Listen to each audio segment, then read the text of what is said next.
What's up, guys?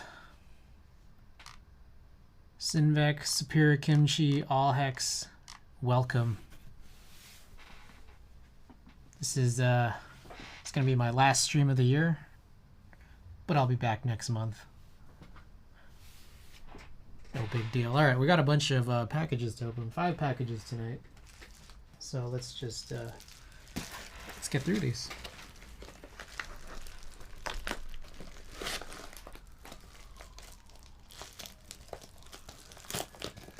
All right, first package, just got this one in earlier today.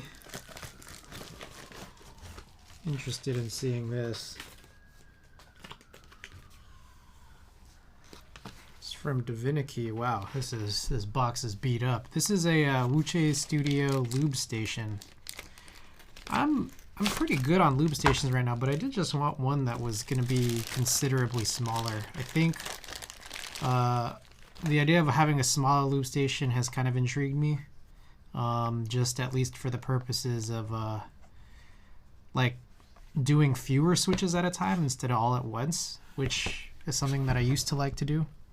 But needing something smaller, I think, is good for... Oh shit, am I on mute? I was on mute. How am I now? Always something I keep forgetting to check, huh? Let me... I gotta put this in. Make sure not muted.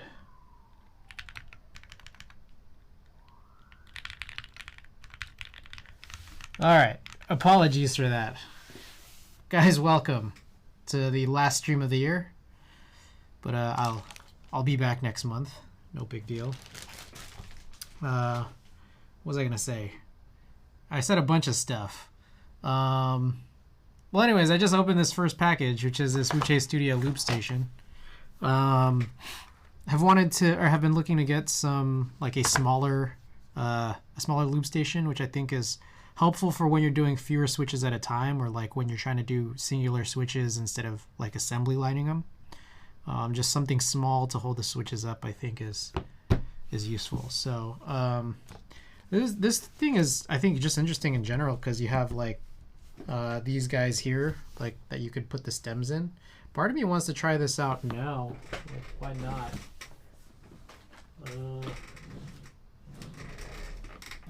Let's just grab a spare switch here. So like here's one of these Novel Keys cream dream switches.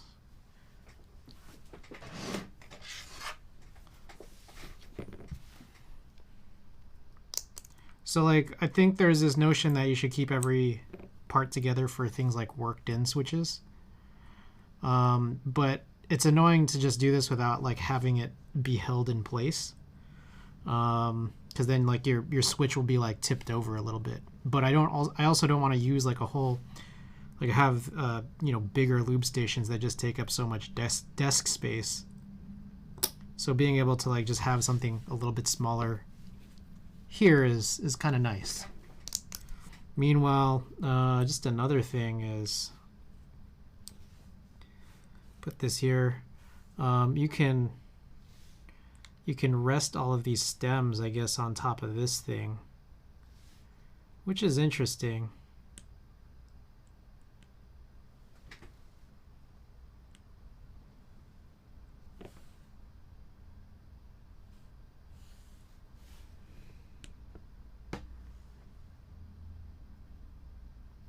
Yeah, cool.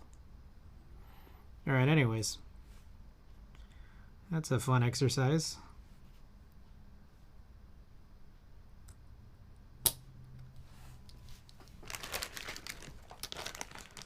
A little portable thing here now. Okay. Anyways.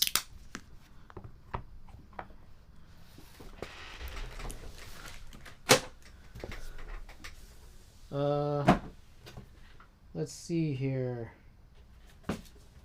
Package number 2. This I was waiting for a minute too. I need my box cutter. Hold on.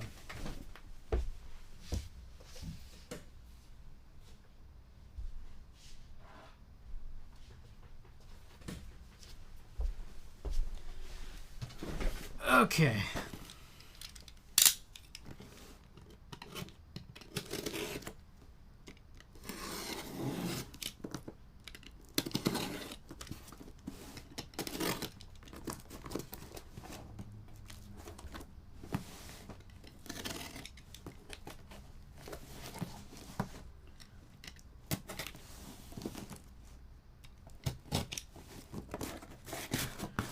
Alrighty.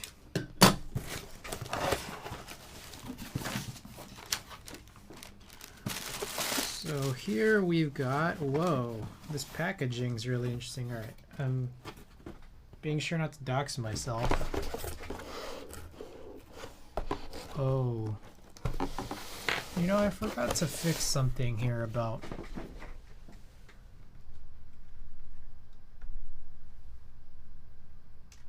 One second. My overhead needs an adjustment.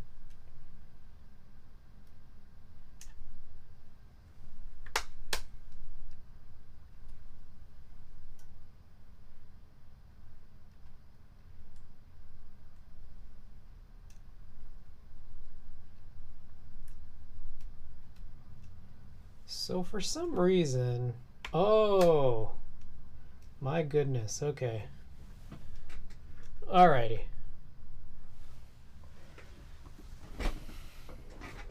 Okay. Got my package in from Western Digital. I got a couple of NAS drives, and the package came in pretty interesting. 14 terabyte Red Plus drives. I know that you could get bigger capacity Pro drives, but this is a Plus drive. Better Seeds, welcome back. Thank you for the 17 months, 17-month streak. Thank you, appreciate it. It has been a minute. I've not been streaming as much lately, but you know, we'll change that. We'll change that starting next month. My last stream of the year here, but we'll be back in January. So, anyways, I was just explaining. I got these Red Plus drives from Western Digital. There's Pro drives that are bigger capacity, but I'd heard that the Plus drives were a little bit quieter. So I just wanted to go for this. It's what I'd heard. I did pick up a NAS that I still need to set up because I I was waiting on these drives. But I guess until I actually do set it up, probably just gonna keep these in the package here. I don't think I'm gonna get to it tonight, unfortunately. I gotta figure out how we did this. Okay. Package number 3. All right, this one's cool. This one I've been waiting for. I'm waiting on this for over a year now. Group buy that is just delivered, but in a way, I've technically been waiting for this for almost 8 or 9 years, in a way. So this here from Novel Keys.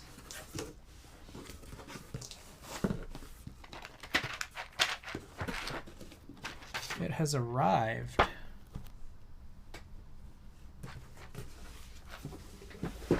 So you got a Handerbyte, we got the international kit.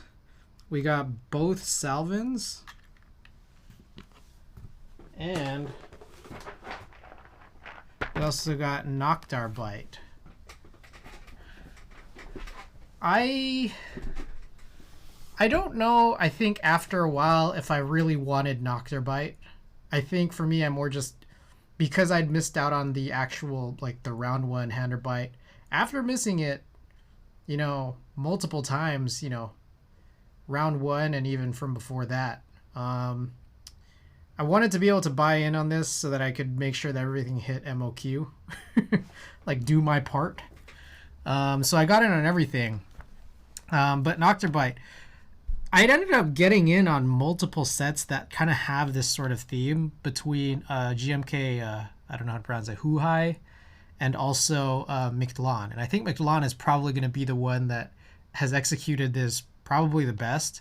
So I wonder if I really still even want this, or even Huai for that matter. McJizzle, welcome back. So I don't know, I might keep this sealed for now. I'll see if I ever want or need it. I'll see if if other people mount it on their boards, if it actually looks very good. I don't know, we'll just have to see. But this is the guy that I've been waiting for such a long time. So this is, again, rather exciting. Okay, so that is our third package.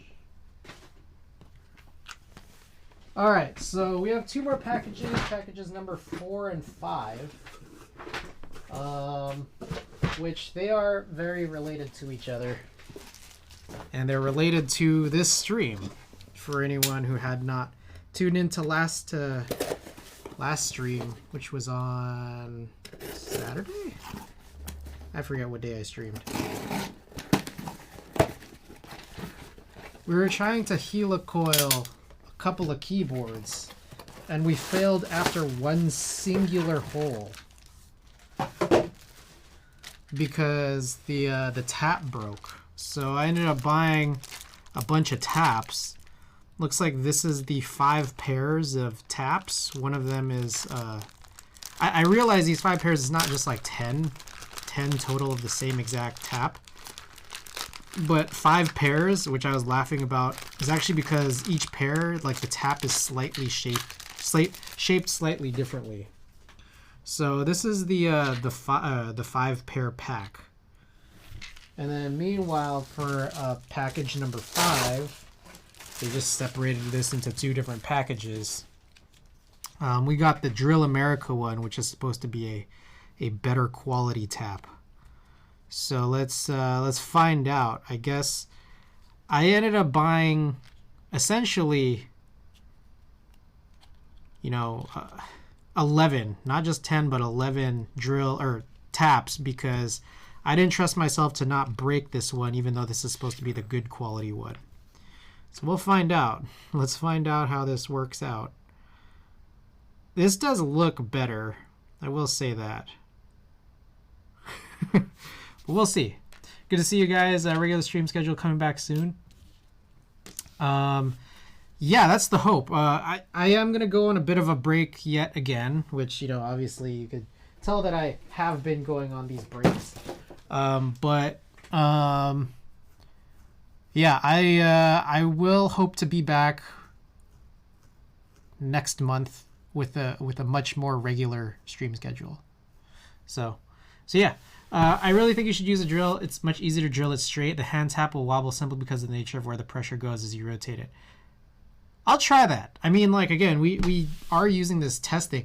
One thing I wanted to do, for that matter, last stream was I wanted to try one, drilling one with with the tap handle, and then I wanted to drill it with the regular thing, because again, we have a bunch of holes to test.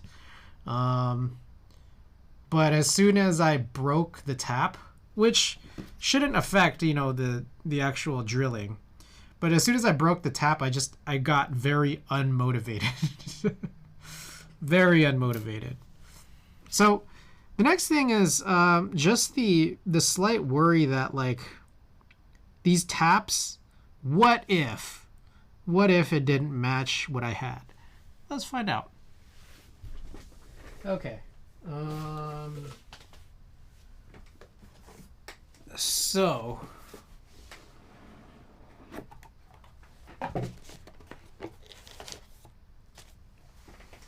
let's open this back up, yeah?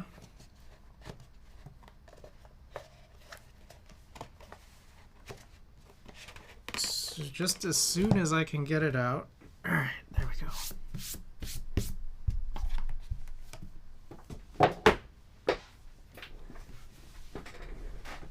All right, we're gonna need quite a few more things here.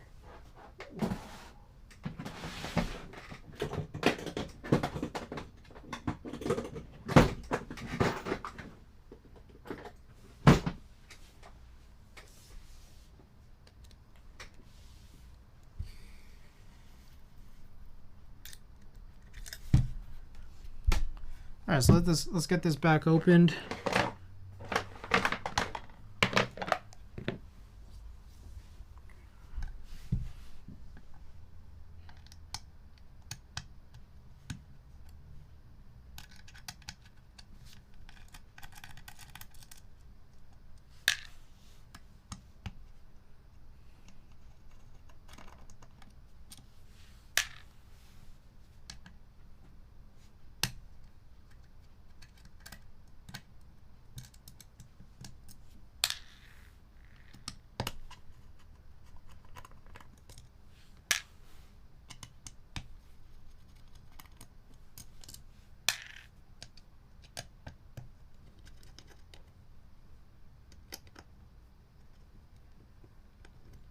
One other thing I'm looking at is that, like,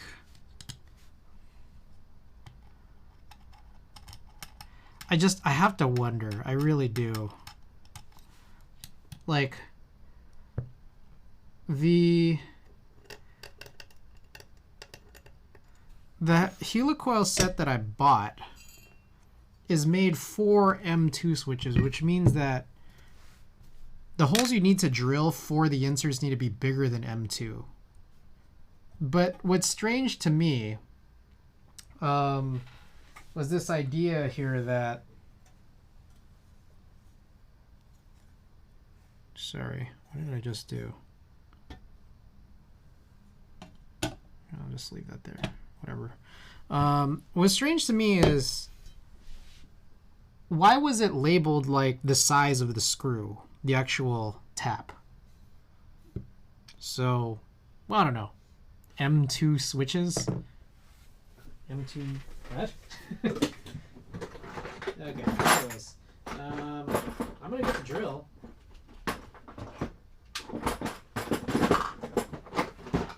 And also the kit, which I forgot to take out just prior.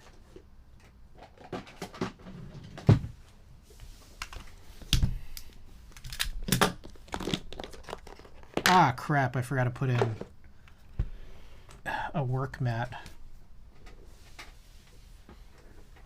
So, one second while I reorganize here.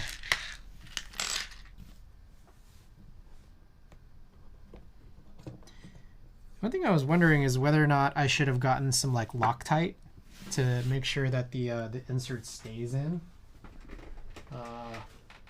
But we'll see. I'll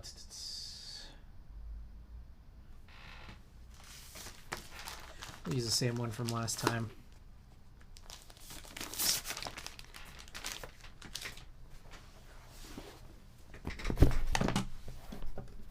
I'd probably help, a super glue would work just fine too. Yeah, I don't think I even have super glue at this point anymore.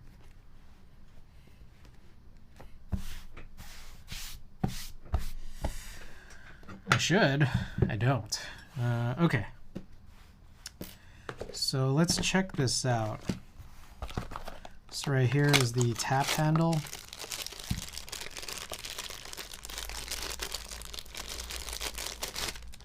All right, so here's the thought. I'm wondering if this is all successful, should I rebuild the entire skeleton, or should I move on to the PH60? Trying to fix the helicoil or the inserts there. That's one thing I've been debating. Yeah, this has me a little bit worried. Is that Mount St. Helena? Oh, this is Mount Fuji.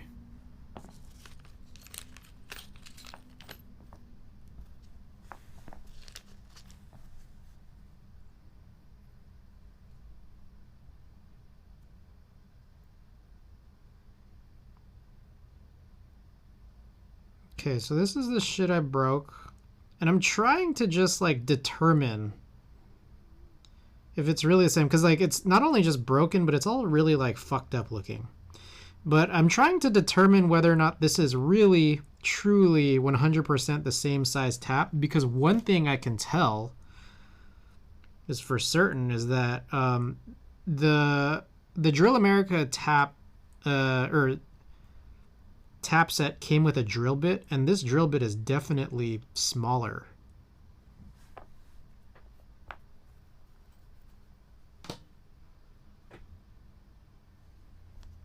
I could take some calipers to this, I suppose.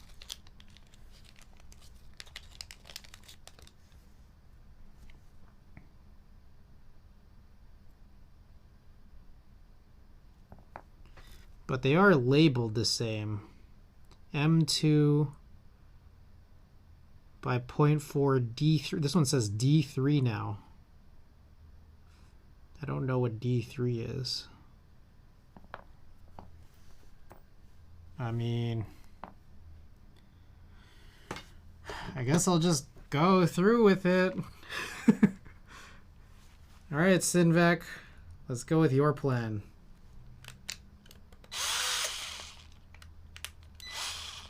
Use the real drill. So should I just drill like normal, like I'm drilling into a wall, or should I go like super slow?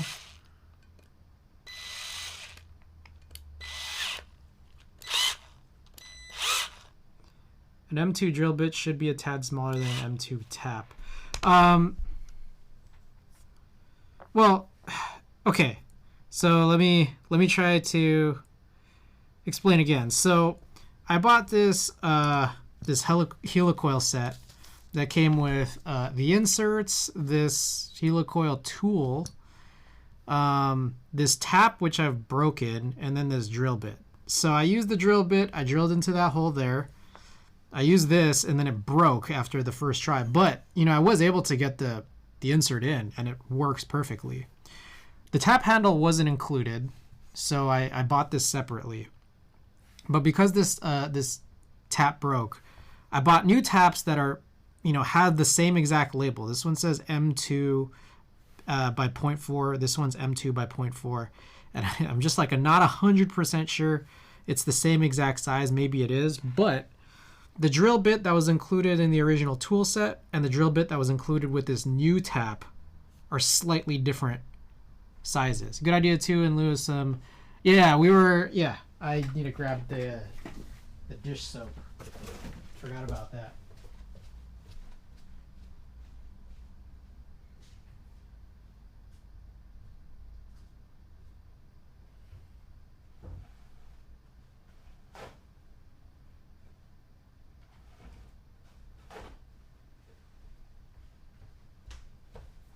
All right, got dish soap and a bunch of paper towels. I would probably go a little slower than if I was drilling into wood. Okay. Good point, good point.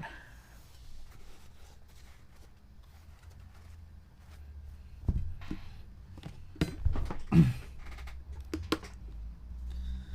right, let's do this one here then. Oh shit, I missed. Fuck. It's like, this dish soap is less viscous than like I expect.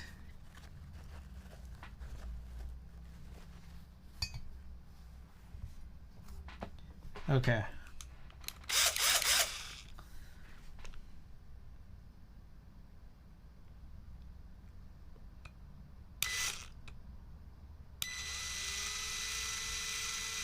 Okay, so I'm not gonna lie.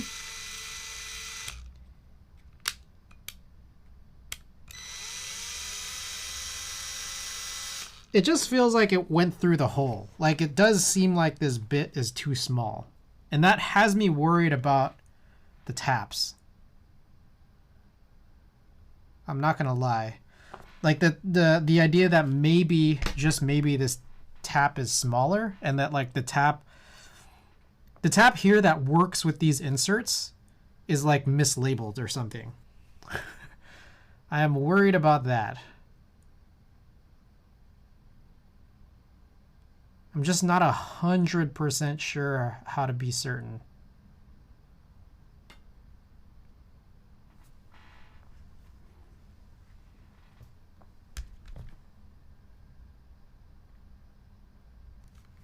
Okay, so like, let me just, for example, go. Yeah, this, this drill bit's not going to do anything. Like it just straight goes into, so if I take this bit right here and then put it into like something, or into these holes, like it's not going to go through. This bit just goes straight down into it. Like it just hits the bottom. So that has me a little bit worried. Now, I think that it's the case that I should still drill with this, like the original tool drill bit, but there's a chance that these new taps, they might just not work if they're not exactly the same size as the one here that's, again, is labeled like the original one, labeled improperly but works for the included inserts. But that drill bit's definitely not going to do anything.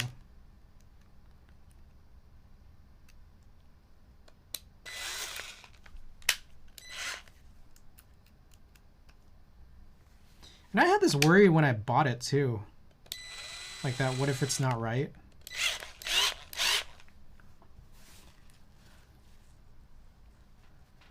Doc Thumbs, welcome. I like this fellow. Who, me? Who, McJizzle? From Google, M2 tap major diameter is 2 millimeters, drill bit size is 1.6 millimeters. Right. That's, like, I would anticipate that. Now, the part that's confusing is that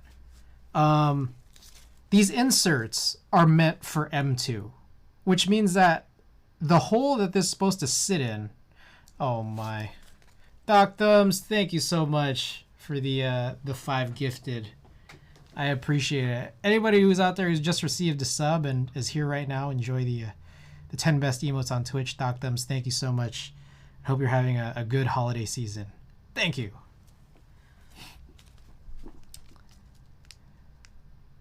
Alrighty. So yeah, if these inserts are meant for M2, that means the hole that the insert sits in is supposed to be wider than M2. But the tap, which is supposed to be the hole that's for the insert, was labeled M2. And that's always been what's like always been so confusing to me since like I was looking at this last time around. And I ended up buying replacement taps because, you know, again, this thing had broken. Always a good time in here, thanks. Appreciate that. It's always a good time when you guys are in here.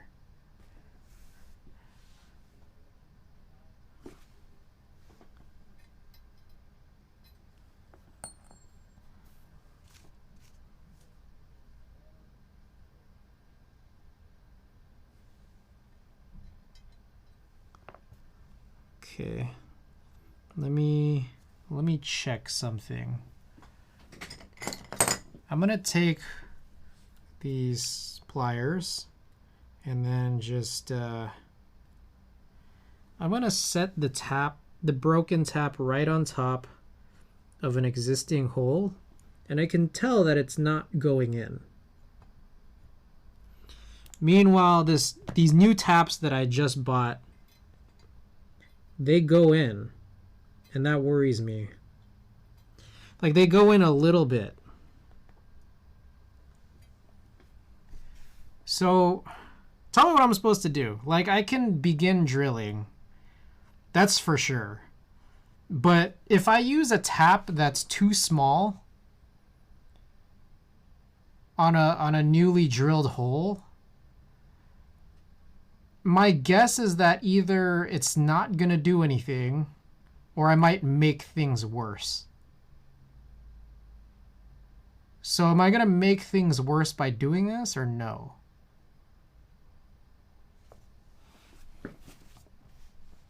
I'm going to go and look for that tool that I bought so that you guys maybe can help me determine this.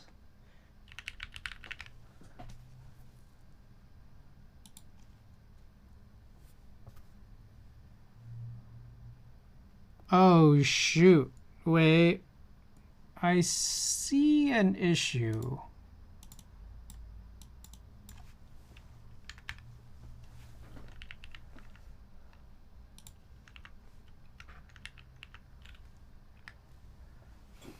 It'll make a wonderful license plate frame.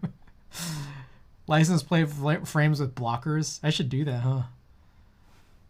Okay, so one of the things I noticed is that I just found the tool, again, with the tap that I ended up breaking last stream, which I had to buy replacement taps for.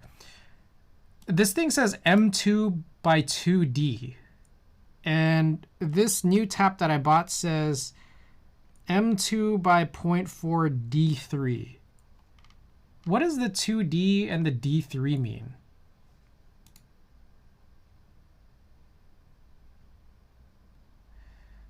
If the hole is too small for the coils, I assume you'd be able to retap with a wider replacement tap later. So I wouldn't think it would make it worse, but I'm not 100% certain on that. That's what I think too. Like everything that you just said is what was going on in my mind. It shouldn't be a problem, but I'm not certain.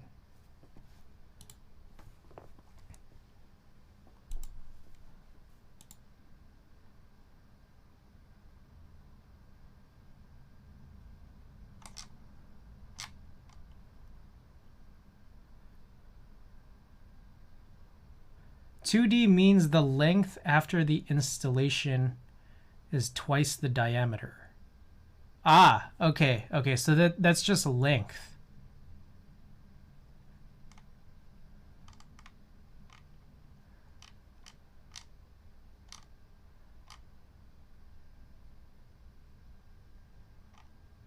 So I'm looking at this, I have a situation here where I can't really reasonably share what's on my screen, but maybe I can for just a little kill combat.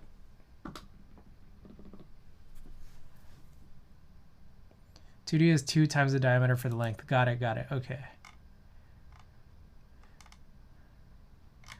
So this tool is really annoying. This tool I bought because it worked for the one thing before I broke the tap. But what's annoying past that is this idea that the tap that was included does not seem to be labeled properly. Like the tap says, maybe I want to see if there's a picture of the label here. I don't think so. The tap says that was included with the tool ST 2 by 0.4. What does ST mean? Because I got these taps that are for M2 by 2.4 or M2 by 0.4. And that's clearly for a hole that's this size.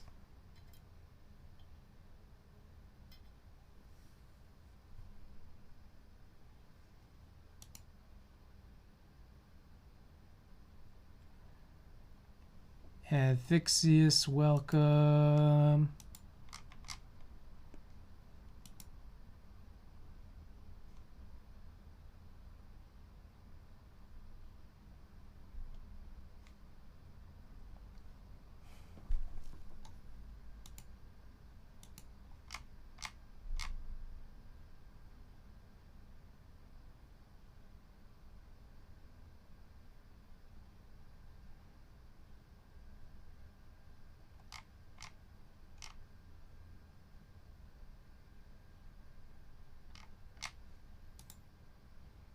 Nothing much just got from being out in the city. Nice.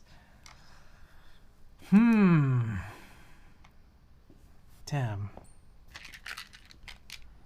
It's like, man. All right, I'm gonna open up this the $12 5-pair kit. See if this probably is just gonna look exactly the same.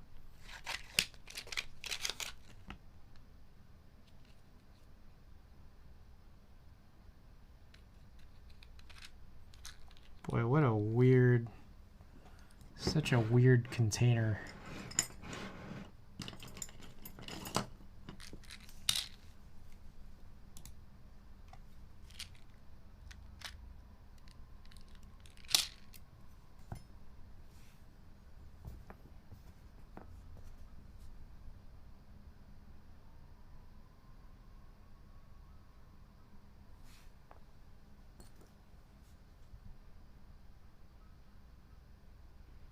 I mean, it does just like look the same.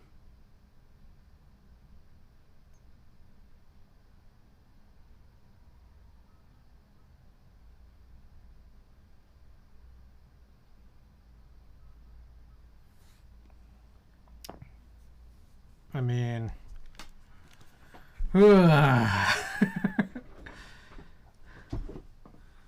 should I just drill the holes? Like, there's no way that this is right. Like, now, the more that I think about this now, I don't think that this is... I, again, don't think this is finishable. Because I think I'm supposed to get a slightly wider tap. I'm not sure if that's really true, and even if it is true, I'm not sure what size.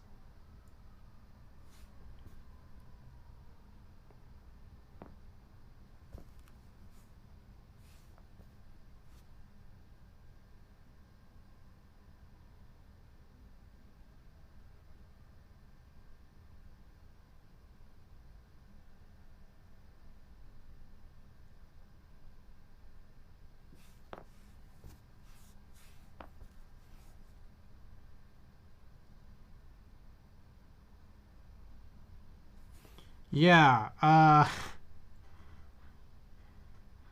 this is most definitely not going to work. Because one thing I'm noticing is that, like, this might be kind of stupid, but it's that, like, I have one of the inserts, and thanks for the lyric. I have one of the inserts in my right hand, and one thing I noticed is that literally I could take this, like, the new taps, and then, like, almost, like, screw it into the insert, just like I would with a regular screw.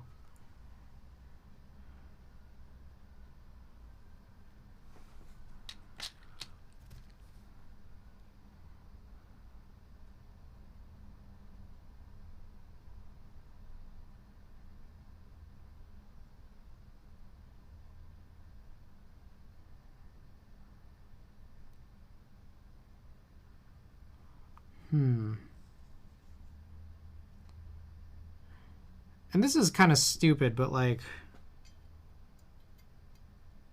does it make sense to, like, re-tap a hole at the same exact size?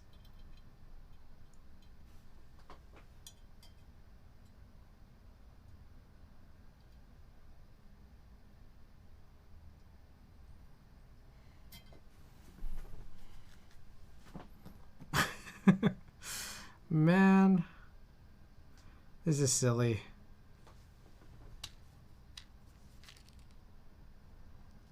So I'm getting confused. Yeah, you're inserting a helicoil for helicoil M2, then you need a larger size for the insert. Yeah, like, I kind of had that feeling when I was looking over this Saturday night, and also, I guess, you know, after stream when I was buying this. I had this feeling that, like I had, like, a little bit of a subconscious feeling that this was not going to work and that I would need a thicker one, but I just thought, like, literally it's labeled this way on the tap.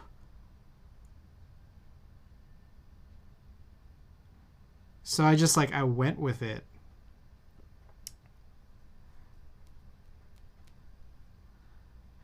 So now, again, I'm looking at the original tap that's broken. And it says ST 2 by 0.4, and I'm wondering if that's some kind of, like, I don't know, does that translate to something that's not an M2 by 0.4 tap?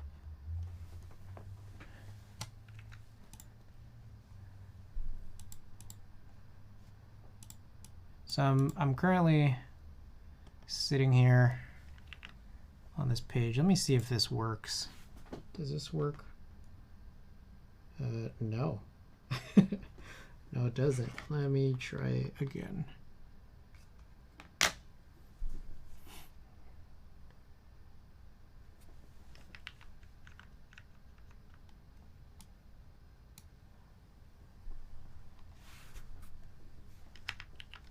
Okay, maybe this will work.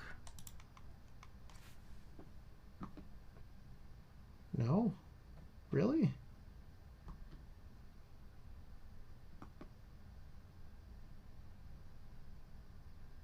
Also, did the music just end?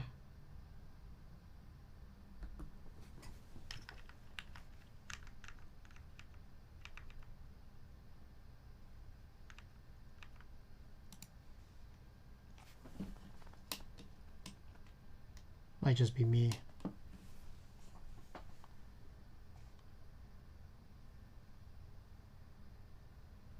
Okay, music's back for me. I'm tired of shit, gotta go to lurk mode. Glad I could catch stream though. Cheers to everyone. Happy to see y'all around again. Hey, all hex, thanks so much. And hope you have a good holiday season. See you in the new year, man. Okay, yeah, I'm not sure what's going on with regards to me trying to show my screen.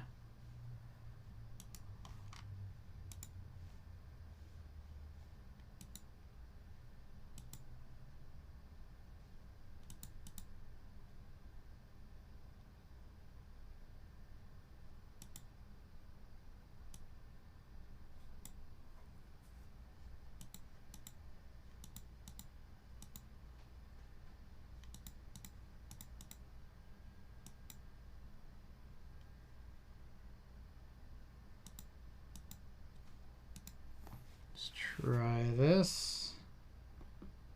What the?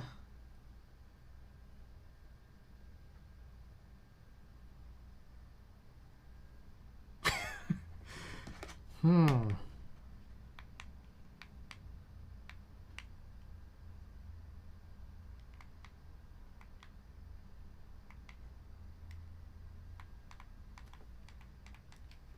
right, now I'm just stream troubleshooting at this point.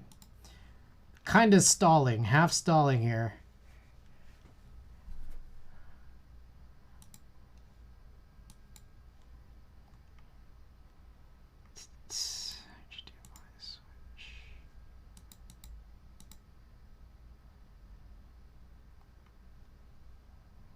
Yeah, I don't know why I can't really show this right now. I would have anticipated that this would work, but does not seem to be. Nope. Nope. Nope.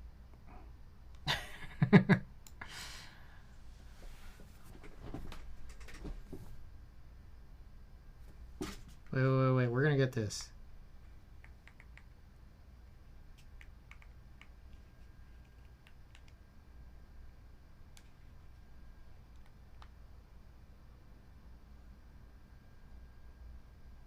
Oh. Oh, I did it. Hold on. Wait. Almost there.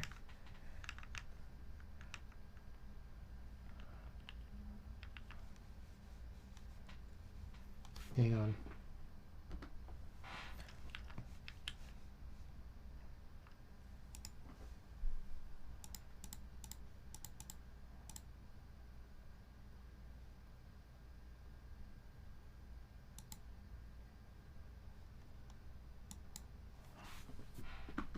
Hey, we got it. Nice. Okay. All right. So here's what I'm looking for. Can I link real quick? This might be easier to read. Yeah. Send a link. Okay.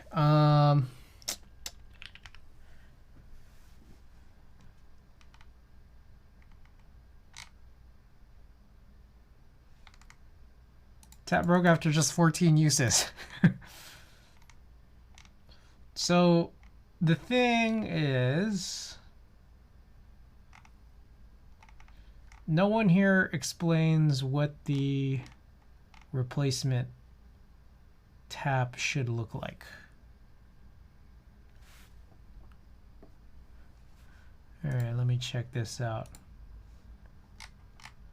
Drill, countersink.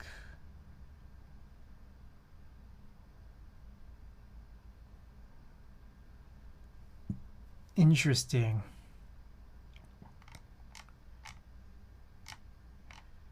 Tap.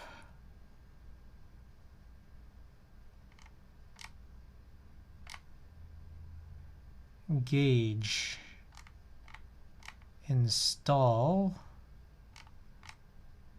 tang break off. Okay, so I mean, this is a good guide, and I think I understand it just based off of what I was able to do last time around, right?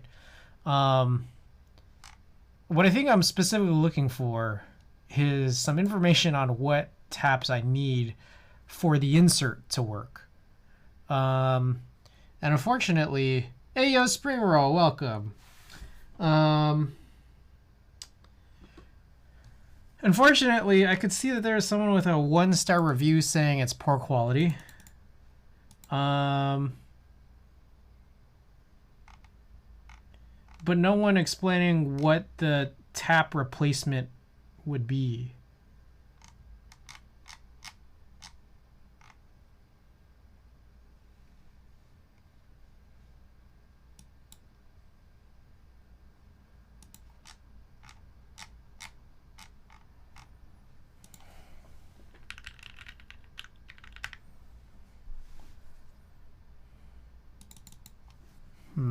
Uh, 2 by 0.4. Yeah, this doesn't really, it's not really helpful. I mean, we got 14 uses from it before. It sounds like a user error or poor poop lubrication.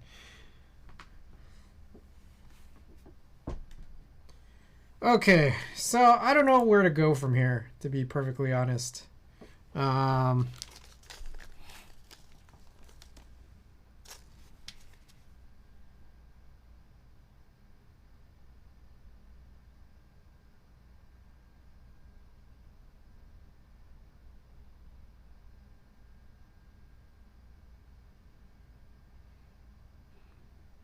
Again, I can just drill the holes. What's the situation? Okay, so on Saturday, I tried putting these helicoil inserts or generic helicoil inserts into this top case.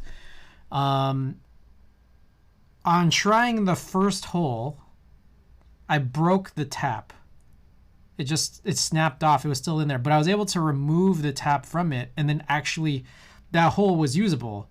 So I could get the insert in there, but like that was it for the night. Like I couldn't do anything else. I could have drilled the holes. I still can drill holes, which I haven't done yet.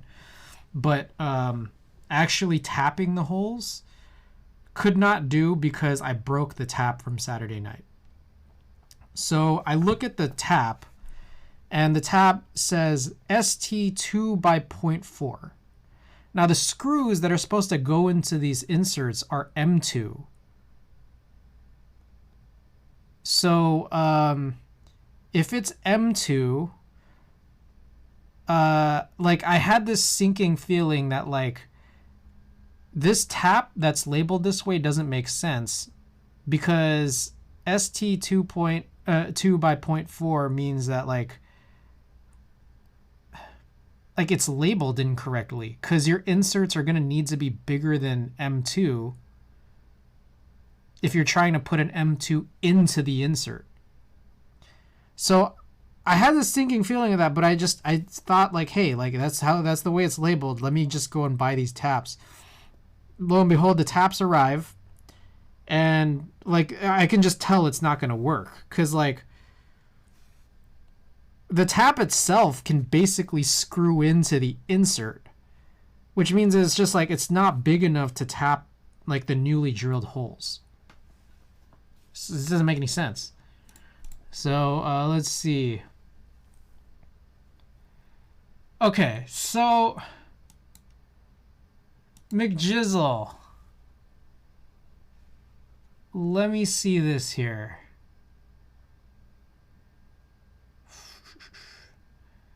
The thread size. So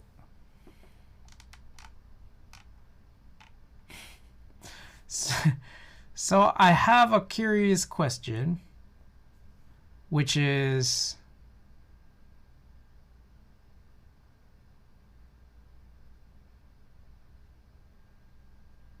like, because there's a lot of numbers that you need. It's a 2.1 millimeter hole. So do I need an M2.1 tap? Is that what I'm looking for?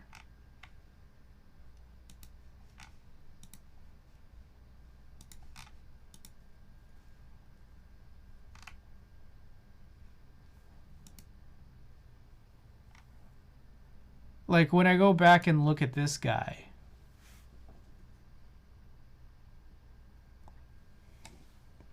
doesn't really say. So this is the tang breaker, this is the included drill bit, and this is the included tap. This tap is supposed to tap into the hole that would allow the hole insert to go in. The tap is mislabeled, saying it's a 2, when the 2 is supposed to apply to the screws that go inside the insert. Now, if the McMaster car link you sent is suggesting that the thread size is M2, does that mean it's an M2 on the inside or the outside? That's the part that's confusing. Now, if the drill bit size is meant to be 2.1,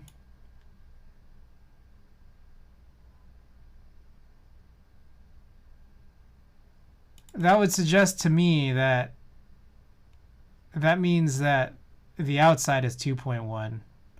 But in order to tap it, how? How would you do that? And so what I'm looking for is just, can I buy a tap that's a replacement for this without buying the whole kit again, which is 17 bucks for what is a shitty tap? I just want this tap, but a better one. But I don't know what it is because none of these pictures say.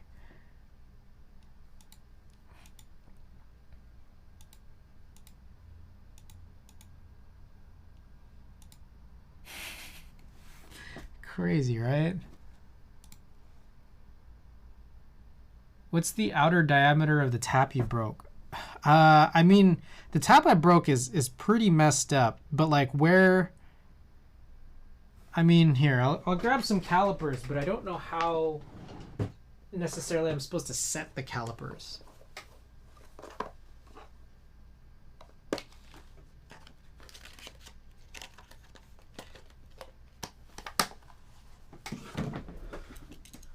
Because, yeah, there's like shit all over it, but let me just try and see.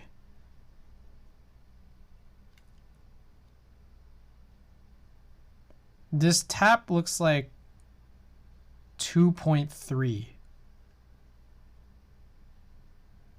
But I can't be certain.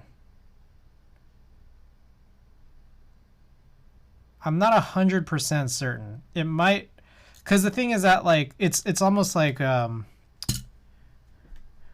the outside of the threads. So the problem, okay, I don't know how really to fully describe what I think is a problem, but it's that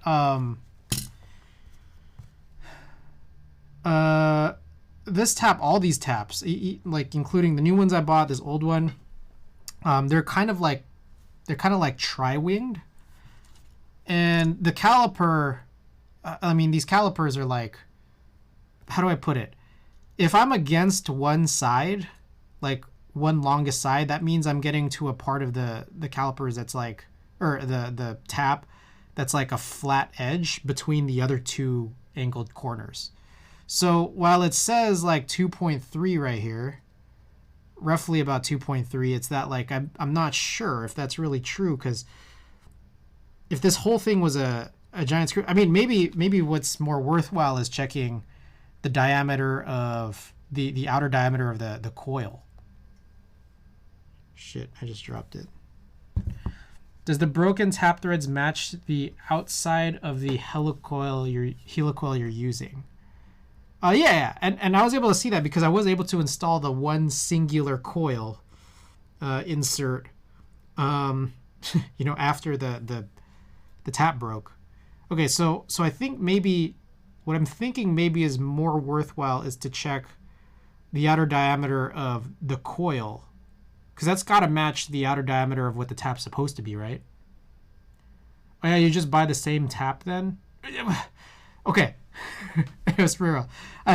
Describing this problem is challenging. The problem is that I don't want to spend $17 on this kit where the tap is shitty. Because the tap is so shitty that it broke. It's an M2 tap. Well, no, the problem here is that I bought these M2 taps. The tap is supposed to be wider, or like, it's supposed to be wider than M2. Like, and you could tell, yeah, the helicoil insert, the coil, the inside is M2. So the outside has to be wider than M2.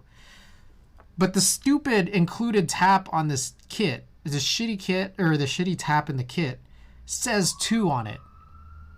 It's ridiculous. Like, this thing is just mislabeled. I think it's an M2.5 tap, but I want to see the major diameter to match with the tap sizing chart. So here's what I can determine. The coil itself is about 2.4. Why the fuck does the tap in the kit not say what it is? The tap, not only is it unlabeled, it's not unlabeled. It literally says the wrong thing. That's what's crazy. Anyways, the coil is 2.4. Yeah, so if there's no tap, that's 2.4.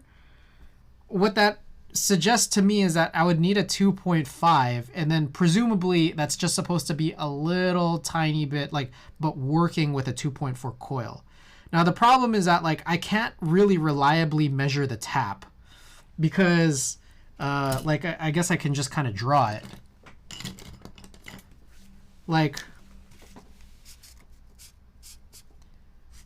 these taps are like this, right? I guess you can't really see that. These taps look like this. So then if you have the caliper resting here, then the other side of the caliper is going to be resting there. And that's like not really truly what this is supposed to look like, right? Because what this is really supposed to look like is something like this. So it would be like wider out here, right? So like when I measure it, it's like the actual tap, it says 2.3. And that's pretty much probably for this exact reason.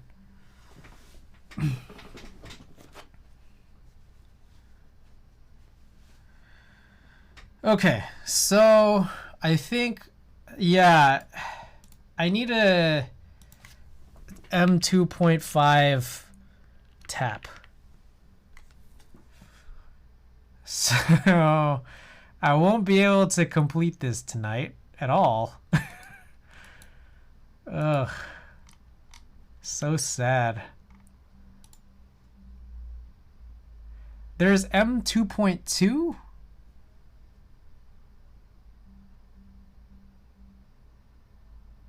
That just won't work because the coil won't fit into it.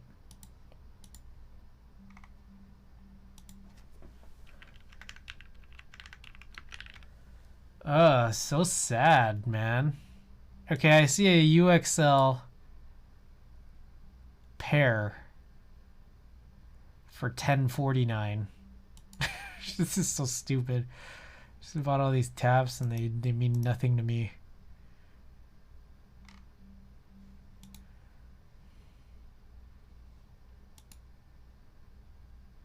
Yeah, I don't see anything in between 2.2 and 2.5. So it has to be a 2.5 then, right?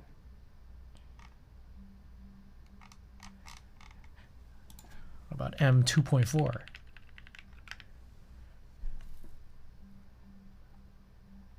No, I don't think that exists.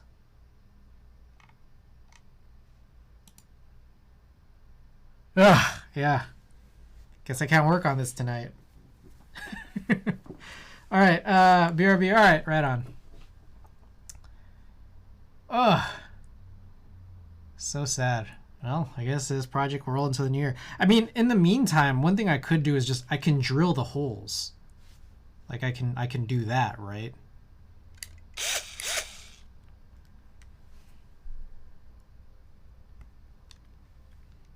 So I'm just gonna do it. I'm gonna start drilling all these other holes, and then that way next time around I don't need to drill the holes. I can just start tapping. Oh shit.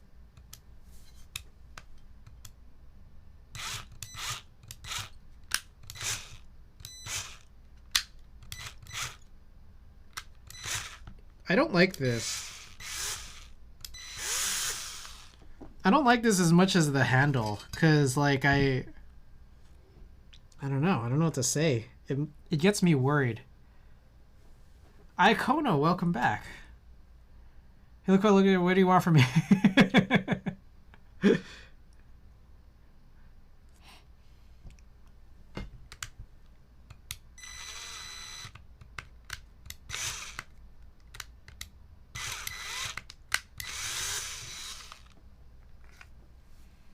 This looks scary. You got that right. Okay, here's the other question I have. Sorry, I wasn't much help for a minute there. I had to refresh my brain on helicoils a bit and switch gears. No worries, no worries. Here's the other question I have. Why tap? Like, could you not just like jam it in there? like, could you not just jam a coil in there? I guess not. But I guess if this whole thing exists for this reason, I'm guessing you can't just do that. But I don't know. I just wonder.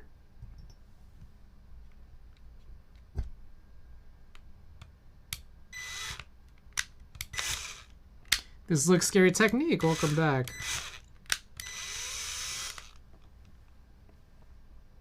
The wider threads hold the coil, which holds the threads on the screw. What if I drilled at like 3 millimeters, or I guess, what if I drilled at 2.5 millimeters and then like just used Loctite? Like, because the coil is 2.4.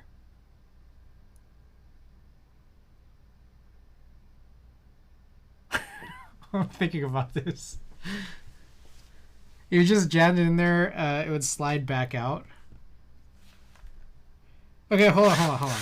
So I have no idea if I went deep enough here for this hole. I think that's one downside to this, is that like I don't know where to stop.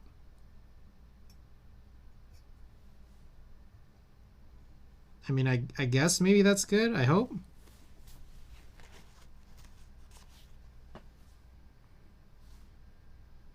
Okay. Here's the included drill bit. When I run it through the calipers, it's 2.1.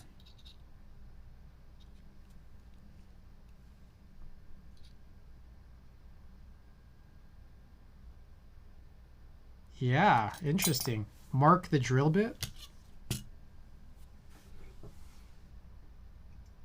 Oh. I guess I do have a silver Sharpie I just used.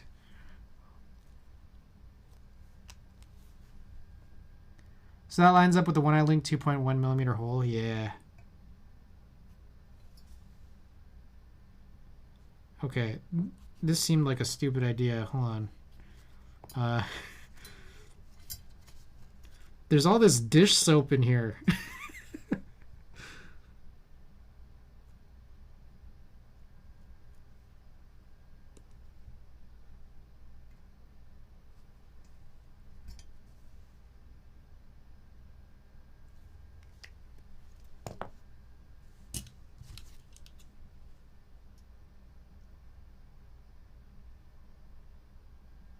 Okay, I think that's supposed to be where it goes, yeah. Which by the chart is M2.5. Okay. Chart says 2.05 mm drill bit, but round up for stonks.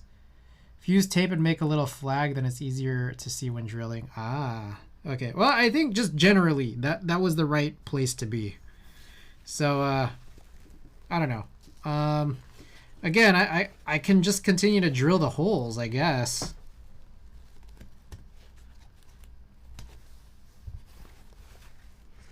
I see. So I don't know what I was anticipating, but the drill bit is actually a lot thinner. And in diameter compared to the tap. I don't know what I was expecting, but I didn't expect it to be that much, because 2.1 for what is it, 2.5 tap.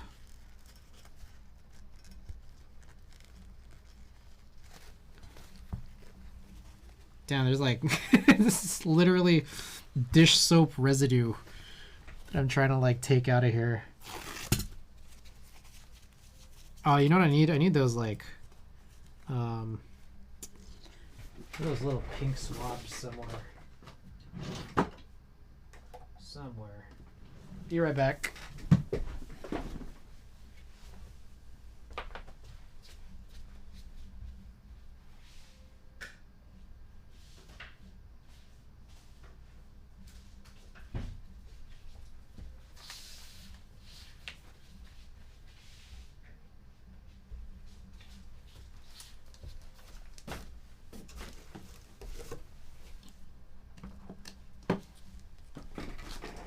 Okay.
I don't know about this, man.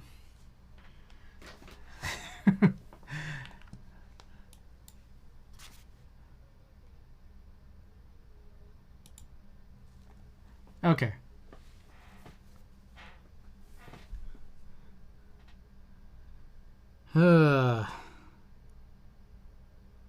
Damn.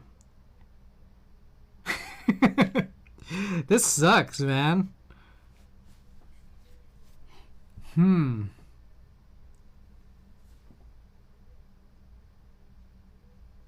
I guess I'll keep it going.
I think that's it. Probably.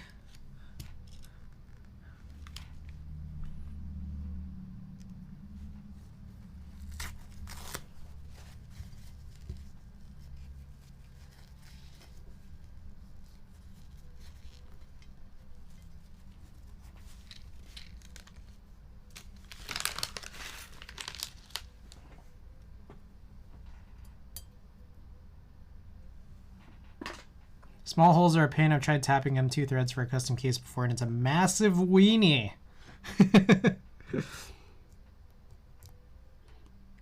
Hey, Springwell, welcome back.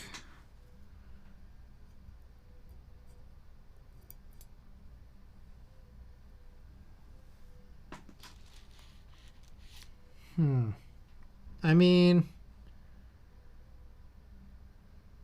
this is going to be a pretty short task, I think.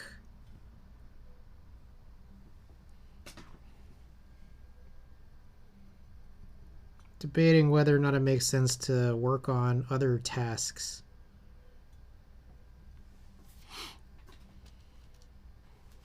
I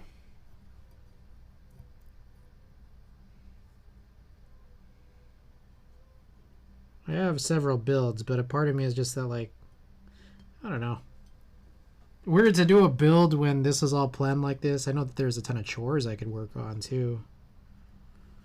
Maybe I'll look at what those chores are. One of them that I have in mind is this Rama Kara, the soya. I forgot to put the weight inside. I have the internal weight.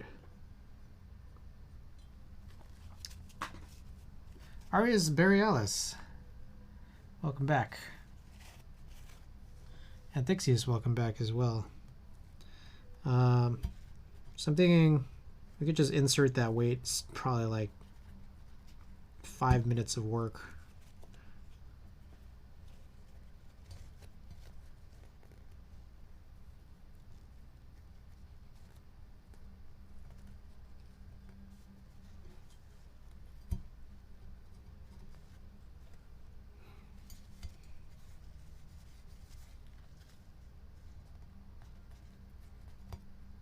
Why does this board need helicoils? What happened? This, yeah. So here's the story. When I bought it, like I would notice that there's a bunch of like pretty much every single one of these screws went into like infinite spinning mode.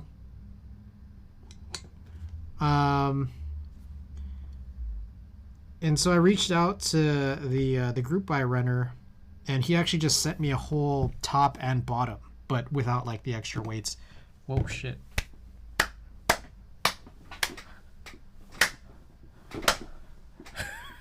The dish soap bubbles are just like flying around. He sent a whole new top and bottom, but with no weights, no accents or anything. And he said everything looks good. But when I tried it, I still had the same issue. So it seemed like maybe they shipped it with the wrong screws. But now I'm just like, these cases are almost basically unusable. Like what I've done was, to this point, has just been like jam in something. Like jam in some PTFE tape to go along with the screw so that it like adheres to the top case because it's a top mount board. It's not super sufficient. Like I've had situations where it kind of just still slip out while I'm typing on a top mount. So you'll hear it like pop downwards when you're typing. So I'm just like trying to repair the threads here. But I gotta tell you, man, did not expect this to be the way it is. 2-1, welcome back. That's a lame fix. Is it lame? I mean, what else can you do?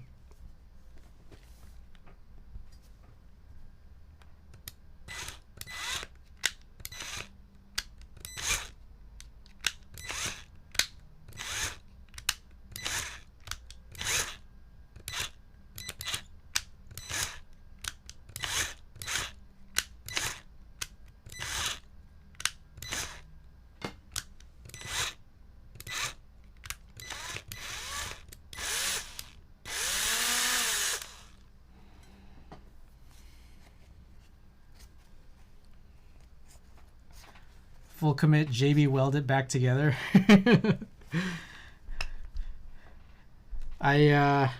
were saying like, what happens if you just affix the plate to the top? And then I thought about that, and it would be kind of like an integrated plate, although instead of being connected at basically all sides, you still are only connected at the 8 points.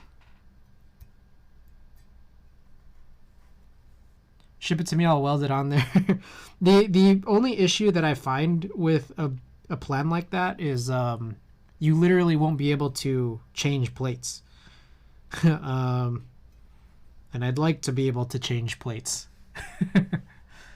This man is as vertical as a drill press. Yep. Mm-hmm. I am a drill press.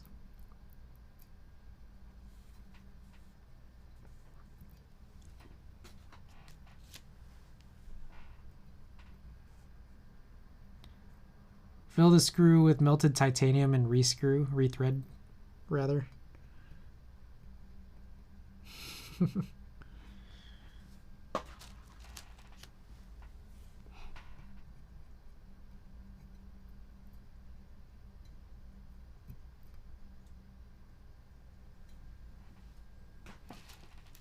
Not necessary to change plates. Man, like, that's the part that annoys me, is that, like, I got 3 plates and 1 PCB. So it's that, like, if I end up doing something like welding, if I end up doing something like welding or something, or just, like, you know, adhering the plate permanently or semi-permanently to the top, it's just like, what did I buy the extra plates for? I might actually have 4 plates, for that matter. I'd have to look around. I think I might actually have 4. Brass, alu, FR4 half. I might have FR4 full. What material is it? Yeah, this, I believe it's aluminum. Now here's the next question. A couple?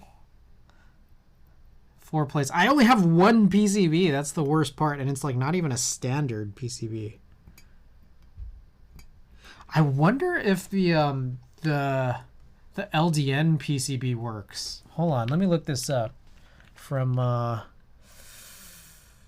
Makibo. I think it's from Makibo.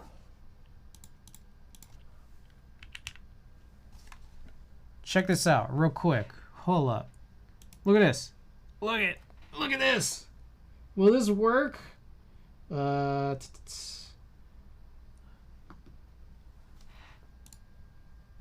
It just occurred to me that this may potentially work.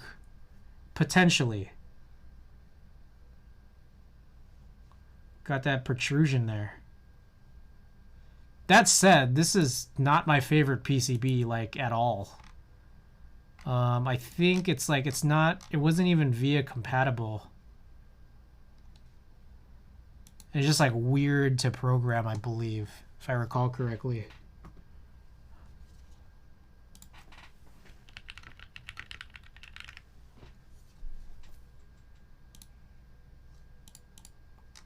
Yeah, oh, there it is.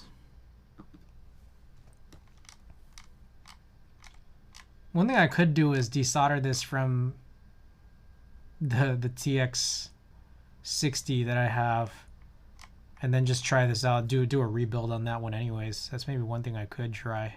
How many boards are you trying to rethread? Holy mother of all layouts. It's a lot of layouts. So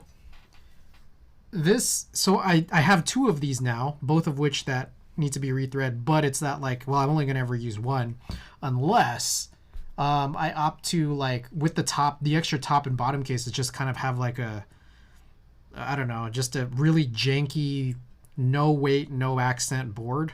Because there's like an accent that's supposed to sit here, right here, and then like the bottom weight is just like not present. So I could do that. So 16 holes to rethread between these 2 top cases, but I also have a PH60, a polycarbonate board that I think needs rethreading.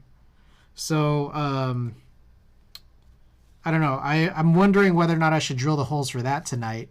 And then on top of that, what else? I was wondering, if it's polycarbonate, do I need to use like a cutting oil, or in this case, I'm using dish soap because I don't have a cutting oil.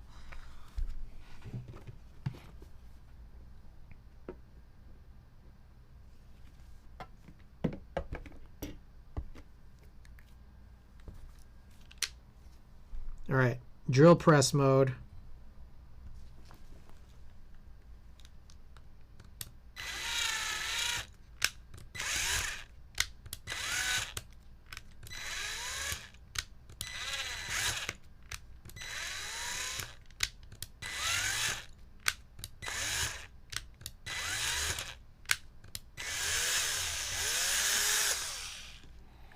No idea, not a machinist.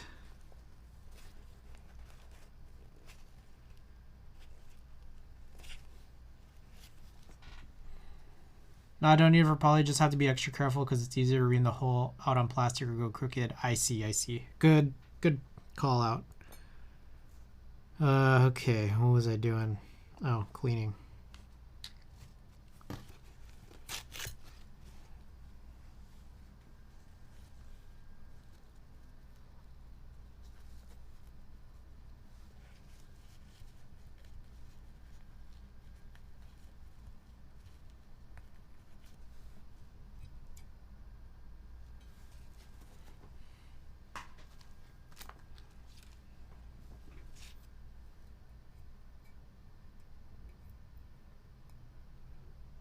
There's gonna be a part 3 to this. This is unbelievable, man.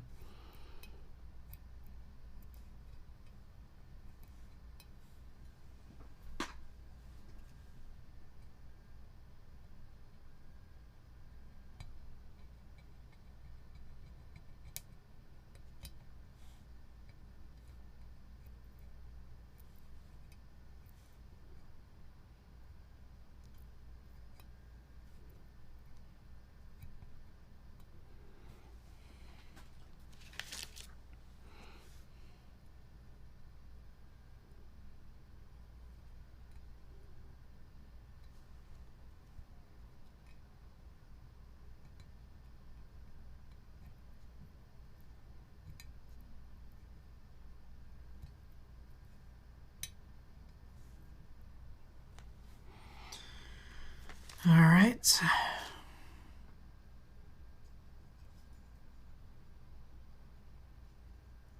Part 3 after Christmas. Yeah, it'll be, I mean, presumably my next stream after I get back from my little break.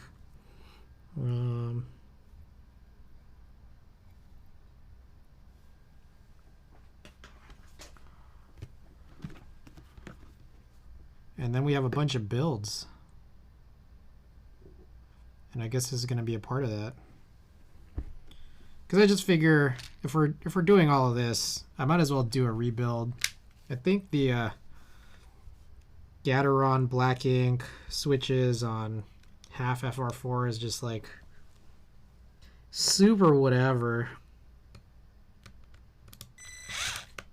Oh shit.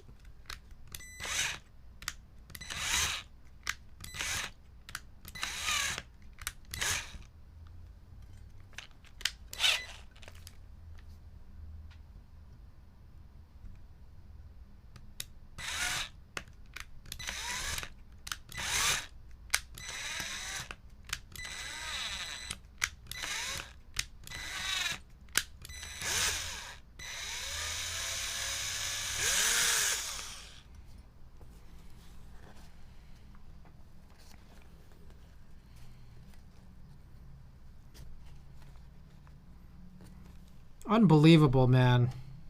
Unbelievable.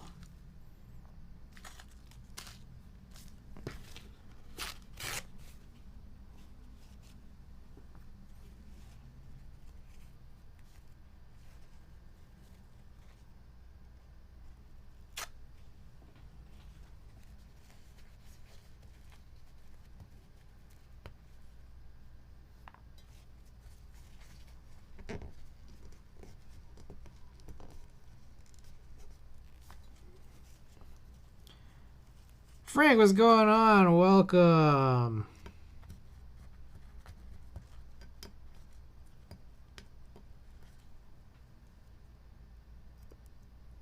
Welcome. Hammer brother, what's going on? Welcome.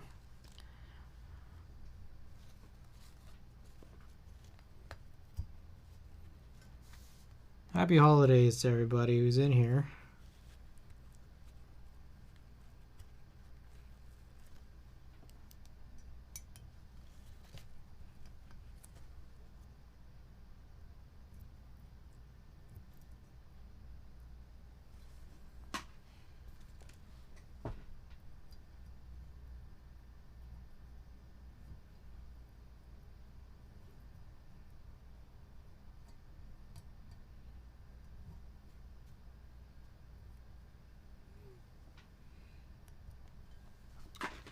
Anything else you could try filling with JB Weld or a heavy metal based epoxy and try gently rethreading that? True. I think that would be like a very, very last resort. Like, it's just like, I still want to do this plan. But it's just like, it's very slow.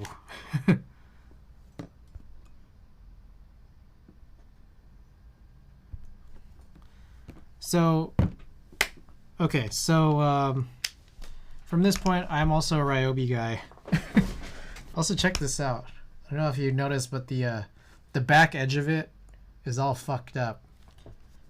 Anyone take any guesses how that could happen?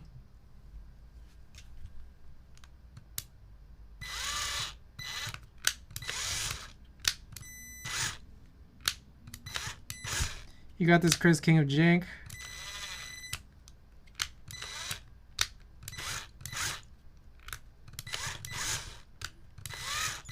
Take your guesses as to why the back of this drill is like this.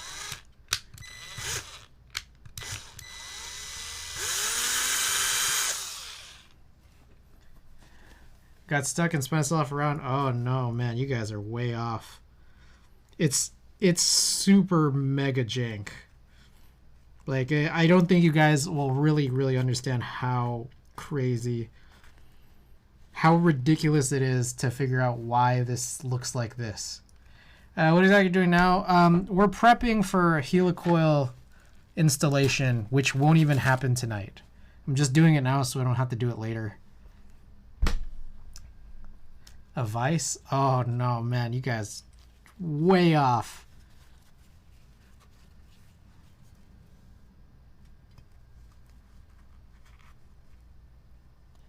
Way off.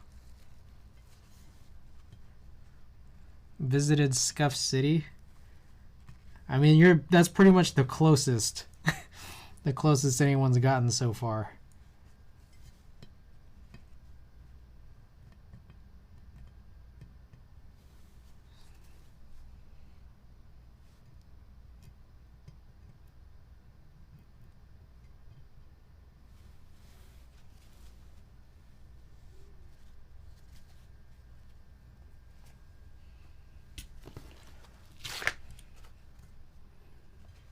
It's actually pretty sad.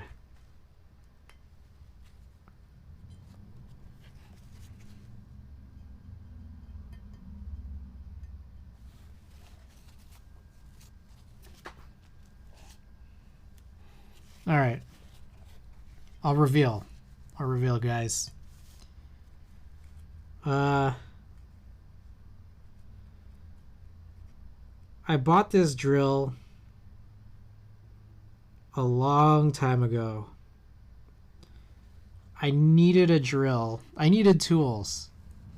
But I was broke. I was just straight broke.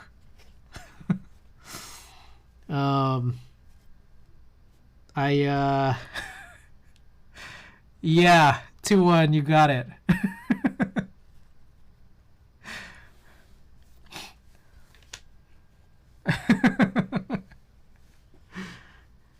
I didn't have a hammer. And it's just like, yeah.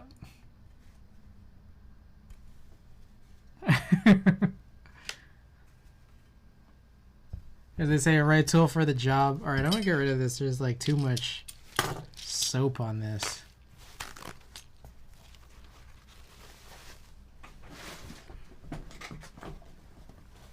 Right tool for the job.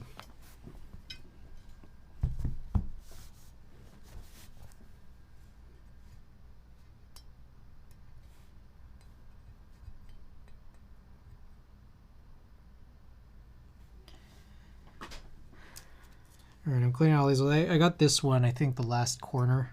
It's the last one. I'm just cleaning all these other ones out.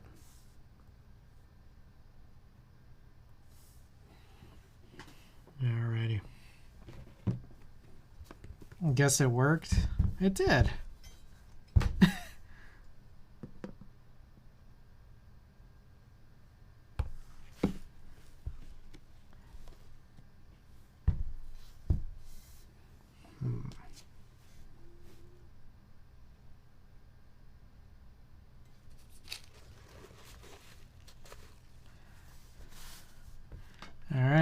last one up. Okay, so here's my thought. I'm just gonna finish this one up.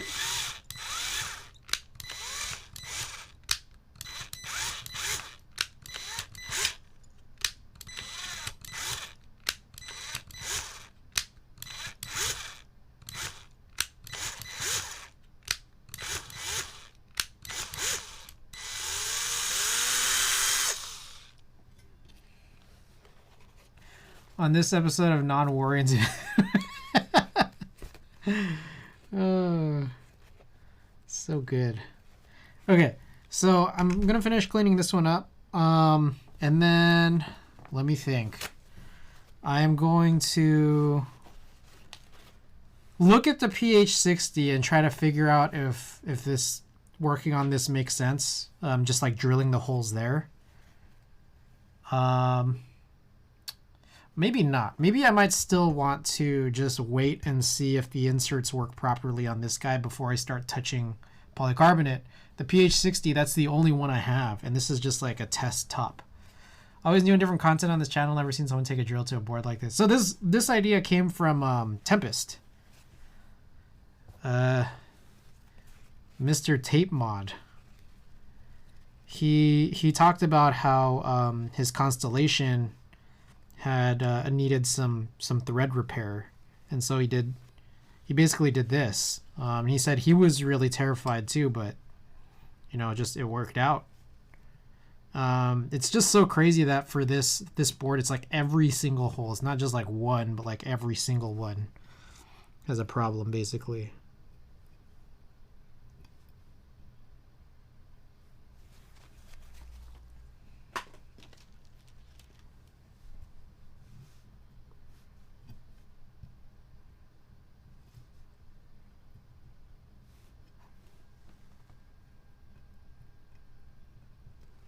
Okay, so I think that covers it. Just every hole's drilled, so now it's just gonna wait for the stupid new taps, the M2.5, I guess. Yeah. Every hole, yeah, every hole is bad. So it's that like I needed to drill every single one. Oh, just thank you. They're drilled, yeah. So every single thread was messed up. I actually got one insert inside here before the tap broke last stream, and then I bought some replacement taps, and it has come to my attention that the replacement taps I got are the wrong size, because the original tap I got came in a kit, and that tap was a really, I don't know, shitty quality and also labeled incorrectly. 2-1, thanks for the vinyl redeem. Let me go and find you some.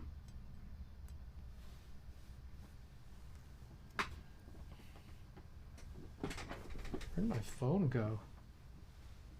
Oh.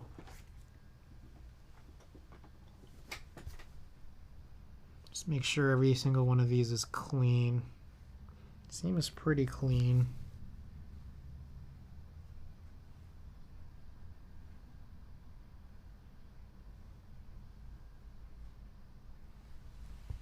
I think you're doing really well. Thank you. Dog thumbs. So very sweet. Was this a problem on your board or all of these boards? As far as I could tell, it was only a problem on my board. No one else seemed to indicate that they had this type of issue. I'm led to believe that the screws they sent me were bad, because I've never had this issue on like very many other boards, especially not any aluminum ones. No metal board I've had has had this problem. So it's weird. Okay. So I think that's it for this. I think I'm gonna pass on the pH60. So I'm gonna look up other chores we could potentially work on, because you know it's been less than 2 hours. This is not very long of a stream. So let me tidy up.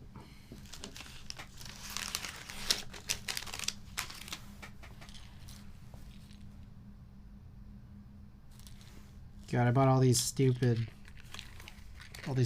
taps. Should I give away these taps? You guys want me to run an extra little giveaway? Junk giveaway for these taps I just bought?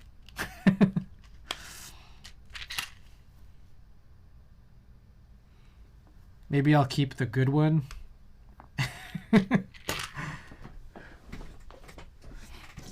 I have many tools that suck ass, but I do not use them often, so I'm happy. If I really need to use a tool for a prolonged time, I buy a nicer thingy. I'm led to believe the drill is also a screwdriver. This is true. Like recently I did buy a nicer drill because I was using drills a lot. Yep, I like to drill. Drills are great. I love drills. Makes you feel better. I made a switch opening hole punch from scratch for those silicone plate diameters. Didn't work for shit after about 6 hours of making it. Aw, dude. I was just really hoping that I would be able to finish something today. It's annoying.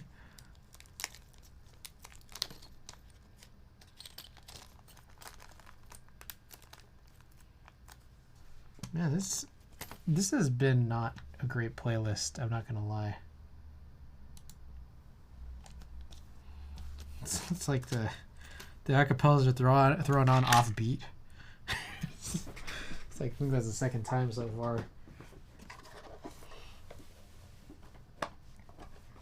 Drills are also multi-purpose because they're so great. Yeah. See, you guys get it.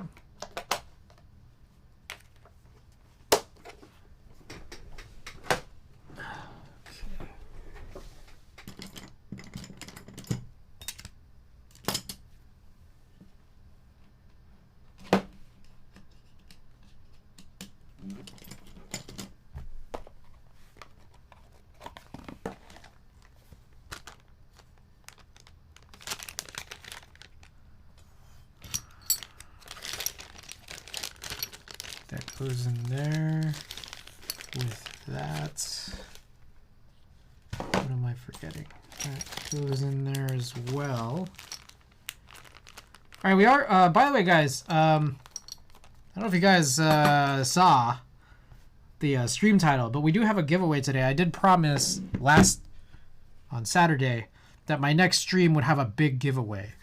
So exclamation giveaway if you want to check it. But we do have a big giveaway. Been meaning to get rid of this for a while. It's a pretty, like, how do I put this? It's a pretty nice pre-built. Because I did mod it. It's a KB Paradise V60 with Matthias switches.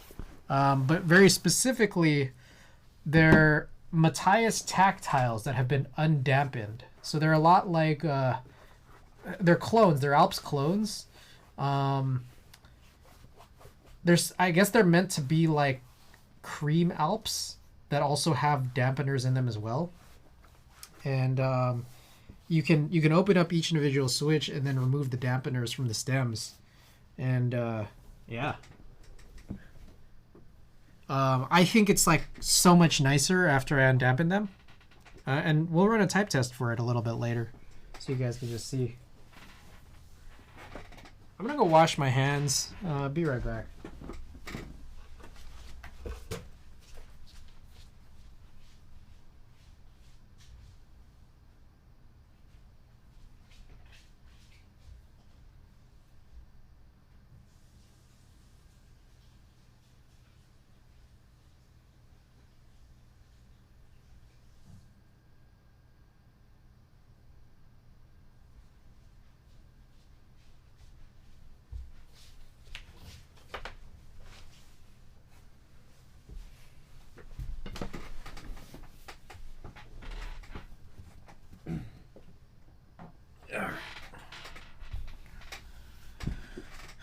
So I guess I'll reassemble this. Poor board. Chachi, welcome. KB Paradise V60 would look small next to my compact. Congratulations, by the way. I'm glad that made it out to you all right. I'd wash my hands after all this board scuff too. It's like getting blood on yourself, something dying. That's really how it went.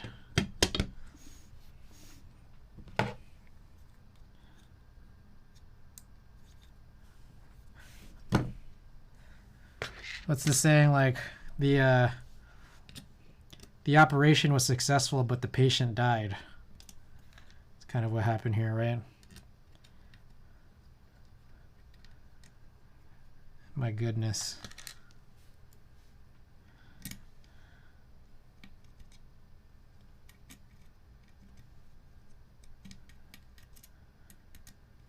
Task failed successfully.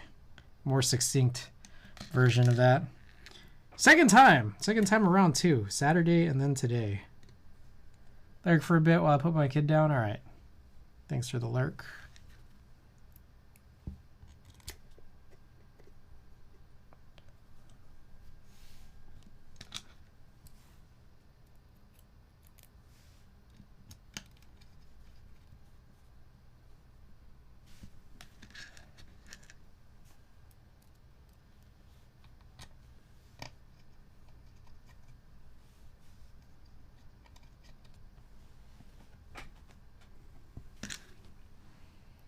All right, last one up.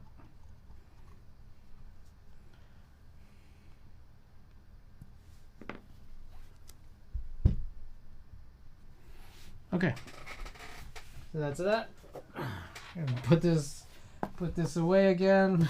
Stupid board.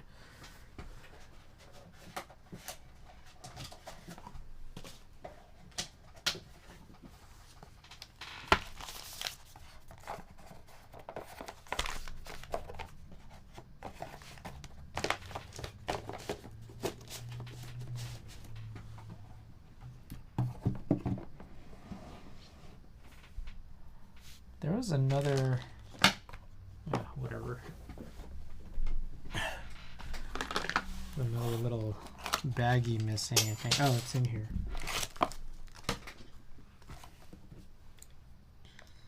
Okay, I'm going to continue to tidy up, and then we'll figure out the next task, which is likely going to be, well, a couple things. I'm going to show off the qk60 again, and then... Actually, it's not even worthwhile to do a type test. It's... The board itself is kind of messed up, so...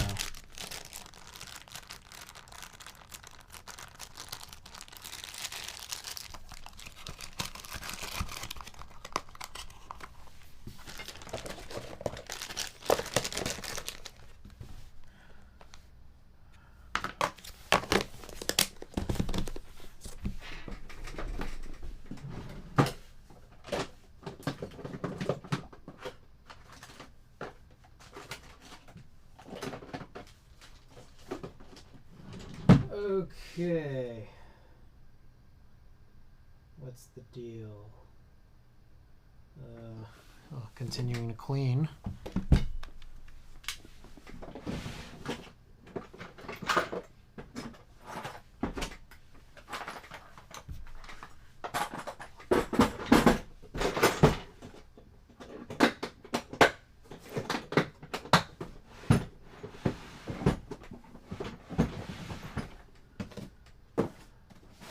Okie doke. Alright, this is the board that we had like built last time around, which is the Ramakara. That was like probably our last full build stream, which was a few weeks back. But one thing that I had forgotten was to put this weight inside. So let's just go and work on that.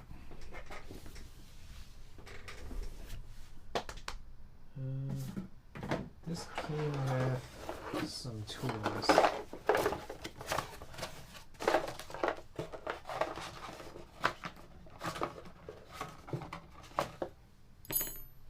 I think there's also supposed to be some screws. Oh, they were in here already. Okay.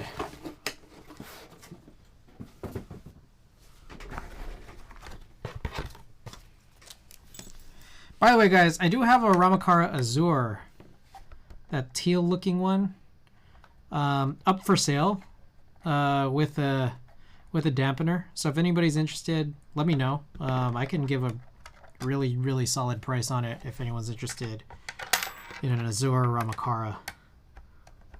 That would be the board, the dampener, and also the installed Durock stabilizers. Let me know if anybody here is interested.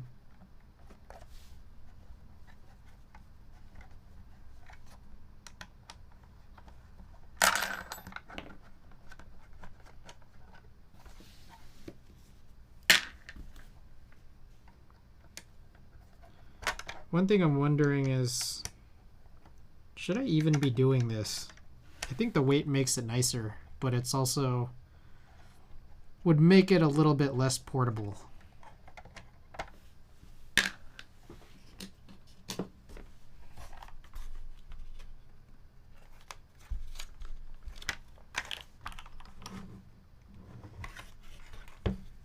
I always get so terrified of removing this.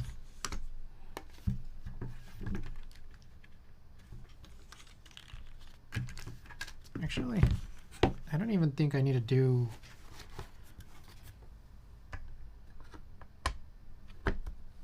Yeah, I don't even need to, like, remove the JST.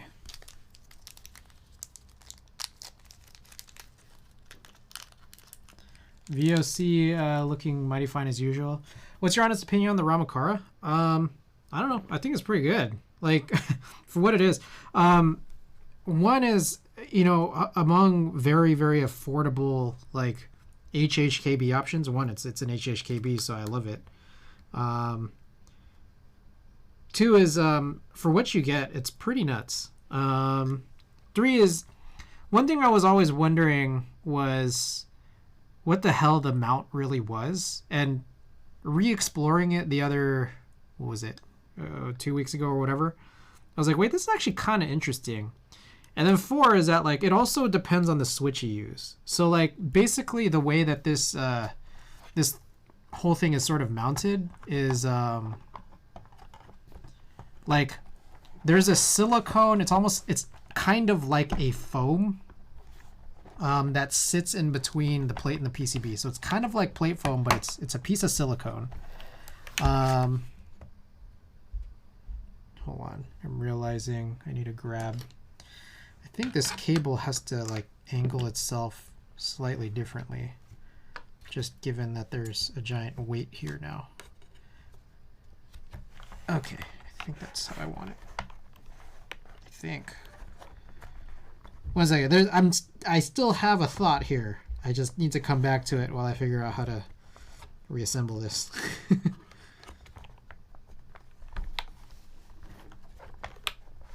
What the, come on. What is this sticking to? So basically there's a silicone foam in between the plate and the PCB, and the foam extends past both the plate and the PCB, and that's kind of how it gets mounted into the board. So, like, that silicone that extends past acts as a gasket. So it's kind of a gasket mounted board. But it's just a really, really interesting implementation of one. So I think it's pretty cool, but with that said, I think it also depends on the switches you use. Because given that, like, basically it's a forced foam, you're going to want to pair it with switches that are going to make it sound good. And what I noticed is that, like, my distaste for foam for a long time, I think, has probably been the pairings with switches that I've used.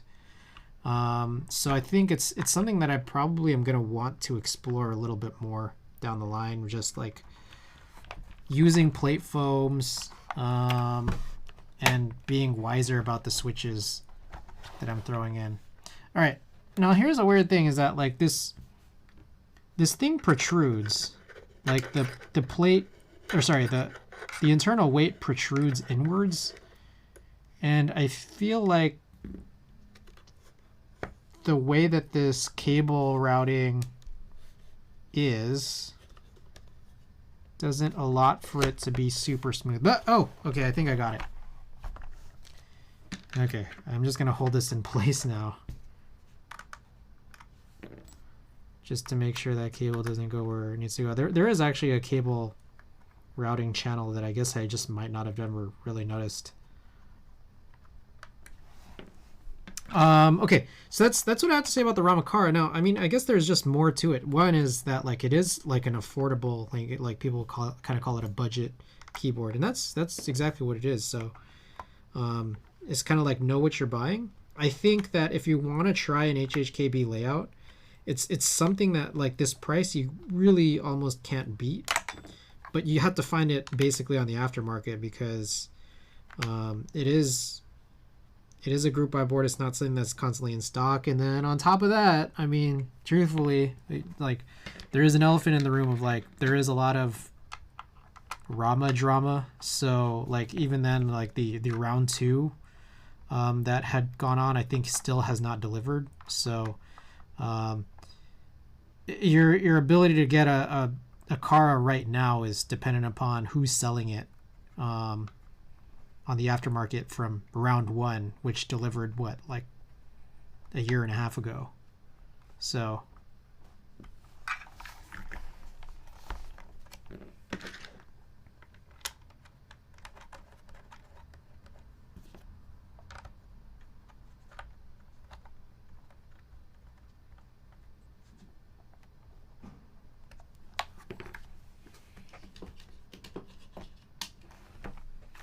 okay, so that's it. Now it's nice, heavier. I guess we'll run a little type test on it.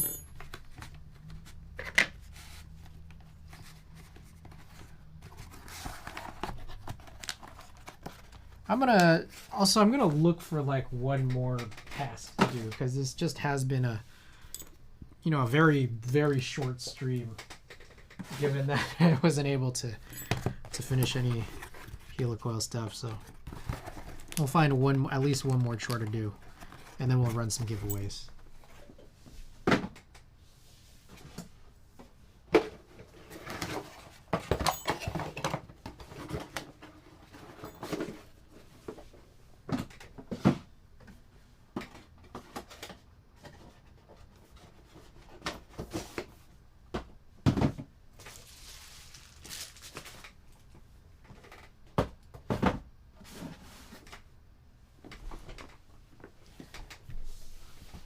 Okay.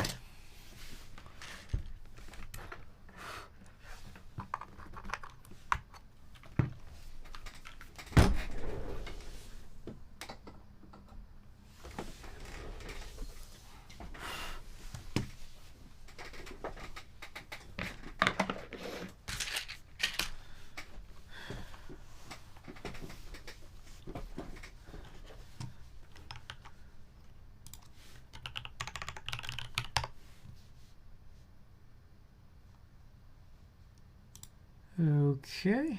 I mean, again, we have a situation here where I can't really... Well, I guess I can. Yeah, we can do this. So we'll do this. I'll bring this forward, point it downwards.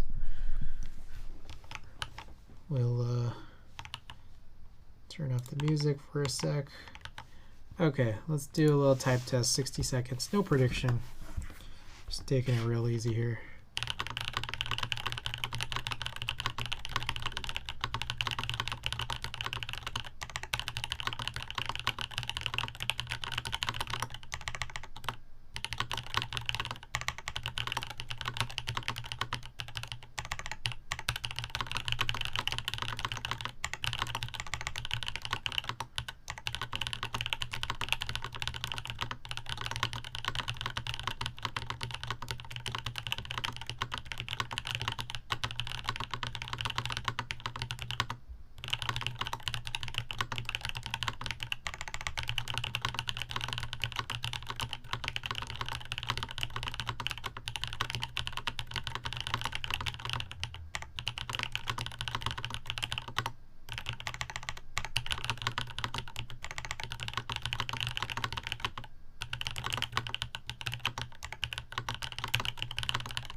Pretty slow. All right, I'll do a couple, or I'll do 30 and 15.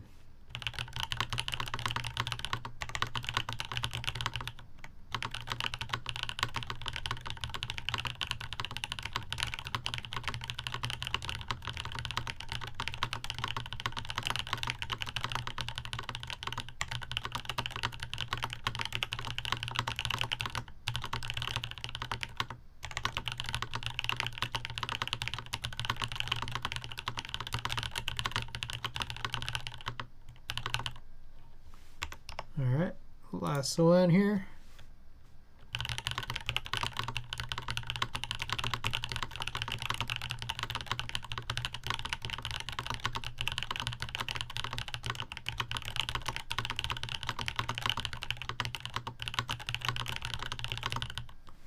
Okay, better. Cool. Okay.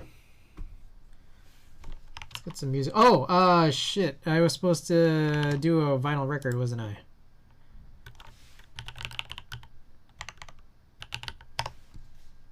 All right, let me hit that random.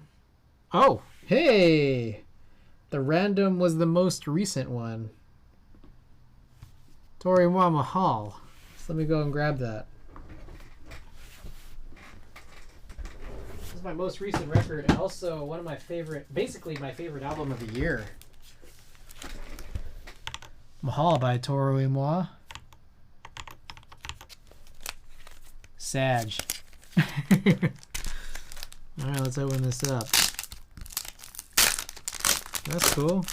It's like a adhesive envelope sleeve. Don't have to really crack anything open otherwise. Oh, that's cool. It comes with a bumper sticker. Oh, that's sick.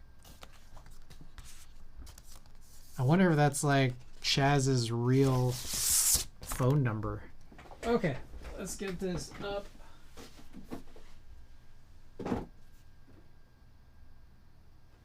Blue vinyl.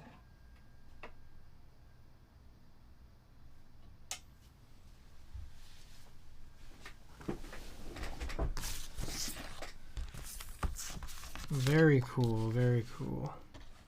Anything else in here? Oh. Is this like a download code? What is this? Oh. It's like a fake postcard situation.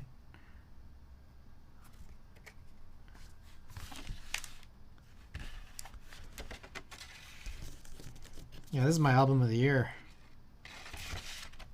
Some sort of limited edition vinyl, yeah. I need to resub to someone. Okay. All right, let me go and look for some chore to do. I'm certain I've got something.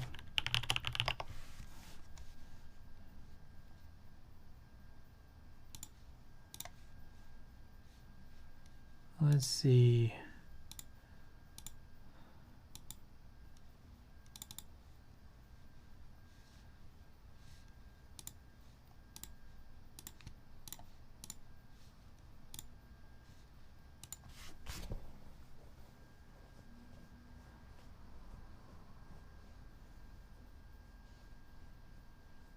Oh, there was something that I'm trying to recall.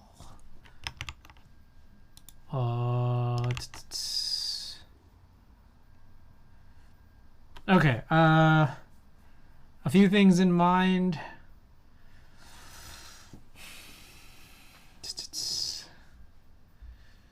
Okay, a few things. I wanted to do, yeah, actually a couple things. I'm not sure. Some of these might be fast. qk60, I want to change the switches in there. Brutal 60, I want to open that up and look at the XD60 PCB in there. And then also I have this walnut wrist rest tray case that uses this DZ60 V2 PCB. And I want to investigate the stabilizer situation there. So I think all of them, will all be fast. So why not just do all of them? I just have to remember. Okay, so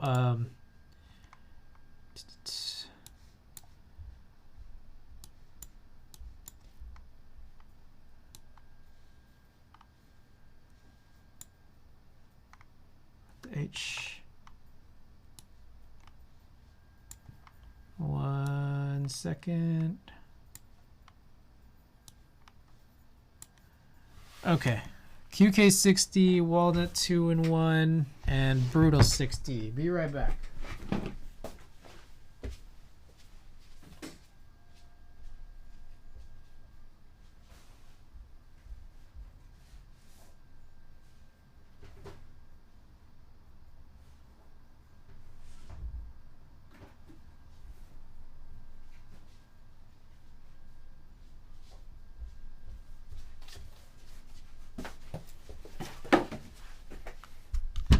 Okay, that's the qk60.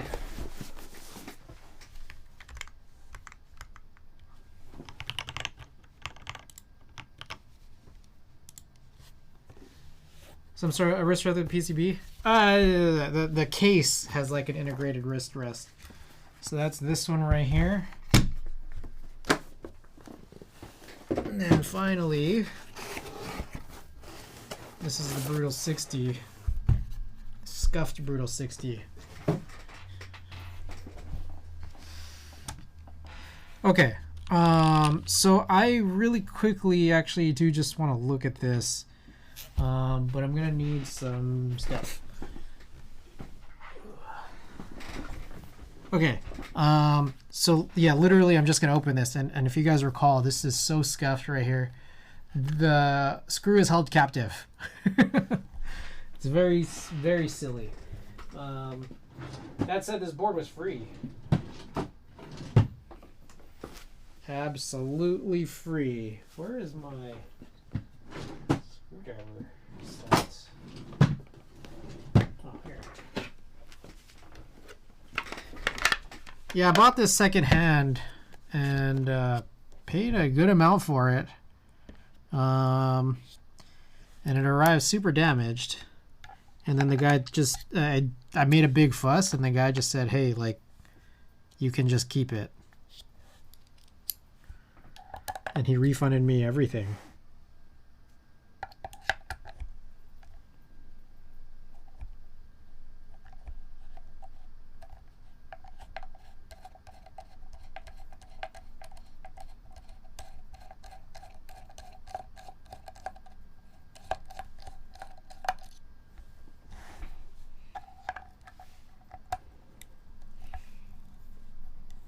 Oh shit, this is a 45, or this is a 33. It's just been going super fast. Ugh, okay, 1 second.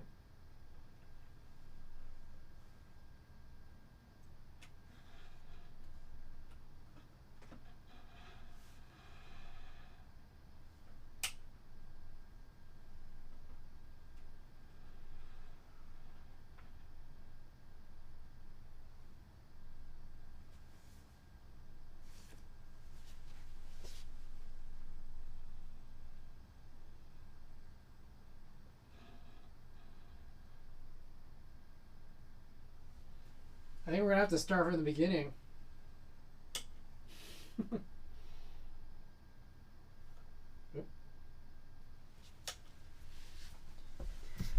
Okie doke. All right, and then the other thing too is that like the screws don't really even match with each other.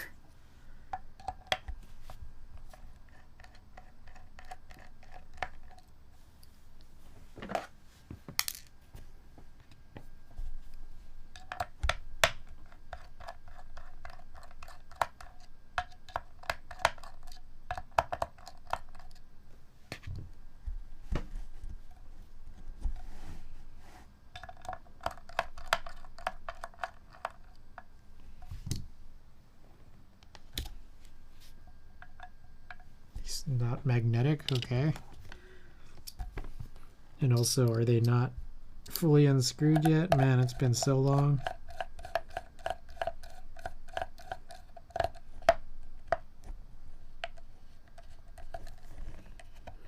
How long is this fucking screw?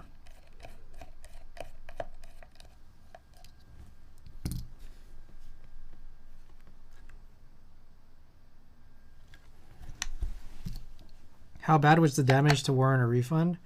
So, there's just multiple spots of damage, which the worst one right here is this corner where I'm unscrewing right now is bent in so hard that the screw head can't be removed from the actual bottom case. You can unscrew the bottom from the top, but like I mentioned, it's that like the screw itself is captive to the bottom case.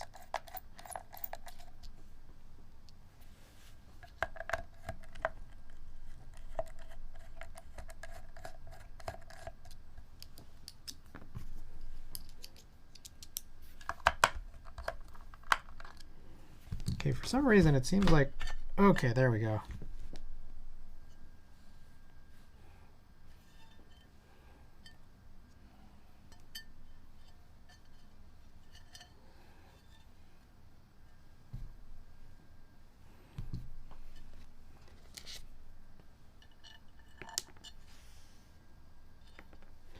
Okay. I'll give a closer look. Overhead. I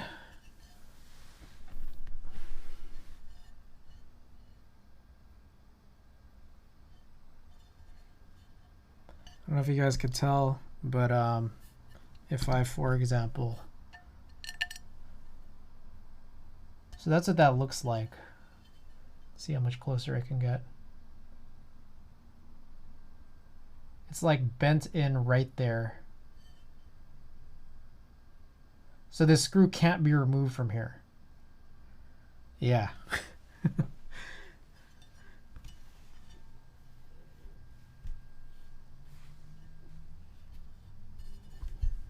Yo, wait a second. What the hell? Oh, okay, okay. So this is an XD60. Okay, the XD60 is interesting because it literally says GH60 on one side of it, which is surprising.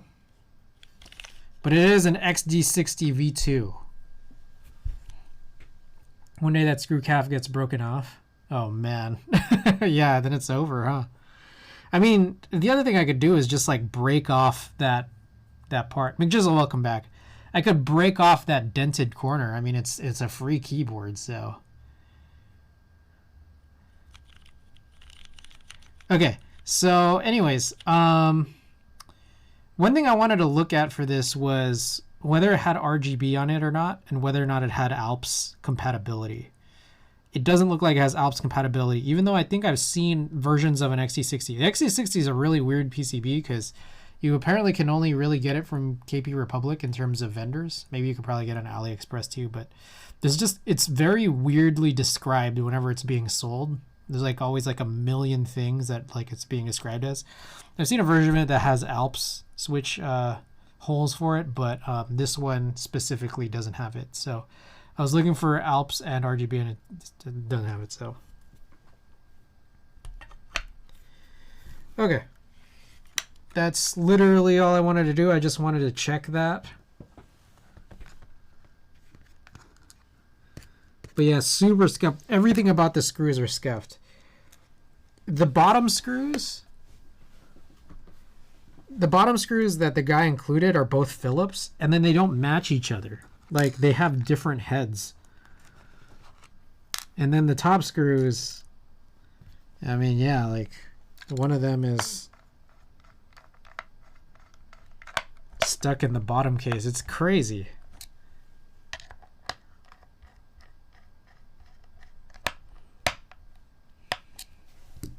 Oh yeah, and shit, I just realized I forgot about this entirely. Look at this screw.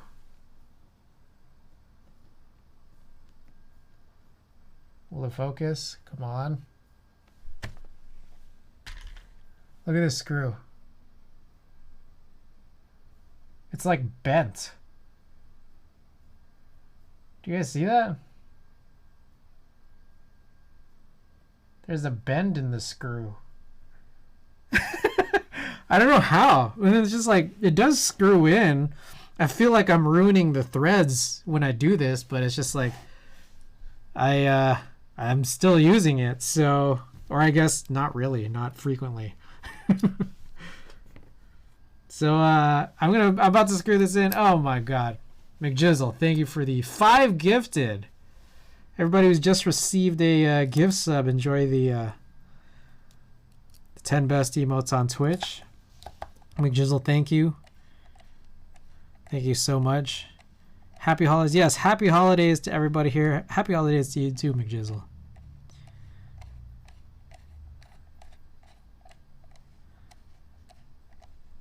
Yay, some non-scuff content.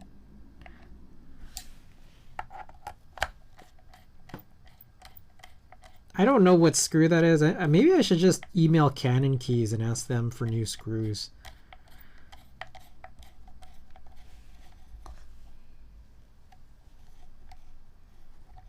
Did you know a screw is also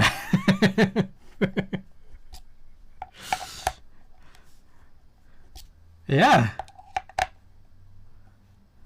Well, I mean, like, I didn't think of it, but I know it now.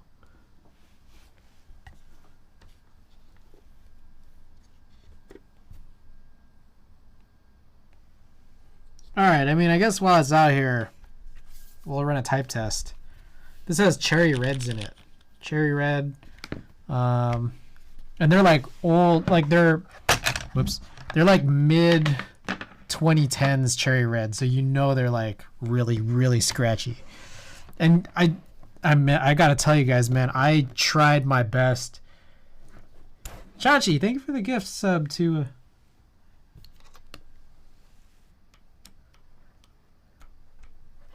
Chachi, thank you so much. And 2-1, enjoy the 10 best emotes on Twitch. And happy holidays to you, and happy holidays to everybody. Every time I visit Chris' stream, I'm just hoping none of my boards turn out.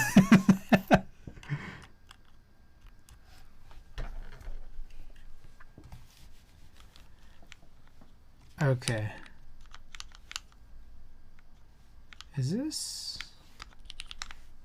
Let me see how this is programmed currently.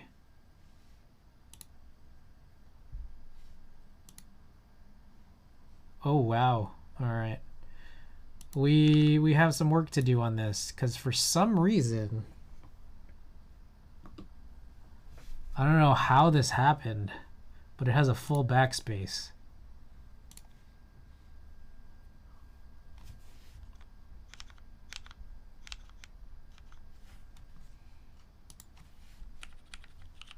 Okay.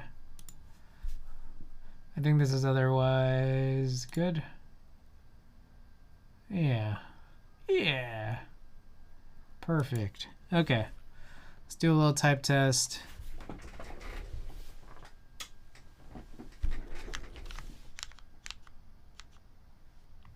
We start streaming these damn things. I'm going to be on my knees just begging the guy upstairs to bless everything I touch. All right.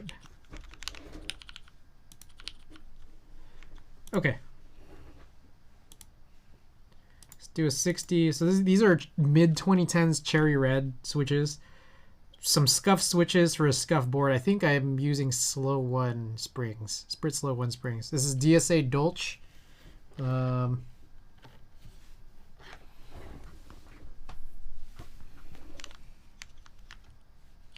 Sorry, 1 second.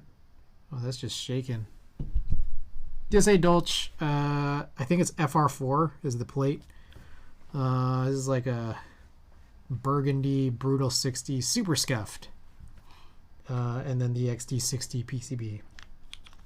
Okay, so all right, here we go.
So there it is.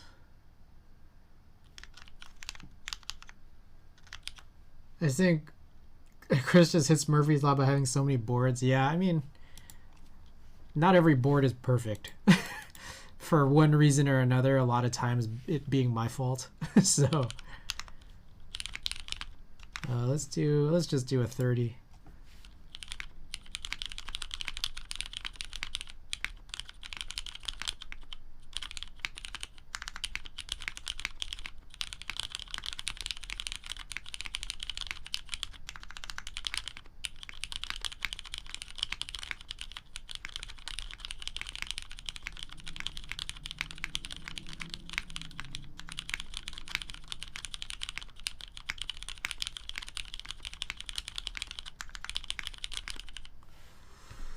there you have it. Again, very, very, like I tune these, and it's got, like, it's lubed, and in some cases lubed really, really heavily, but you'll still hear that signature cherry scratch.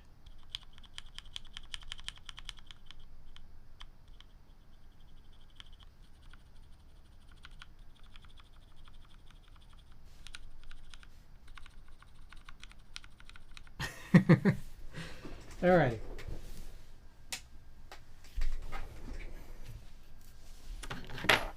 Okay, so that's it for this brutal. We'll put this away now.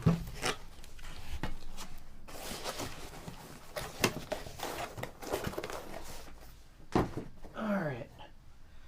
Next up, let's take a look at this guy. This is our that signature cherry scratch kind of hits different the more I stick around this hobby, not gonna lie. It's funny. It's a funny thing, isn't it?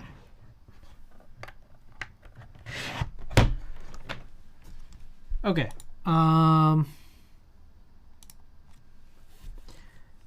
Tessa, welcome back. Okay, so this is the walnut 2-in-1 integrated wrist rest. It's just a tray mount board. Pretty cool. I have a what is this? It's like a task board plate, and then these brown PPS keycaps. So I kind of got this whole like wood. It's like wood theme going on here. How's it been? This looks lovely. Hey, it's brown. It's very brown. And there's a lot of flex on this. It's using a flex PCB. We have the middle post removed, and then the plate is pretty not solid. So it's cool. Okay, one thing I wanted to do was look at the stabilizers. Because it had occurred to me that the PCB is 1.2 millimeters, and I think there's no shims for the stabilizers. So we're gonna pop some of these keycaps off, unscrew it, and figure out what we need to figure out from here.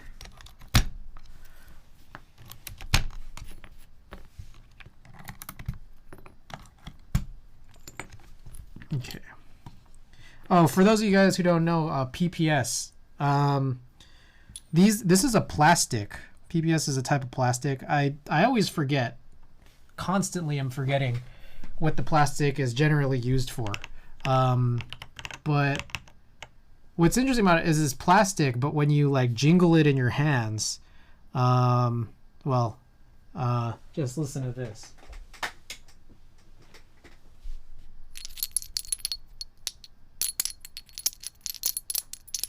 It's like metal.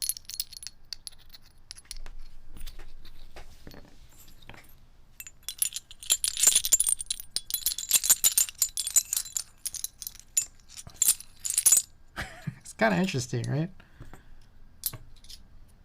Anyways.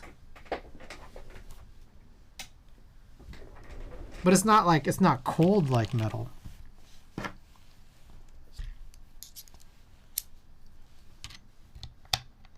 Oh, I wanted to take this off. Oh yeah, and then we got the cool S engravings here on this plate. Lego can sound like that. Oh, well, there you go. Common and Wanderer, welcome, by the way.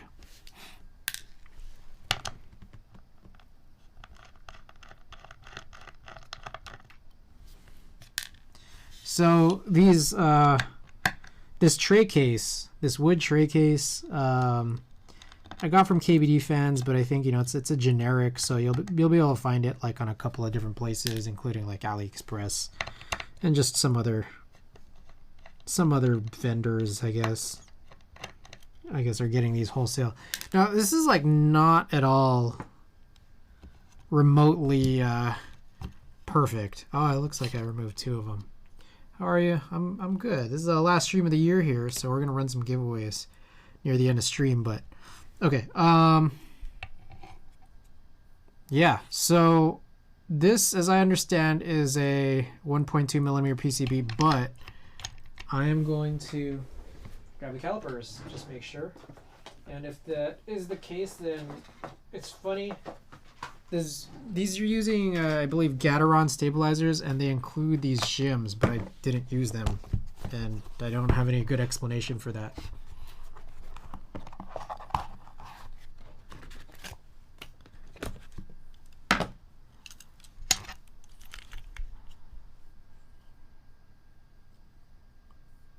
Yeah, this is a 1.2. Okay. That's all I needed to see and hear. Doug Gateron stabilizers more than Duroc. I think I was just trying it out, and what I remember was that like there's a few different types of stabilizers, right? But one of the things is I think about for stabilizers is how the wire gets locked in. And one of the reasons why I liked Duroc for so long was because basically the wire would lock in like this. Whereas a lot of other stabilizers have this design where it's just kind of like, does that make sense? I don't know if that makes sense. Basically, if you look at my arms, like it's not going to come down, like, or at least the space bar is a wire here. Like it's going to, like, it's not going to be able to go outwards. Like it wouldn't really pop out. That's why I like it. Anyways, a lot of stabilizers don't use that design. And Duroc, I mean, Duroc has a lot of looseness to it, right? But this was one of my first forays outside of using Duroc in a long time, since using Cherry and GMK at least, and then Duroc. What I noticed is that when you clip it in, like the wire, it has that design. I don't know if anything I said makes sense. Like if you look at the side of a stabilizer here, I'm gonna put this. Let me show this off.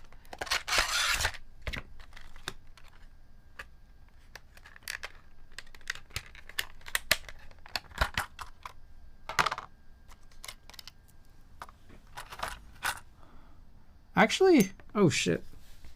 Now that I'm looking at it, okay, I was mistaken. So this does have the Duroc design.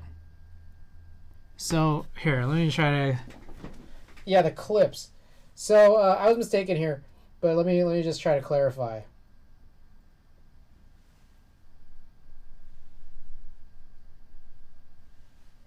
Okay.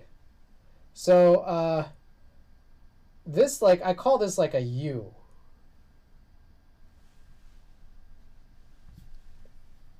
So like it's shaped like that, where it just like curls around it. And Duroc has this, but Gateron, what I remember by using Gateron here is that like it's really tight. And I guess that's supposed to be a good thing. Duroc's is pretty loose, but Duroc's was the first time I'd seen it. I think there's a bunch of other types of stabilizers like Cherry where I think even TX, if I recall correctly, but it has like has this design where it's kind of like a C. Like the opening is on this outer edge. Yeah. And I don't like that. I don't like that as much, but TX makes it work pretty good. But there's like some other ones where I just felt like they were not really quite particularly strong. Anyways, I remember these being really tight, but I remember thinking something just didn't feel quite right, and maybe it was because I didn't have these shims. So let's work at using these shims here. So I'm gonna need how many? 6.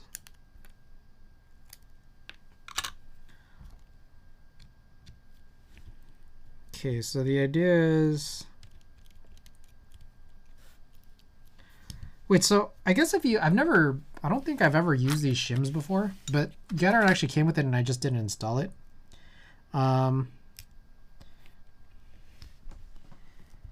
If I use these, you don't need the red thing anymore, huh?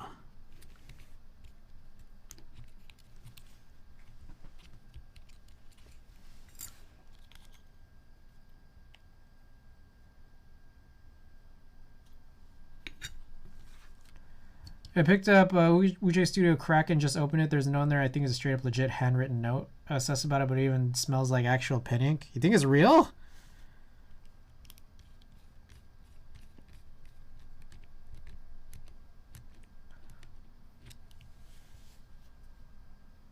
Okay, so I think the key there is like, would also think the washers aren't needed. Yeah. So the key here is that like when I'm putting on the shims now, like I have to pop the big end underneath that like bigger clip.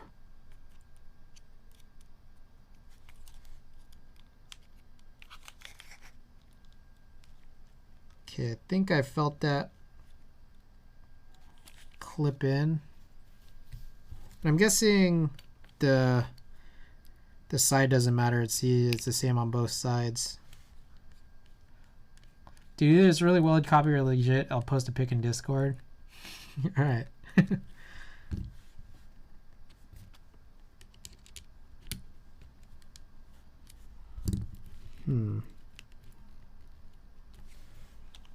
I don't know about this. This is a little funny.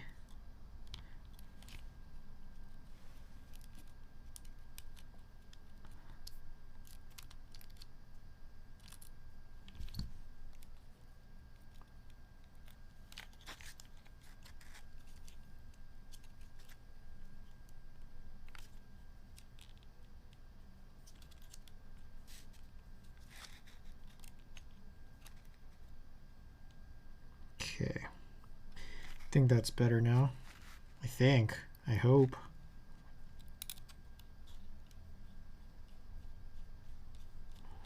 Let's see if this causes anything to sound different. Because I remember, and I was just trying it just now, wondering if there was a weird sound. I don't know if I'd characterize it as ticking, but maybe. Oh, shit.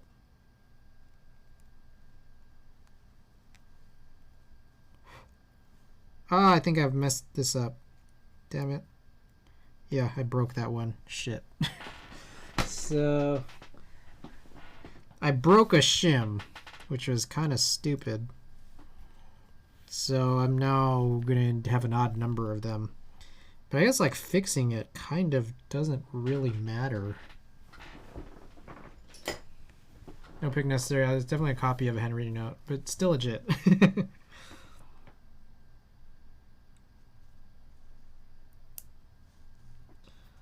Damn it, I broke a stupid one. Okay. Anyways.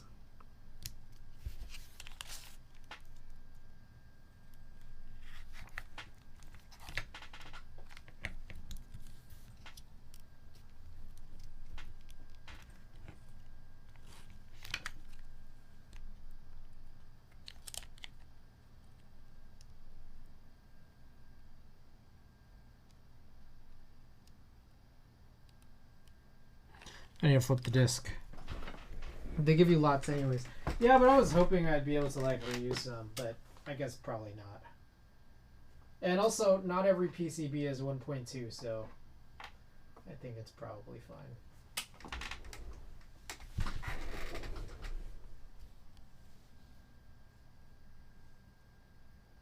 Where the hell did I put it?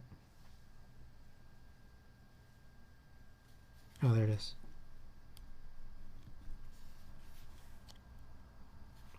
So I want to make sure that it's clipped in properly. I think it is.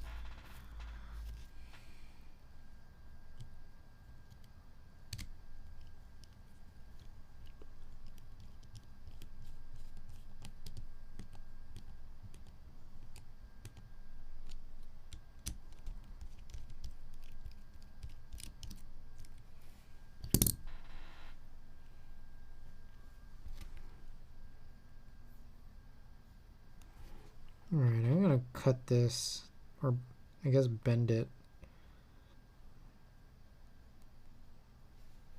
Man. These are less thick than I thought. I guess like it being 0.4.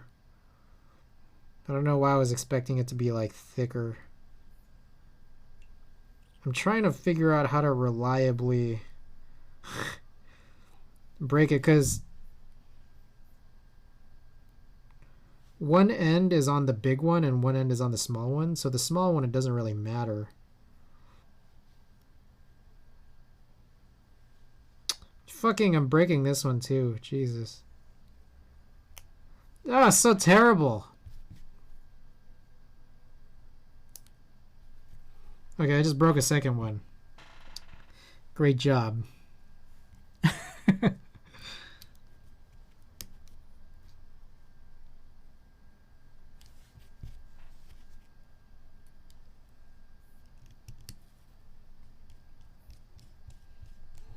So good.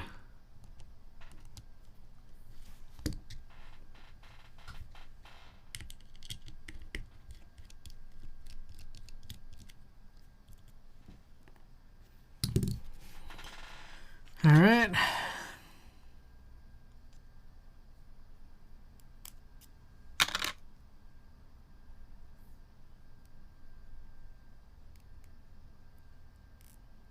Oh my god, I'm breaking it again. Okay, okay. What if I just try cutting it directly?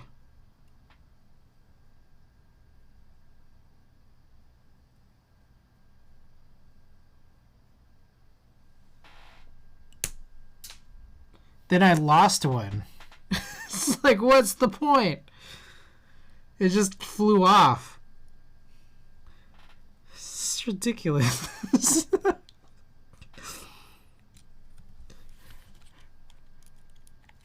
I think it just flew off into the abyss.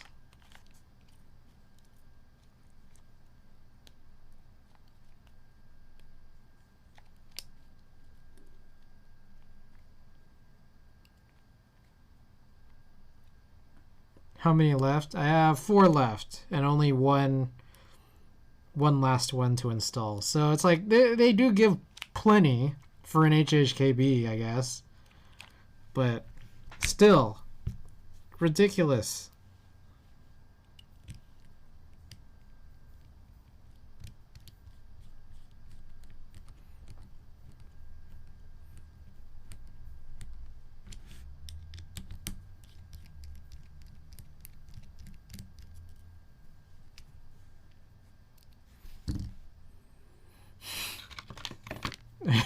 All right.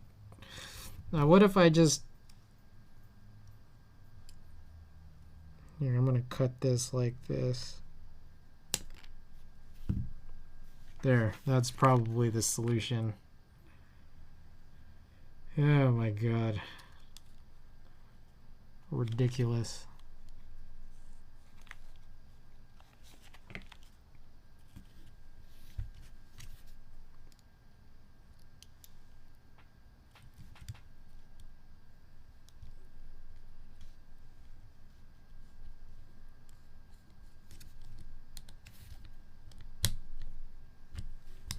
Okay. Cool. I guess. Oh, it literally says cut it with scissors. Also, have you been not really seeing what I've been doing the whole time? Cut it with scissors. Oh my god. Alright, I'm going to throw in all the washers back into this bag too.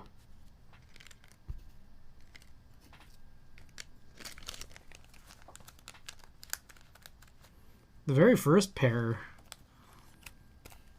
that turned out all right, but all the rest of them, not so much. Shows her finger says, I was just trying to break them like a PCB, because I figured it was just made with a really, really thin FR4, right? Okay, what do I do with this case? Here it is.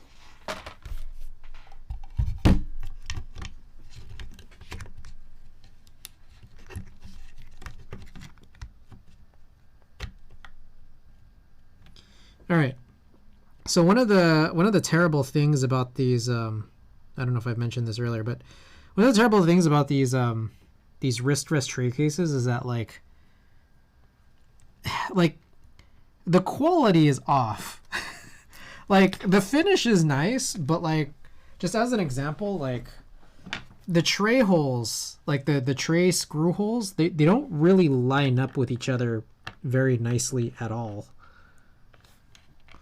Like you just kind of tell it's just off.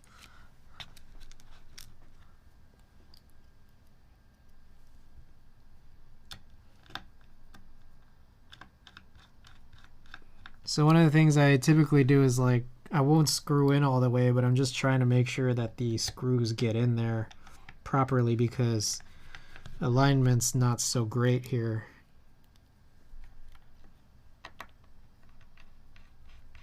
Okay, I think that might hopefully be enough.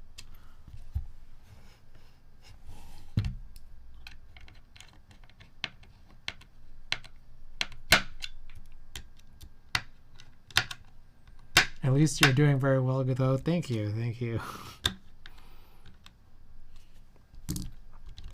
All right, let's get everything back together. Let's see if there's any actual noticeable differences.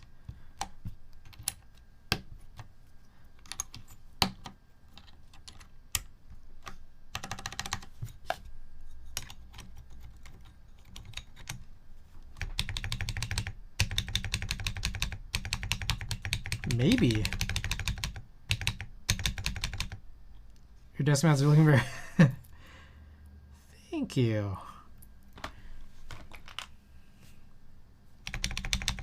Maybe it's a little better. Slightly. It's got like a metaliness to it, and I think maybe that's just the keycap. But I don't know if that sounds different from how it sounded earlier. Okay, let's run a type test. Or two. Okay, just real quick aside, I want to mention this. I think I have no problems with tray mount boards. You know what I think I have a problem with is something that showed up, I think it shows up here. It showed up, the worst offender was the D60 Lite, and also even the D60 for that matter. These non-JST boards, like that have like the standard connector here, it's really goofy when it's like a mix of things. There's like a perfect amount of flex that is required in order for like the connector to come out of the port hole. I don't know, it's just silly. I think, yeah, the D60 Lite was probably one of the craziest, most ridiculous situations for that. And I'm seeing this kind of is going to occur here, but just not really as bad. Okay, let's do some monkey type.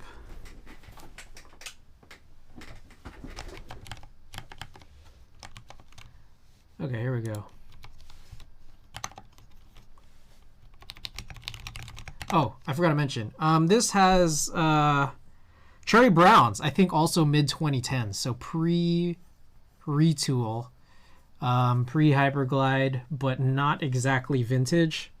So it's kind of like between the Brutal and then this guy right here, it's just that like definitely have the most noticeable of scratches. Brown build, pre-tool. So mid-2010s, like probably I'm closer to early 2010s because I think these came out of a Philco from like, again, like probably around 2012, 2013 or so. So you're going to get like a lot more of that scratch, but it's what it is. Simple board. Here we go.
I enjoy daughter boards very much.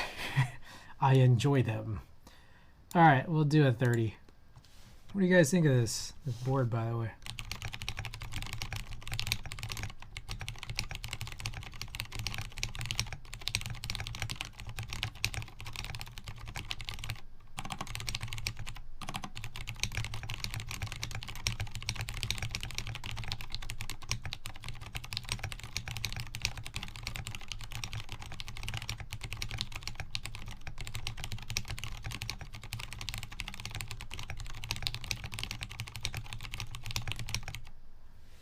There you go. I like it, but those blockers, man. You don't like the blockers? I think the blockers are great.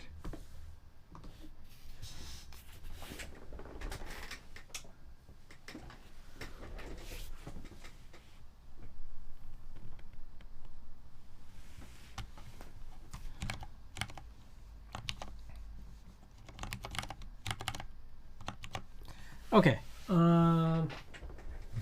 So that's that board.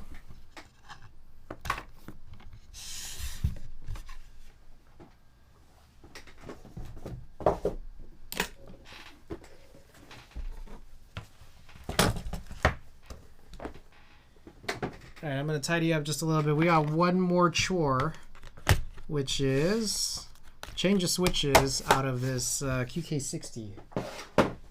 So I'm going to show this on screen real quick. And when I have an opportunity, I am going to take a quick screenshot of this so I know where the keys go.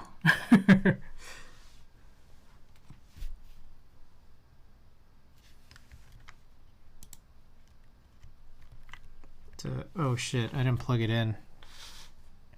Oh, I need a Mint qk60.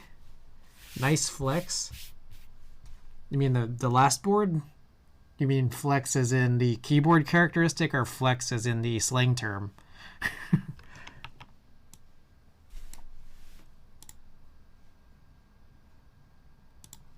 Damn it. Hold on.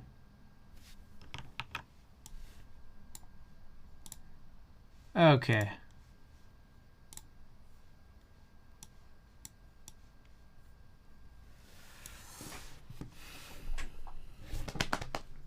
All right. Switches. Which switches to use? Okay, I have a ton of switches. But I think it's important to figure out which ones would be most appropriate for this. There's also this notion that I didn't use any foam, and maybe this is one of those times where it's just like, let's try to use some foam maybe. So let me grab a tray for these keycaps.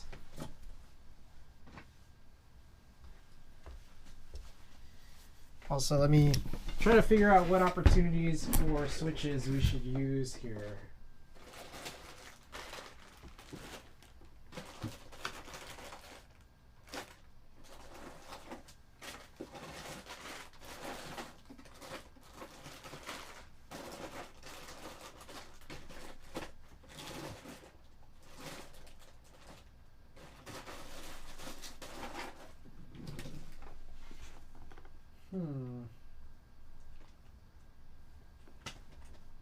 Let me think.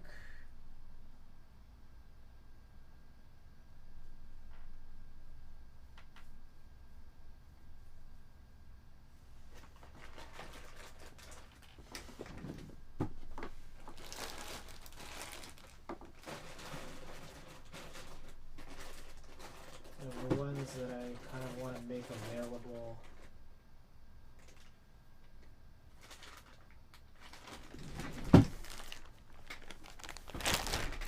I am surprised that this is done.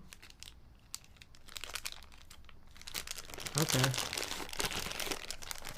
Ooh, wait, I like this board. Oh. Yeah. Yeah. Last board, keyboard I had a nice amount of flex. Nice. Alright, so I feel like I'm gonna be making a critical mistake here. Because if I potentially opt to use foam, no,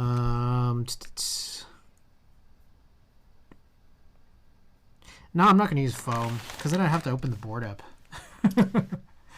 All right, let's just run a poll here.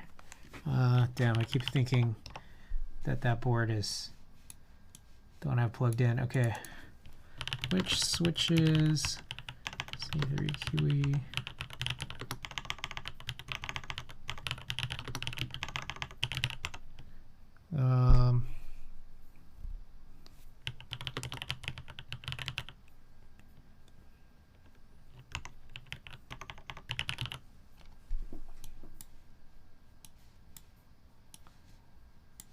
Okay, 5-minute poll. All right, poll is up. 250, mind blowing. I don't know how I feel about the qk60 still, because it's a great, I feel like it's a great board, but I just had this sense that I just didn't really need it. But at the same time, the fact that it's wireless is also really, really interesting and really intriguing, especially the fact that it has a receiver. It's not just Bluetooth. So I don't know, man. I'm still, Jerry's still out. I'm still trying to figure out how much I really like it. What was I doing?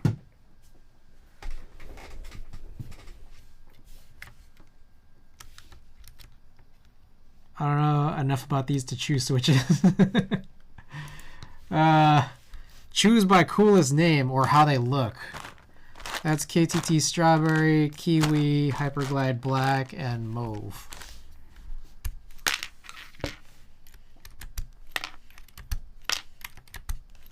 Price does not equal performance. Yeah, just go by name. Oh, sorry. You're talking about the keyboard. True.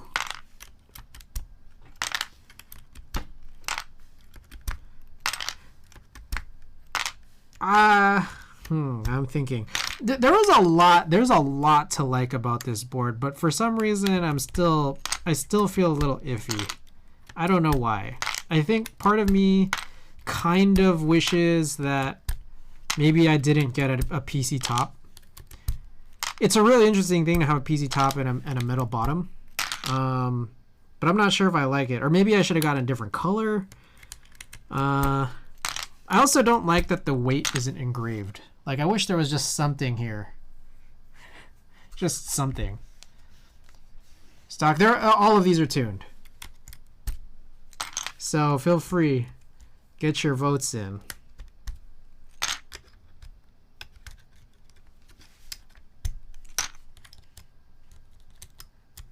I think all the linears, the Kiwi switches are tactile.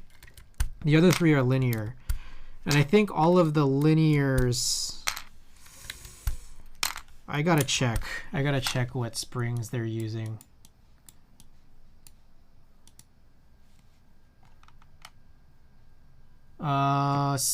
Black is slow 2.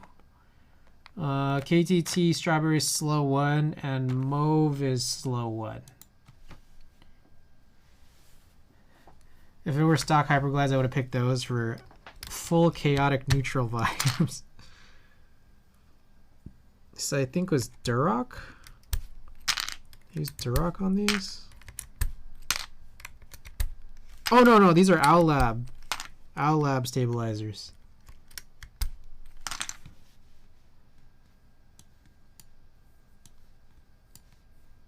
A weight can be a hammer or be hammered. Ah, I've seen this.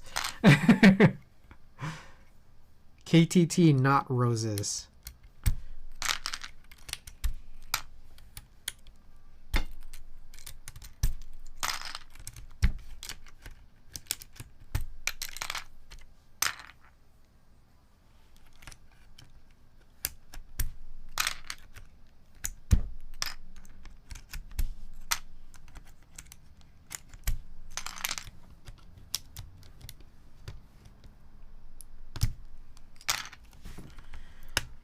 Okie doke.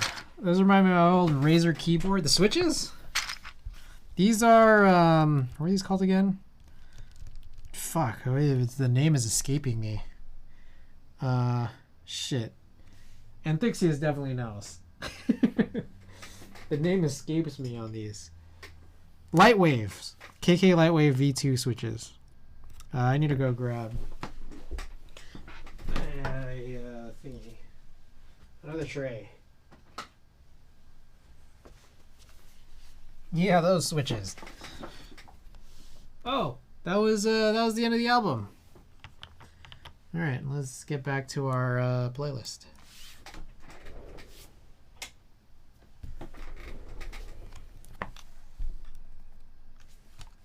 Oh, who's winning right now?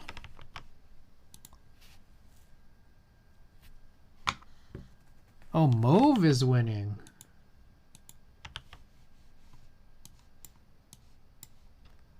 Also, who won the Laker game?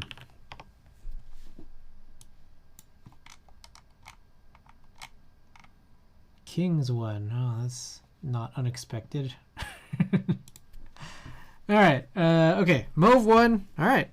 Thank you guys for voting. All right. Man. All right. Let me see. These are really tight in the plate. Let's see if this Gateron V2 switch puller helps with that at all. So as far as I remember, this is a hot swap keyboard. But these switches are pretty challenging to remove.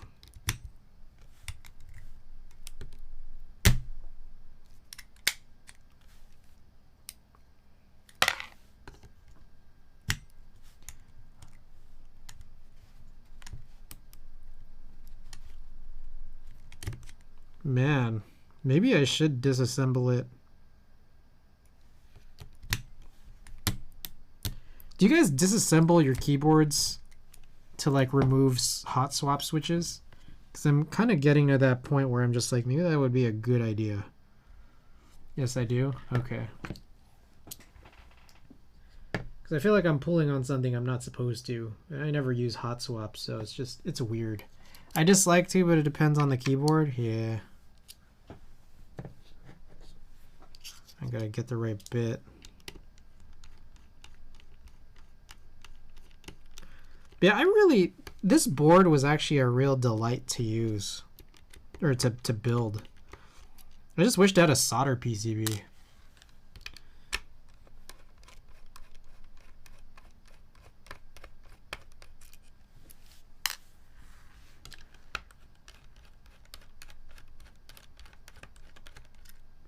If it were a solder PCB, this would take a lot longer, but still, I wished it were.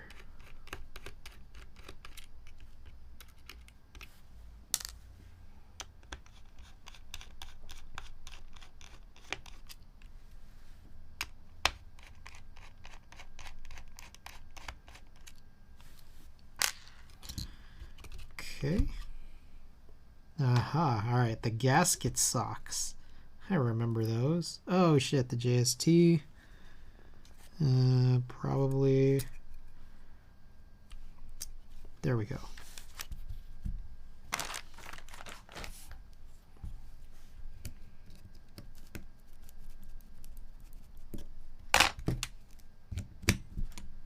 This switch is so damn tight.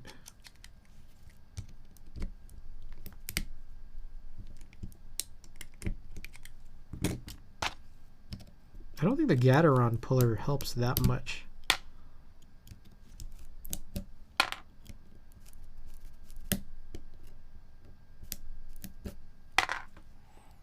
Speaking of wishing for a solder PCB, I want a Seal 6. Nice. Came with just a hot swap PCB. I'd actually been wanting a solder one.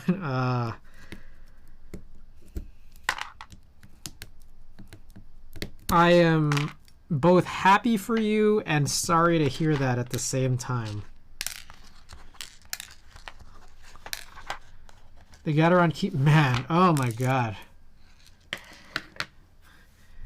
I don't know if you were here for this this whole debacle, but I meant to buy the keycap puller, and I think I had it carted for a bit, and then my cart cleared, and then after a little while, I went back to it, and I thought I added it to cart, but apparently I added the switch puller to the cart. It's so ridiculous. The worst part is that it's not cheap.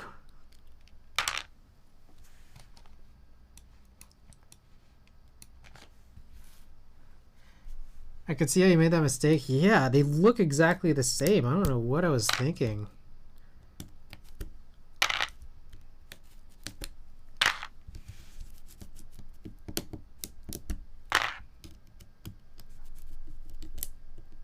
Okay, I guess if this is disassembled, I might as well... Should I use foam? You know, I've never used that, like, switch pad foam. So is that... Okay, real quick.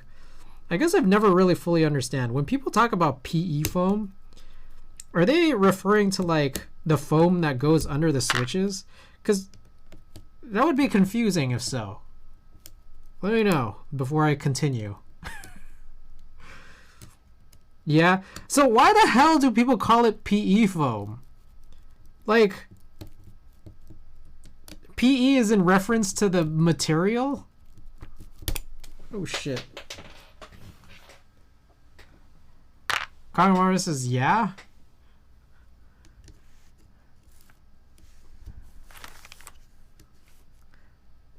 Like, it's like, why would you call something plate foam and then case foam for, like, the labels for what their function is, and then all of a sudden you have a third foam that's no longer about the function but the material. Like, I hate that that's like that. Like, I hate that's the way the nomenclature has evolved into. That said, I hate a lot of things. I hate a lot of the way keyboard nomenclature has evolved.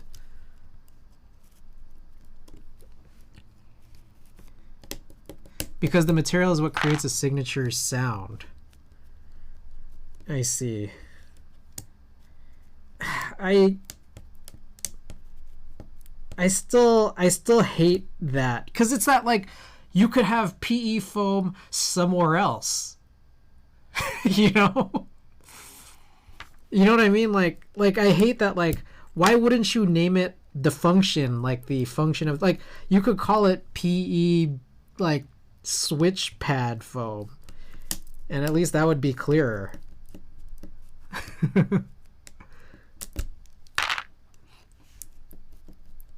God damn, these are hard to remove.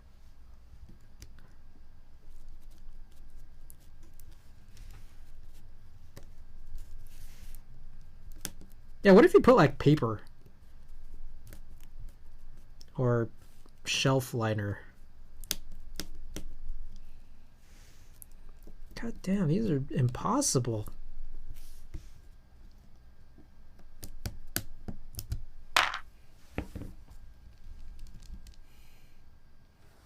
Instead of foam, why not do that? Put a piece of paper. Just poke holes through paper. God damn. Jesus Christ.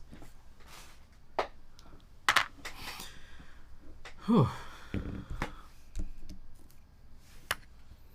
These gasket socks are just popping out. I wish these gasket socks were tighter.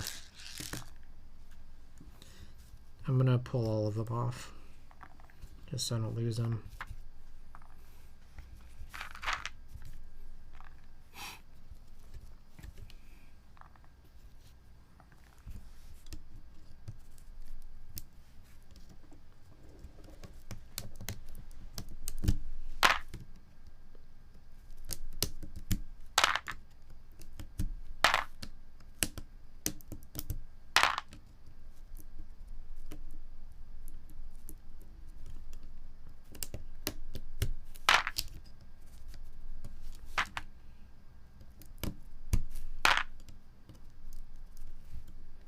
God, I fucking hate hot swap so much.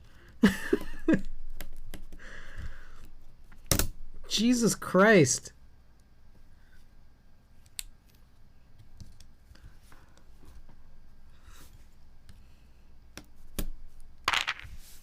What? I hate hot swap. I hate how hard it is to remove switches out of the sockets. Desoldering is so much more work. Yeah, but at least like you could do it right.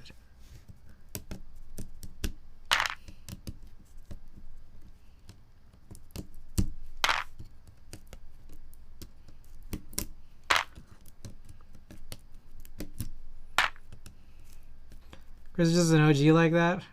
I say that I have no hot swap boards right now. Hot swap is for like, I don't know, man. I feel like hot swap is for cave people.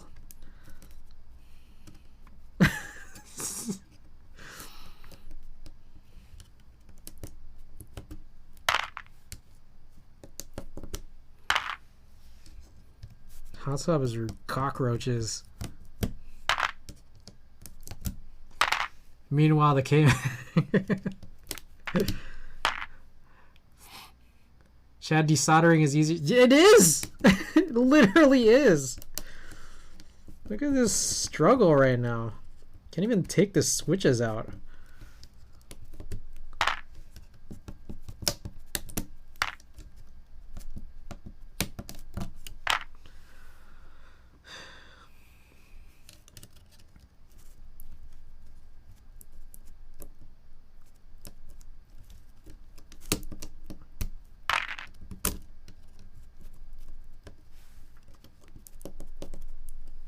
Alright, I need to rest my hand real quick. I'm going to put these away. Also, I'm going to get a poll up for on whether or not you think I should use PE foam for the first time ever. I've never used PE foam, so...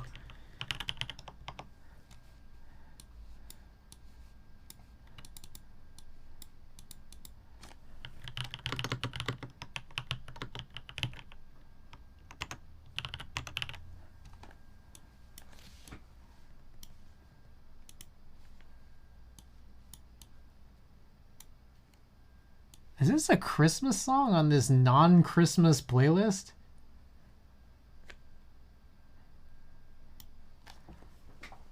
Compared to the crap Chris puts himself through, soldering is easy money nowadays. Yeah.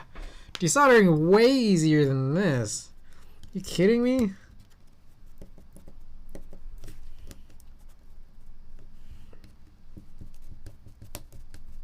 This is unbelievable. Should I use PE foam? Again, with the context given that I've never used it, apparently. Your struggle is more likely to do with the plate than the hot swap socket. Hot swap sockets don't grip any tighter.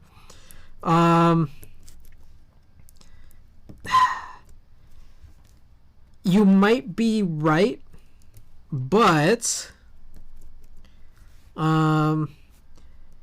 there is a notion of hot swap still having some issues. Like, just as an example,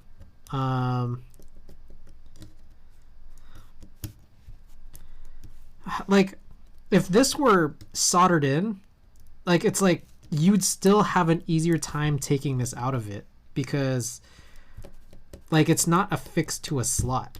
You know, like the actual pins. Like, which is an added point of literal tension. So, god damn.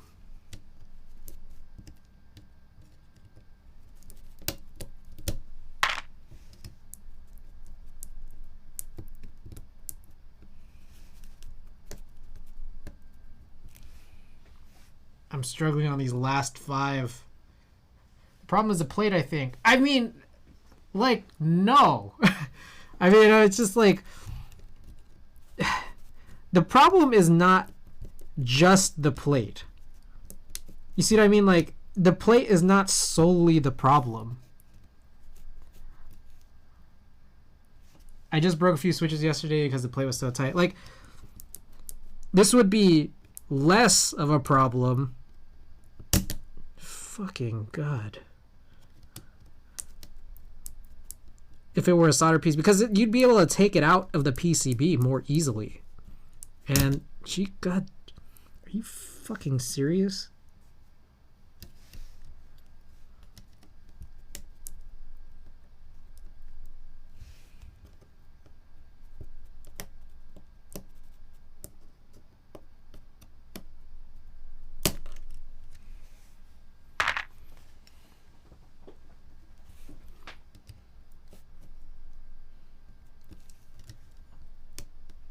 Wiggle it. I am working on it, man. I am working on it. All right, upside down.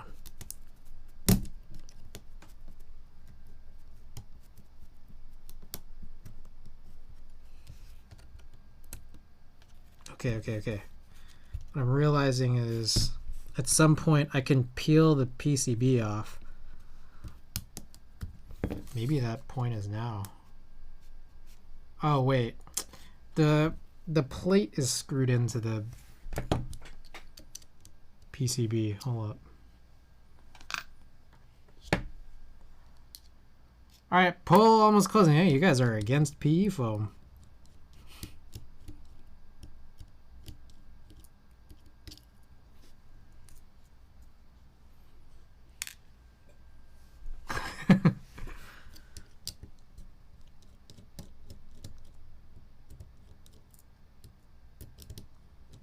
I can fix that. I'm against foam.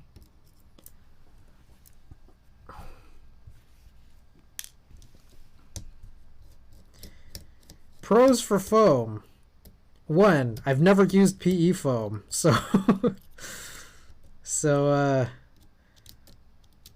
the pro is that I get to try something new. Another pro of foam, there's less extra shit you just have around, like just for example sitting in your carrying case or extra boxes or whatever, because it's all just like built into the keyboard. Cons. My understanding is that every board will sound the same. Come on, screws won't come out. Ah, shit. I see what happened.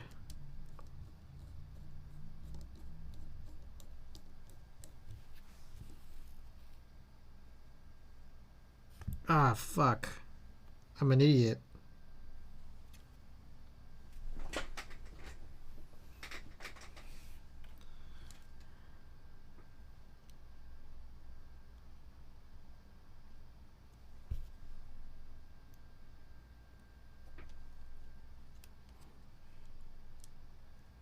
I see. Okay, so this last like standoff screw kind of got fucked up.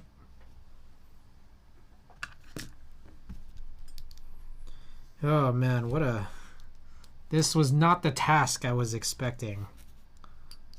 Not at all.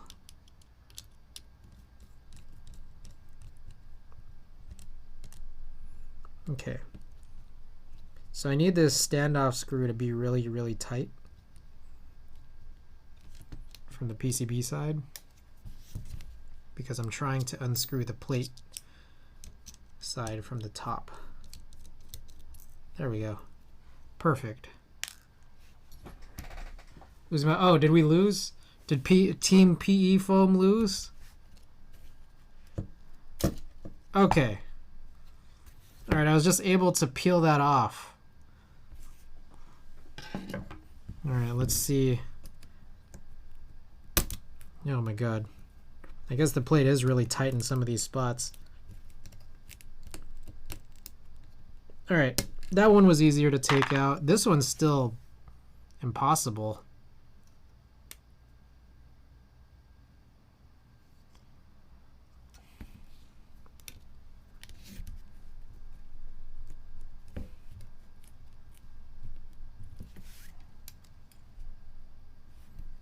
So you could see it. Like the idea is that like there are these like clips from the bottom, like the bottom side of the switches that you're supposed to be able.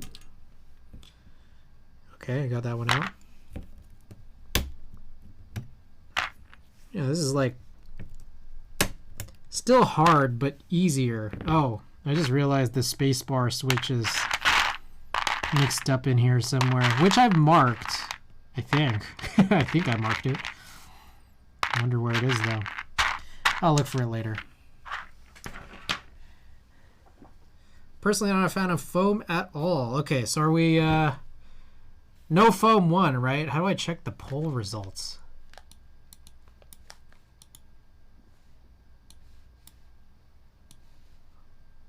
View results. All right, no 1. 3-1. Okay, I guess we're not using foam. PE foam. You can put PE foam anywhere. Oh, I hate that, man. Okay. So, at this point now, I guess I screw the plate PCB back together. Now that I have all the switches out. And then we'll put in the mauve switches.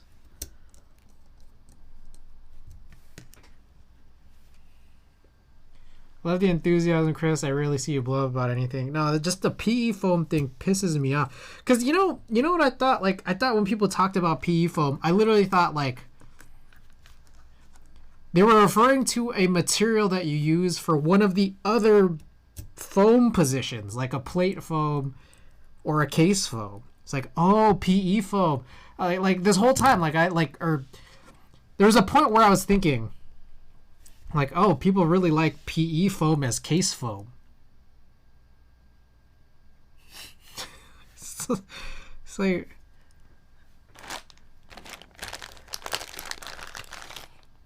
anyways.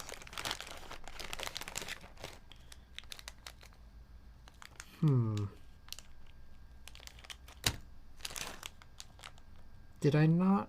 Man, this is real confusing.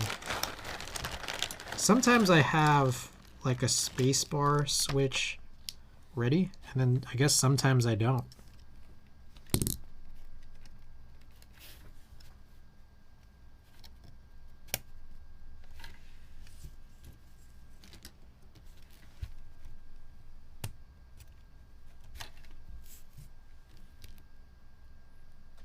Also, yes. Yes?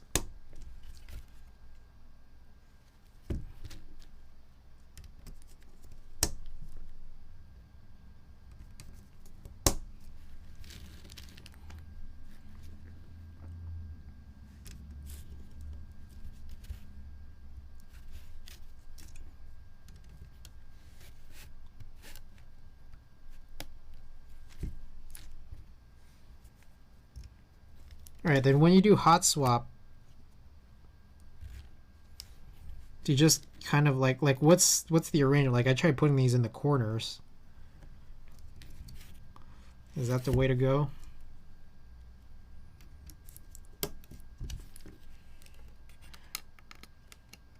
Oh, I guess like maybe a plate fork? Like I think I still need a plate fork even though this is alley.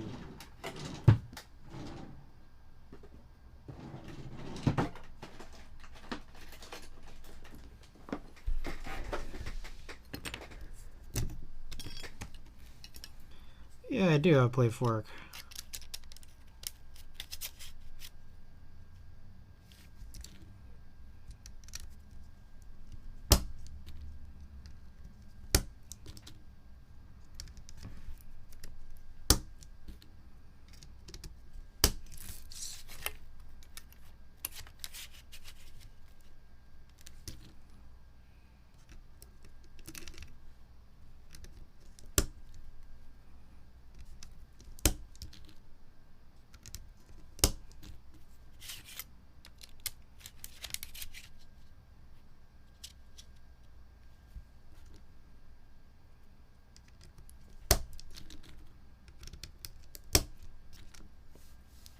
It's about Mauves and everything? Ah. And then what happened? Mauves or banana splits? Ah. These were sitting in my BMech for a while, I think.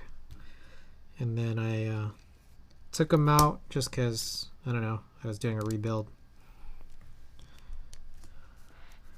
And now, oh, I remember. Yeah, there's no, I need to put in a new spacebar spring. Because this was in the BMX, so there was no heavy spacebar required.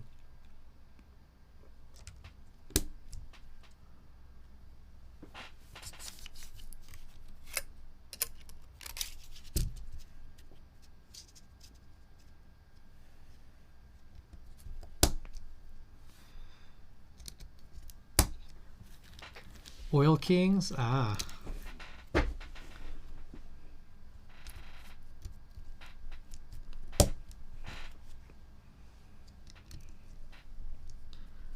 It's getting like tighter. I feel like not all of these switch cutouts were made equal.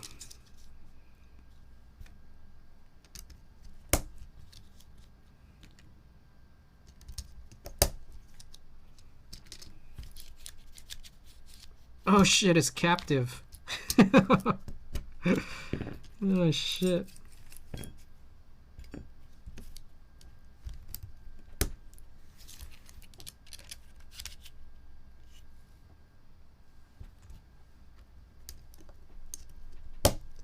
Yeah, some of these are super tight.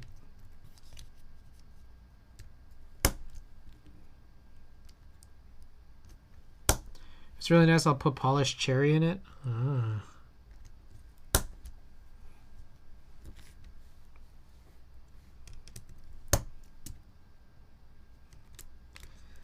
Put polish in them, cherry, and run them for 2 million. 2 million? That's crazy.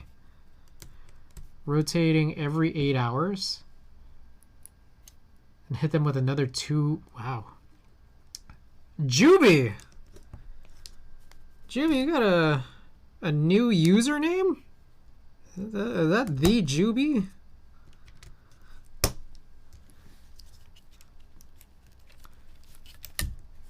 Not quite 2 million, but diamond polished cherries sound interesting. Hey, yo. Yeah, what are your thoughts on diamond polishing?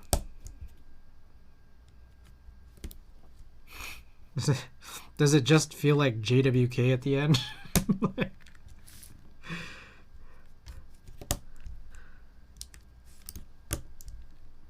Hey, yo.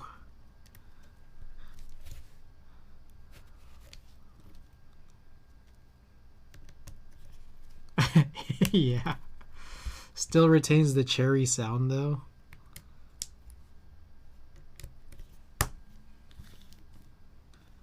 I see. So it's the sound you like, but you just want it to feel a little different.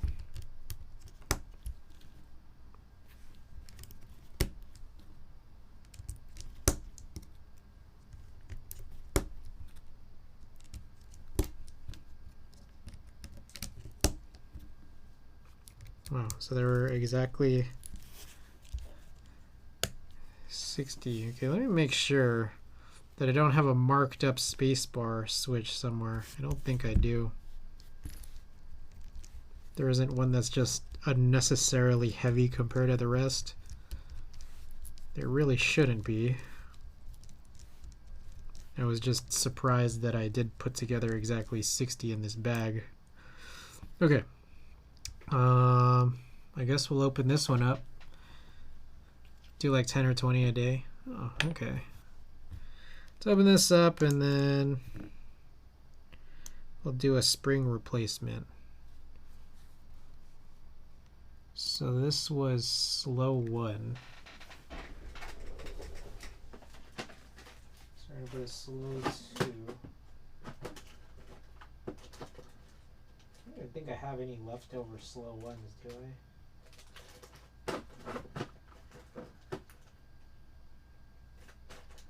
I don't think so. Okay.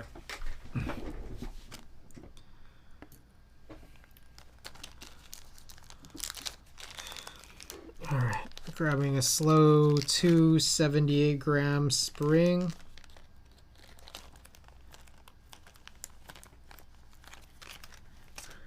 I need some lube. Just gonna kind of brush it around some 205 grade 0.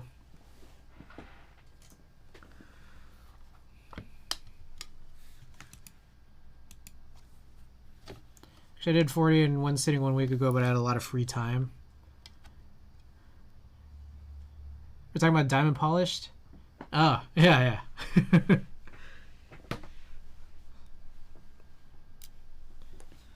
All right. Maybe just tweezers. Where are my tweezers? God damn, I just lose everything. All right.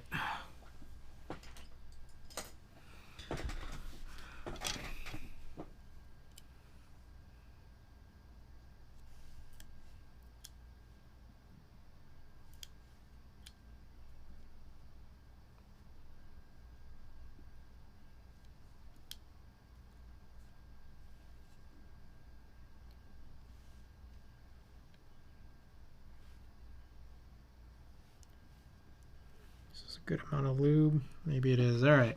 That's probably enough. Believer beats paying aftermarket for Vince. Ah.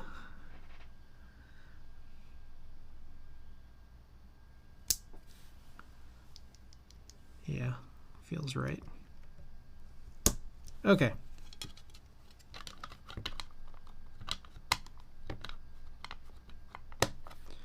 Let me mark this up.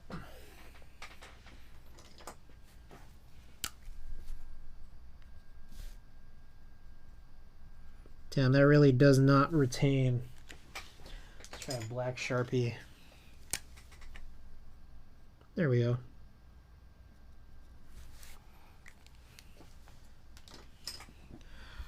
Okie doke. I guess we ought to, maybe plug this in. Shit. Okay. Let's plug this in and make sure it works.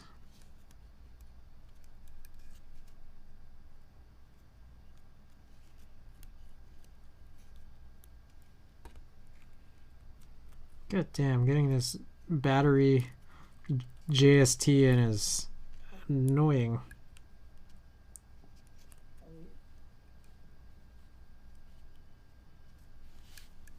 Get in there. There we go.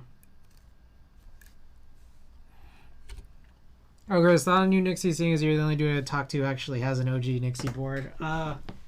Good. I'm glad everyone can try it.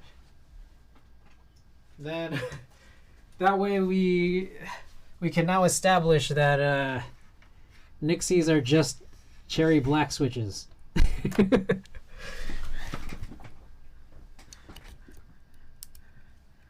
The more that people recognize that, the less hype there really needs to be around it. So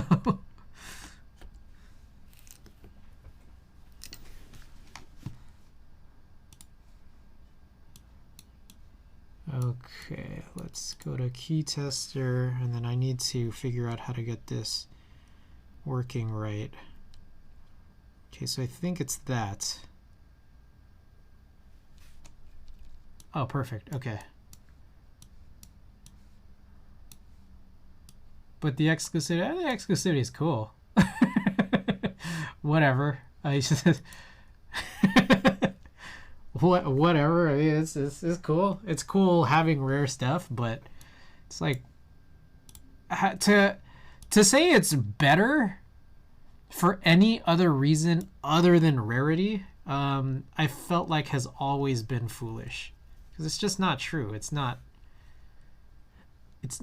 It's not better than literally any JWK switch, like in terms of smoothness.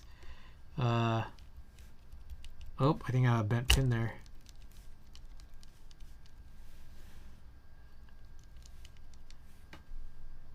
Okay, so the D is not right. Nothing better than HHKB is the only true statement. Yeah, see? Juby gets it.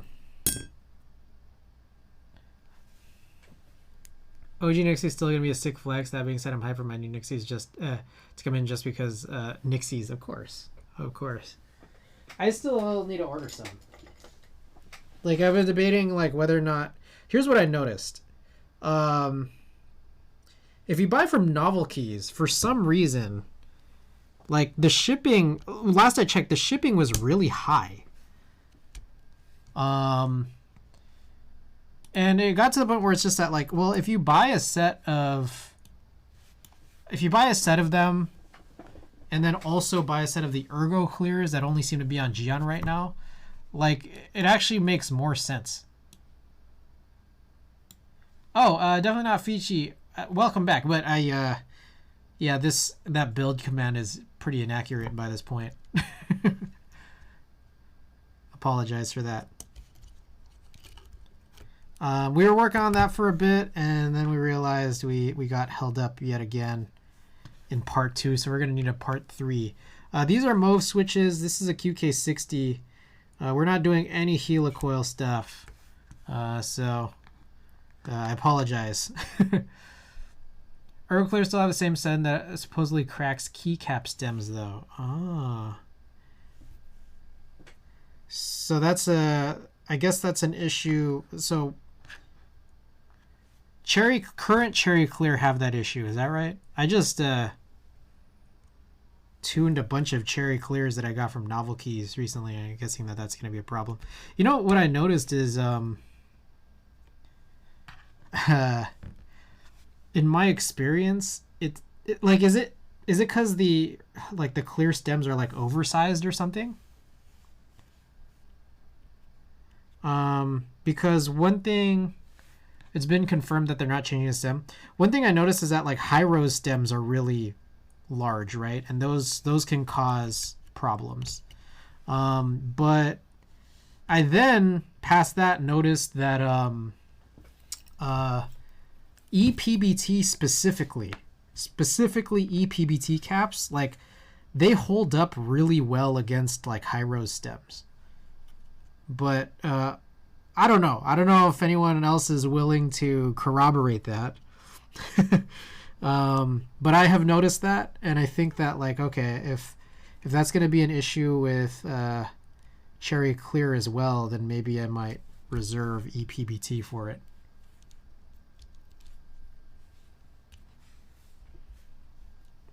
I haven't tried CRP yet.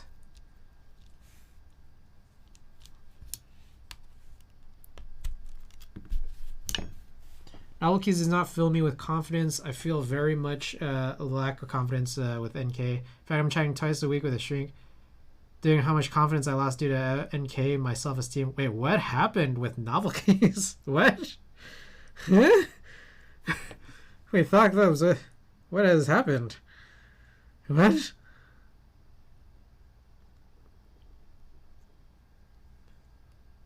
I love Novel Keys. I placed a bunch of great orders with them. Okay. Here's one thing I'm wondering too. Should I have put the keycaps on first?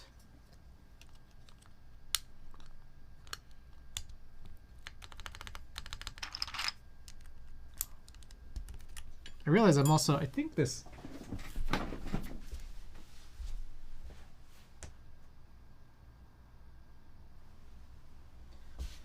my camera has been like slightly off angle. My group I was delayed. I cried tears of, I expected this from the beginning. Top case first, I think. Better view. What? So I should put the, well, yeah, maybe I should put this on first. Oh fuck. What? What? Am I crazy?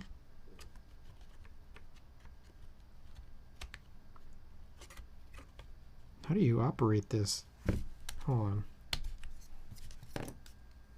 May interfere. Yeah, I think that's exactly what happened. I'm pretty sure that is literally exactly what happened. Complete interference with the keycaps.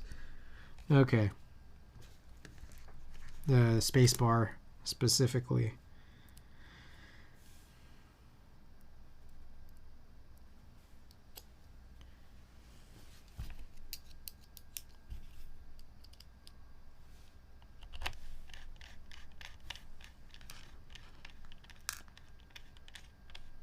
Christmas ruined all my hopes. My will to live all gone. NK to blame due to shipments out of China out of their control. They are to blame for something that is out of their control. Yep.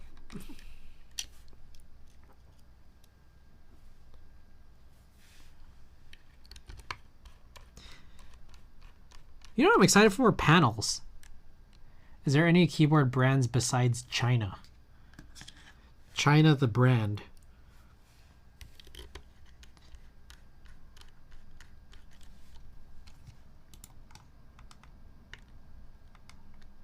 Sounds like an ex-girlfriend kind of statement.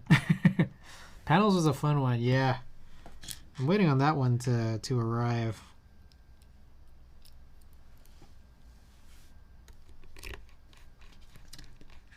Oh, you know what? I'm kind of wondering, should I put in a different key set on this?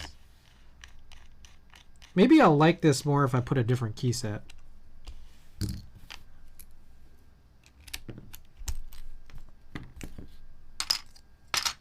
That it was an icon plus text mods. I see. The movie VT.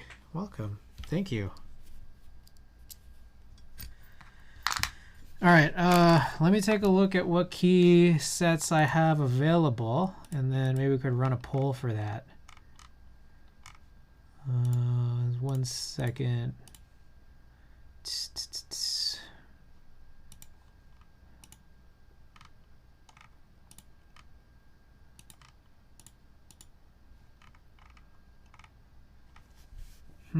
We got Dandy, Dolce, Avantgardia. Yeah, I gotta find these though. It's just like my key sets are kind of all over the place. Striker 1 and Striker 2. I got Toko. Holler if you hear anything you like. Gian sells a stem shaper. Ah. I see another person of culture. I have the same. I have the white one too. I haven't used the white one yet. But I'm just worried. Like, I feel like white, easy to show dirt. Honor dark. Okay, wait. Oh, I have muted. Muted too.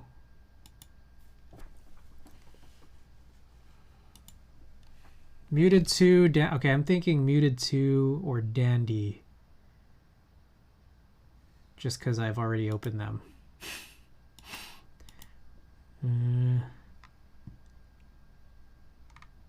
Oh, I also have a Cherry Raw, which I haven't opened yet. All right, let's run a quick poll. 3-minute poll. Which key set?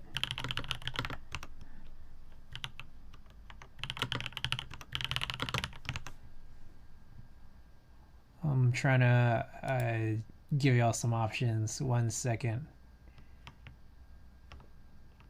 Oh.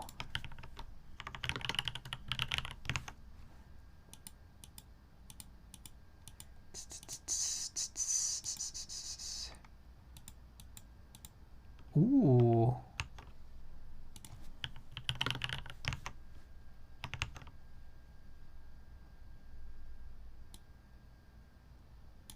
Okay, poll is up. 3-minute poll.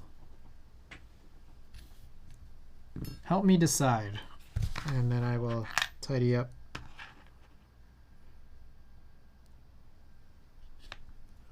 In the meantime.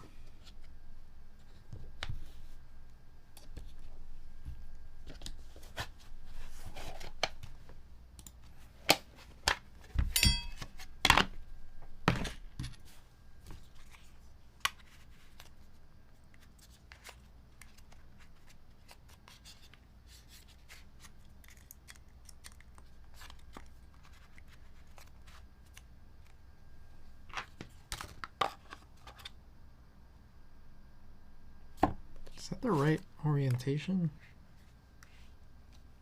I don't think it matters.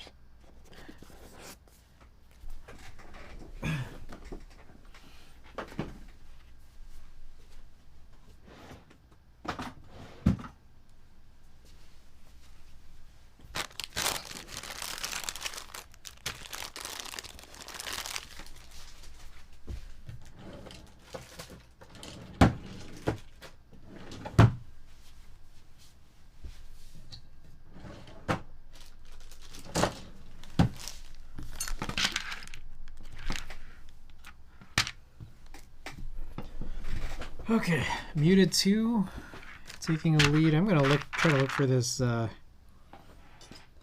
had a spacebar switch marked up here, and then I just threw it in with everything. So, oops.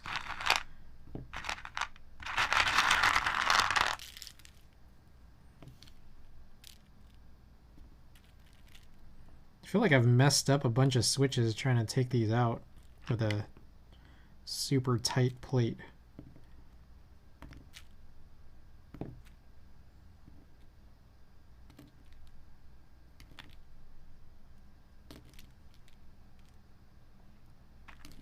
Get your votes in, guys.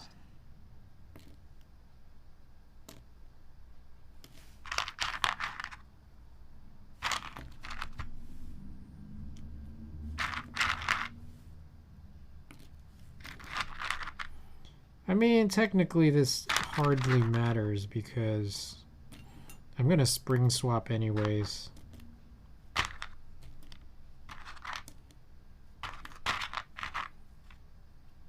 Is that the heat switch? No, these are KK Lightwave switches. I wish I had Hades. In October, Gion had a crazy deal on Hades switches. But it's like you needed to buy just like a lot of other stuff just to make the shipping to the States worth it. And I had like a lot of stuff in my cart, but I didn't actually pull the trigger. I just kind of figured that he'd have a Black Friday deal, and then he didn't. So, oops. Okay, I found it. Muted 2-1. All right, let me go. Now the next thing I gotta locate Muted 2. So I will be right back.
Alright, I found it. Took me a little while. China's in Korea, which is not to say China's completely out of the supply chain for the majority of things on this planet, but some assembly and machining is not done in China. Also, China is huge. There's quality manufacturers and not so quality manufacturers coming from there. Where do you buy your springs? Lots of different places. Just whoever is stocking springs, and I'm buying stuff from them already. So kind of typically from Prevail, just because they started. I mean, they have all the SPRiT springs, and then also I like their own springs as well. So, but yeah, anywhere that's just stocking. Frankie 23004. Thanks for the follow.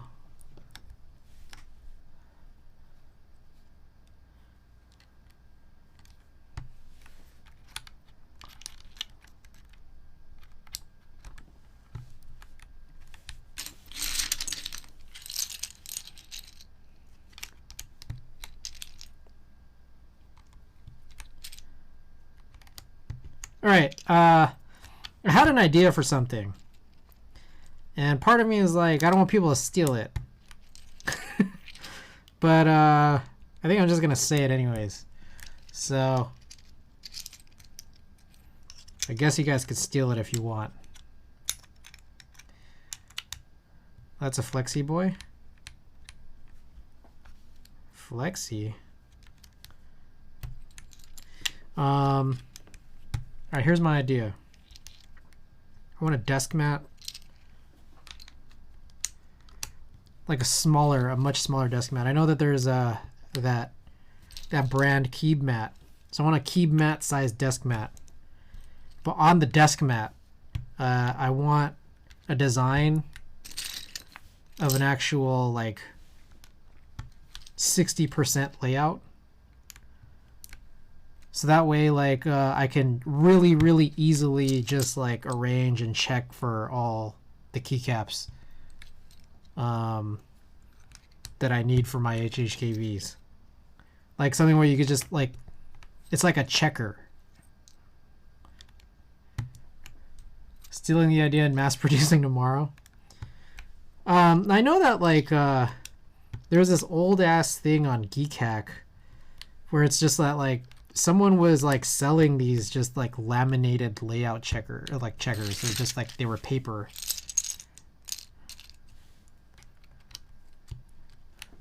Hey Juby, if you do it, I'm gonna buy it.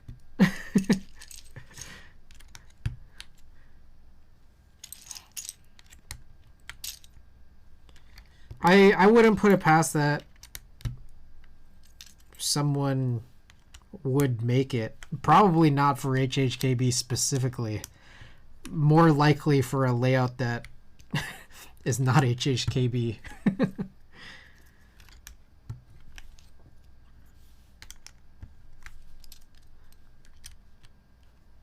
Just kidding.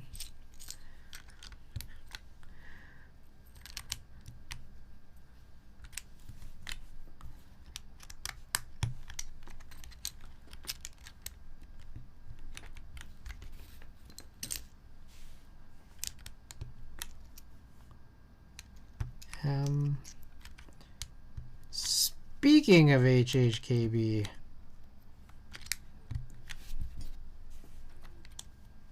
there we go. Oh, I do like the look of that.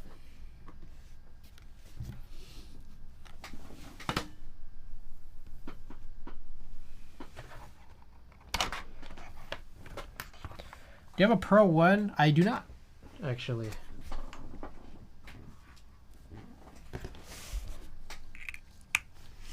That matches really well. Yeah, this is a little better than I anticipated.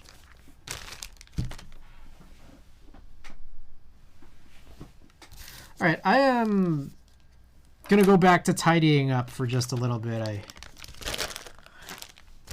There's a lot going on here.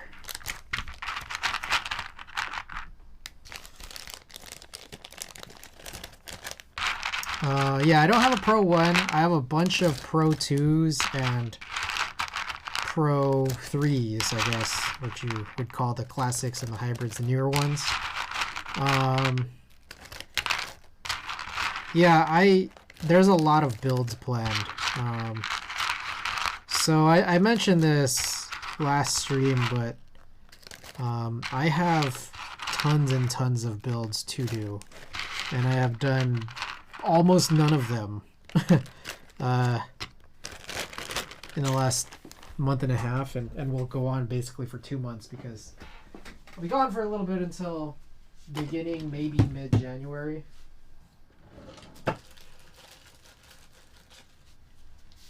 But when I return, I'll have a ton of stuff for you guys. Like I think I have close to like like on hand like 50 builds to do. Just all like rebuilds that I want to do. Just bare PCBs and plates for boards that I already have. Yeah, 50. I mean, I can like go and count them right now. Hold on.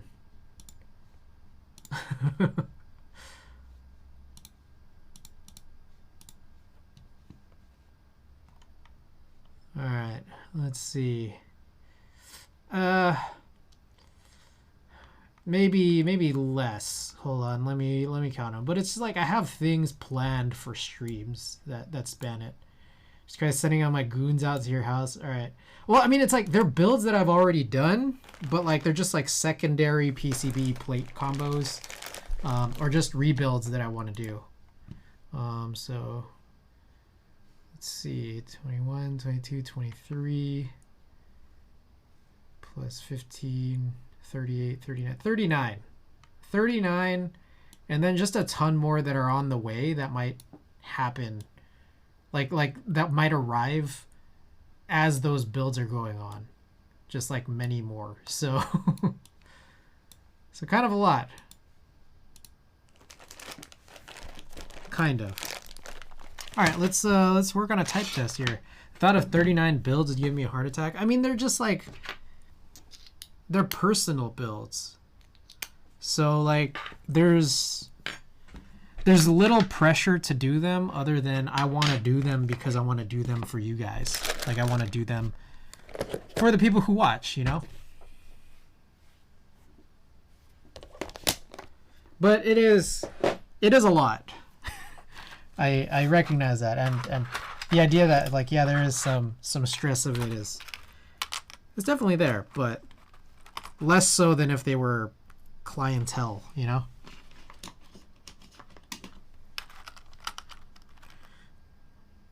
All right, I'm gonna clean up and then I'll run a test for you guys. We'll check out what Mauves sound like. And again, maybe I'll like it better now that new switches, new keycaps.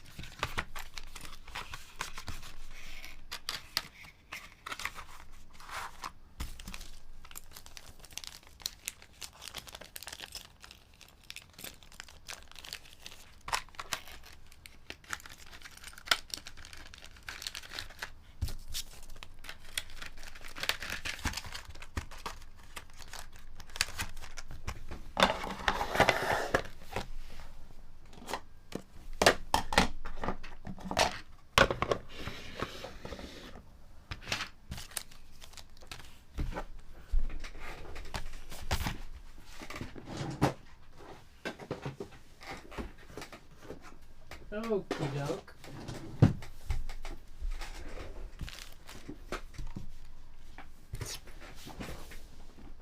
I think this is clean enough. I think. Alrighty. Time for sleeps. Night. Hey, Tessa. Thanks so much for being here. Thanks for dropping by. Appreciate it. Hope you have a good night. Okie doke. Let's do a type test.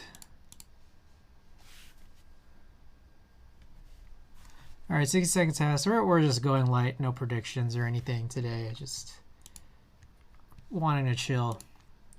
Okay. So this is qk60, no foam at all whatsoever. Hot swap. We got the aluminum plate. Mauve switches with Slow I springs and GMK Muted. Okay, 60-second test. Let's do this.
Nice. What y'all think?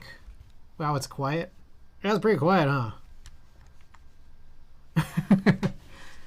The space bar is kind of thumpy, but the board in general is pretty quiet, isn't it?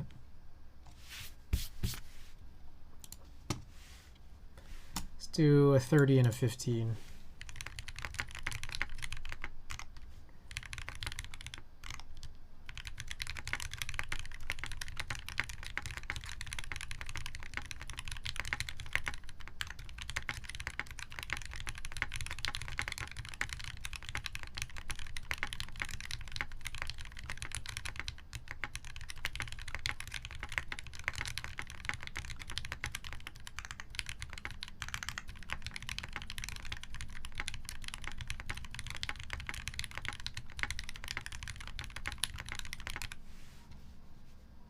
kind of like it. It's nice.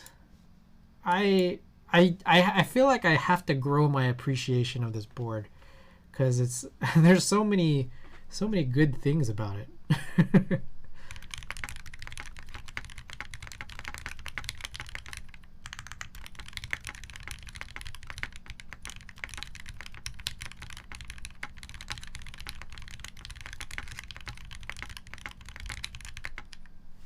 There we go. Spacebar could be better. Is this GMK? Yeah, this is GMK Muted. Okie doke. So that does it. But we have some marbles to play. Are you guys cool with 3 giveaways tonight? I think we got a few things. Oh, you know what I need to do? One of the giveaways is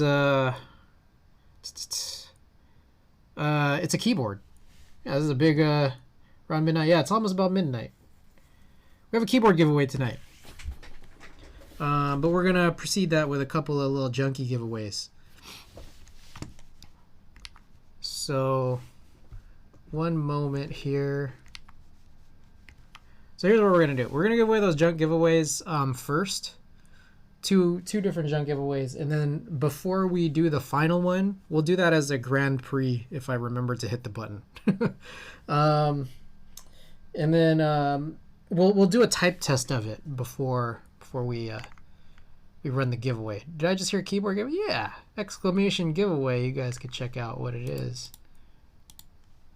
Okay. So for the first giveaway. How about this?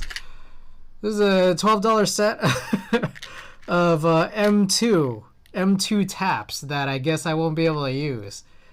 I have one more M2 tap that's a higher quality one that I guess I'll keep around. But this M2 tap set, 5 pairs up for grabs. So here we go, guys. If you are interested...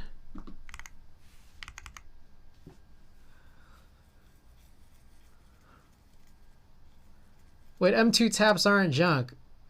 Yeah, but 10 of them I don't need. You know? So yeah.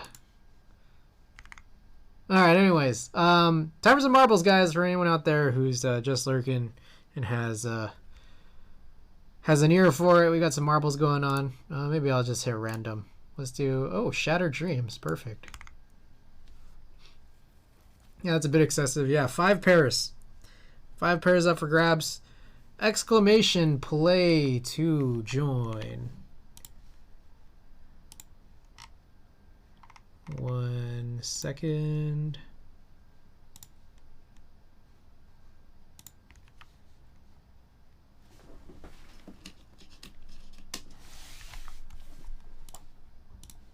All right, we'll do 2 minutes.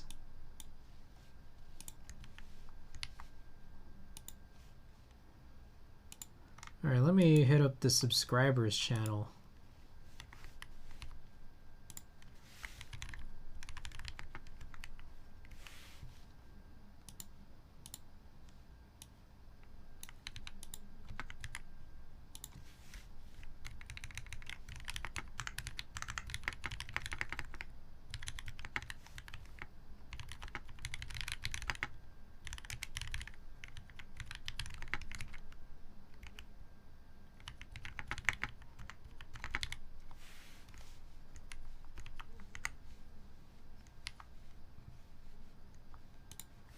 All right, let's go. Last round of marbles. Yes, last rounds of marbles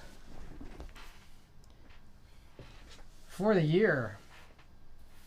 So this first one here again is the 5 pairs of M2 taps. Exclamation play to join.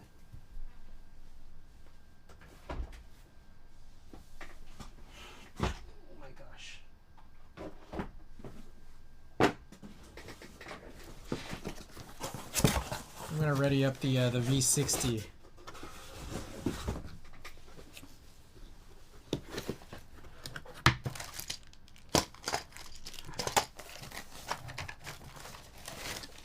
Here it is.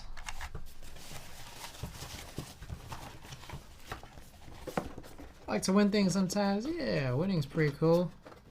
Winning's pretty chill. All right, guys. About 15 seconds left to join. Exclamation play to join for the set of M2 taps. 5 pairs. First of 3 races. Holiday giveaways. A couple of them junk, because, you know, of course they would be.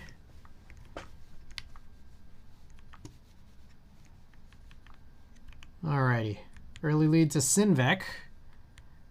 RX Chaser a little late there, but we do have a couple of more giveaways after this one, and this one's entirely junk. Well, not really entirely junk. M2 taps.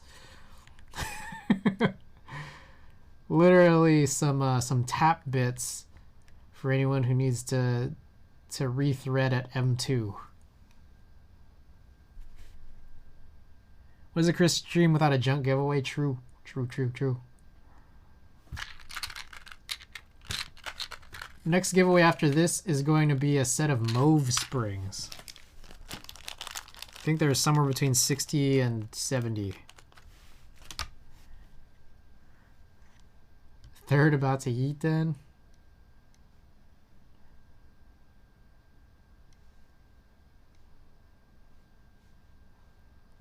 McJizzle in his lead. Ooh.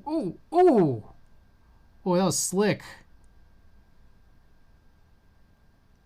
Ooh, Sinvec close. Oh, what's gonna happen here? Oh, it's real close right now between Sinvec and McJizzle. Oh, who's gonna get it? Oh, Thok Thumbs just died. I already have M2 tabs. Oh, who's it gonna be?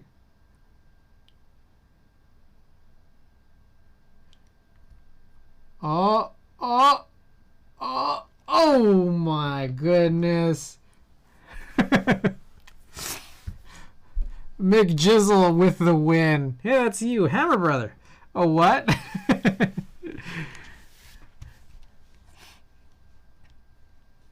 Will AO Spring Roll finish? All right.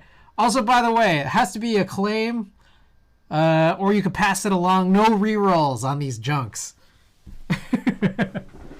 So, McJizzle, do you claim or do you pass?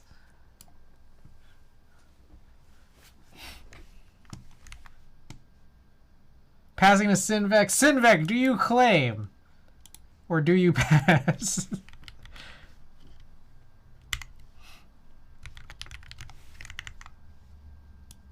Again, all wins ship with stickers, just FYI.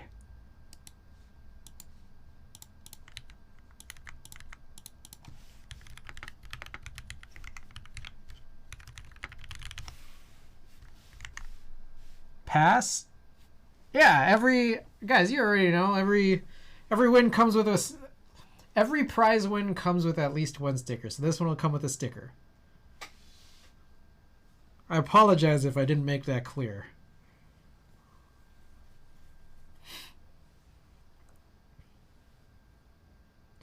Is shipping free to Canada? Yeah, got you. Oh, by the way, I still need to give you my info for stickers for my other one. Oh, yeah, that's right. I'll get another dub eventually. I just straight up don't need them 2 tabs. Okay. So, Sinvec, do you claim? Or do you pass to AO Spring Roll? Hammer Brother. Did I not get your info? Hammer?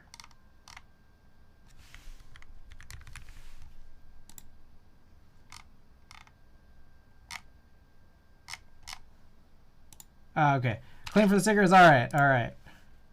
M2 taps plus sticker goes to Sinvec. Alrighty. Let's do another random. Random track for some Mauve springs. This guy right here. JWK Mauve springs. If anybody interested in some Mauve springs, I think these are actually lubed. Exclamation play to join.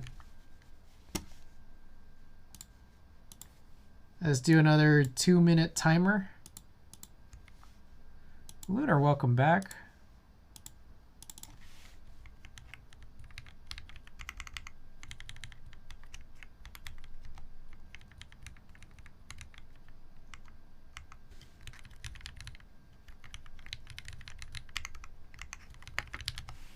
Also, just a heads up, I'm probably not going to ship it out for until the new year. So, what kind of springs are these Mauve? They're like gold springs. I think they're 65 grams. And I don't know, maybe I can't really tell. Maybe these are like 14 millimeters. All good. It's a busy time. Yeah.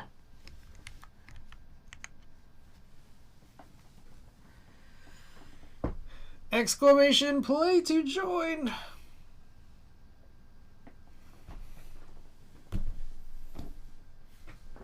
I guess I'll tidy up.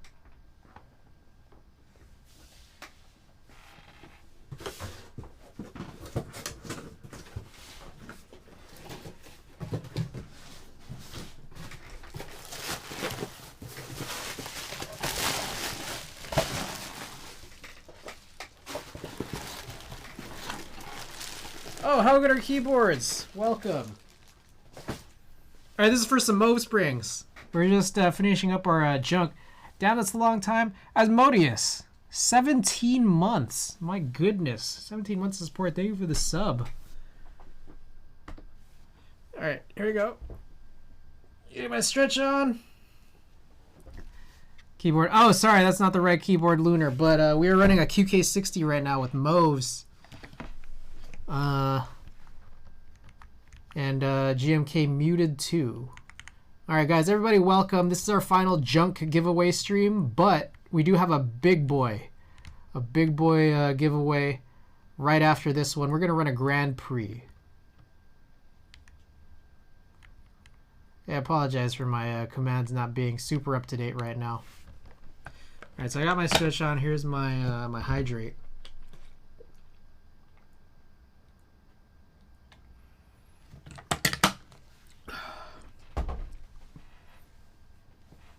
Ooh. All right.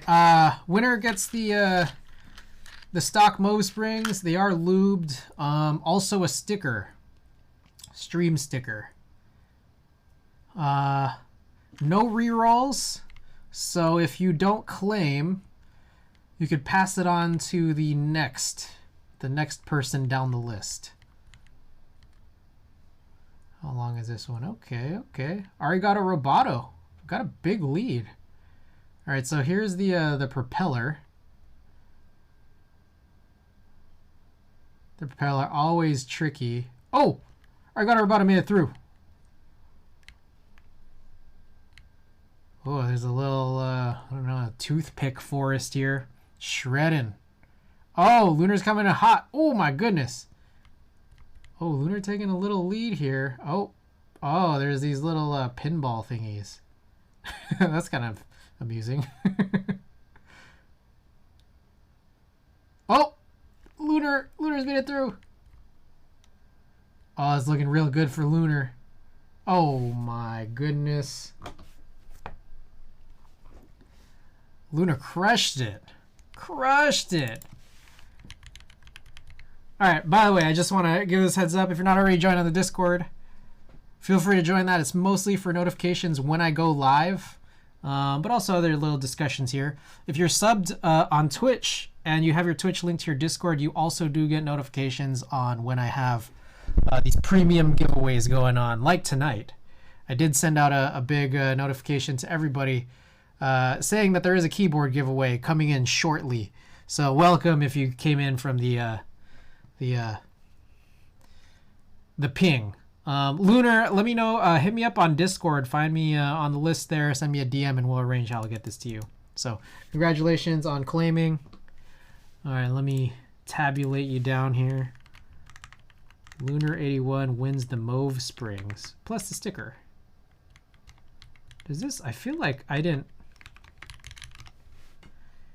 program the F keys, F1 through 12 on this. Interesting. All right, I gotta fix that about this. All right. Someone claimed your springs. Hell yeah. And a sticker. All right, Jew the other hydrate. All right, let's get ourselves ready, guys. We're gonna run a Grand Prix for the keyboard, but I think I got to do like a type test on the keyboard, right? Do 3 races for it. Okay, real quick. Dang, for a keyboard? Is that out of control? A Grand Prix, 3 races? I think it is. It's a mini USB. Didn't yeet? Hell yeah. I mean, very generous. Yeah, no, I've been meaning to give this one away for a minute. Oh my goodness, Warm Thoughts with the big O raid! Oh my goodness, you guys came just in time. We're about to run a giveaway for a keyboard right now, but we're also just about to do a type test for it. Okay, so here we go.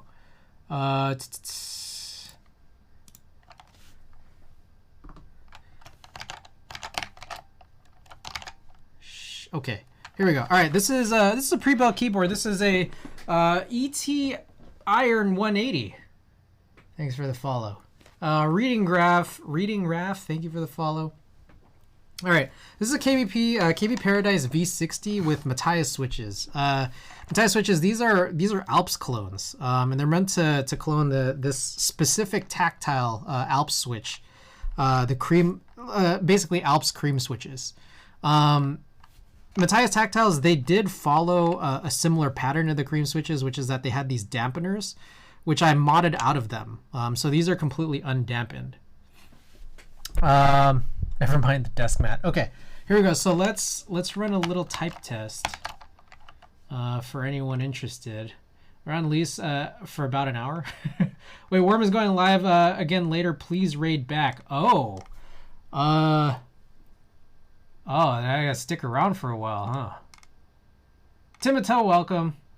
Cujo, Rufio, Kerbal.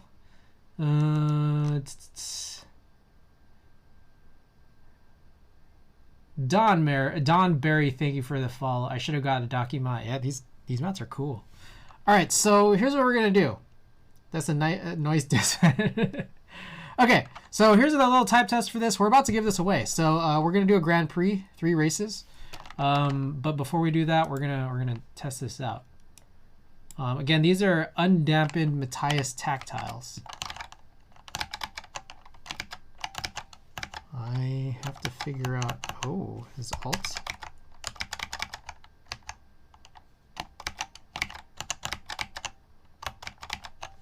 Hold on. I think I have to figure out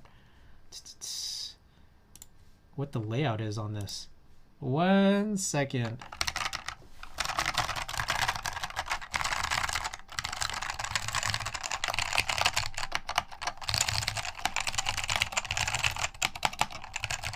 Oh, interesting. These are arrow keys. I think there are dip switches on this. So that is alt, that's win. Wow.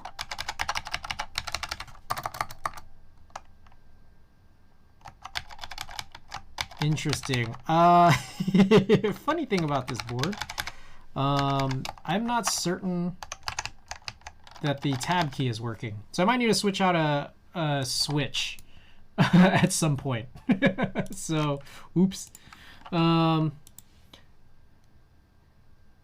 Keyboard. Oh yeah, Naya Go. Welcome back. Yeah, that's not accurate at all. That was what I was driving before stream started. Just got a new firmware for my Flipper Zero with tons of weeb half-naked chicks. I think I'm going to revert my last firmware. Why? Okay. You know, we might actually have to fix this one particular switch.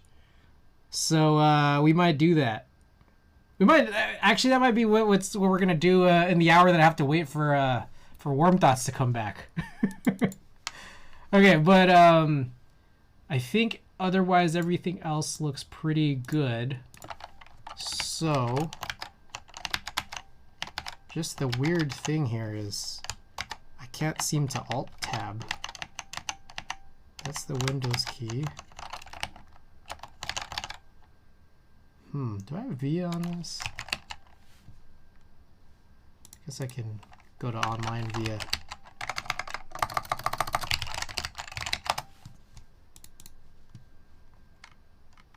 Start now.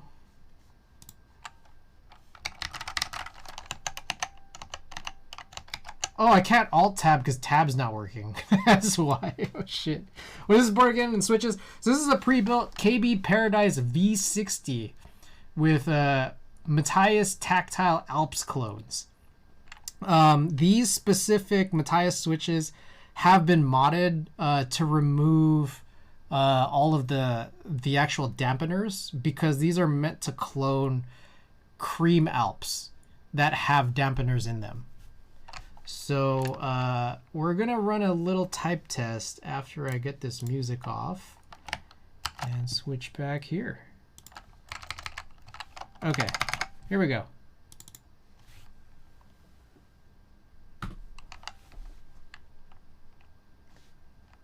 Does it show up? Okay, perfect. All right, so yeah, that's the board. Oh shit, I can't even do a tab enter or whatever. All right, I guess we're gonna have to just go straight with it. Here we go. Fuck, I can't do tab enter.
There it is. What do y'all think? Sounds like keyboard, but out of the box. All right, let's do a couple more just so you guys can hear it. And I'm most definitely stalling.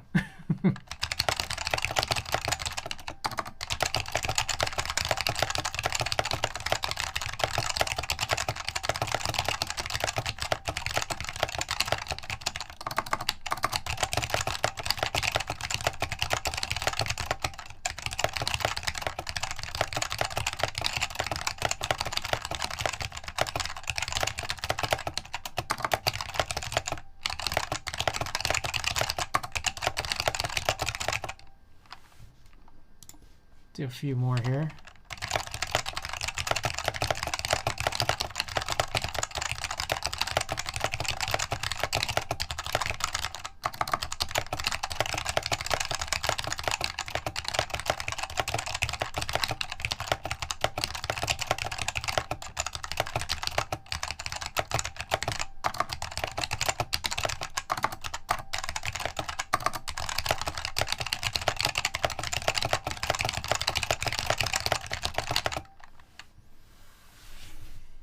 Sometimes you can be, let's be real, he hates it. I like the switches. I can't use the board.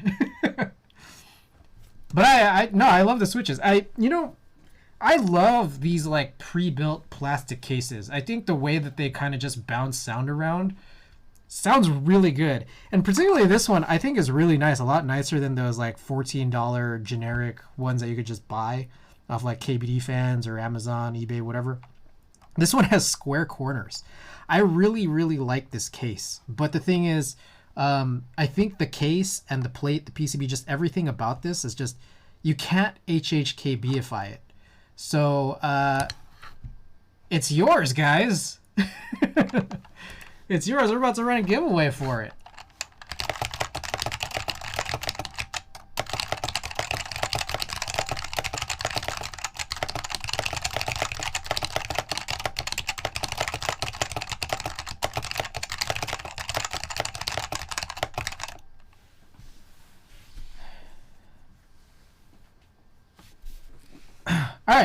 let's run a giveaway. What do you guys think? I like my KD fan board actually. Great test bed. Oh, it's chill. I like how they sound for sure. Just these cheap plastic cases, I love them. All right, let's do Grand Prix. Grand Prix, 3 maps. All right, let's do this. All right, guys, you guys ready? Oh shit, I can't. Fuck, I can't Alt Tab. All right, let's do this. There we go.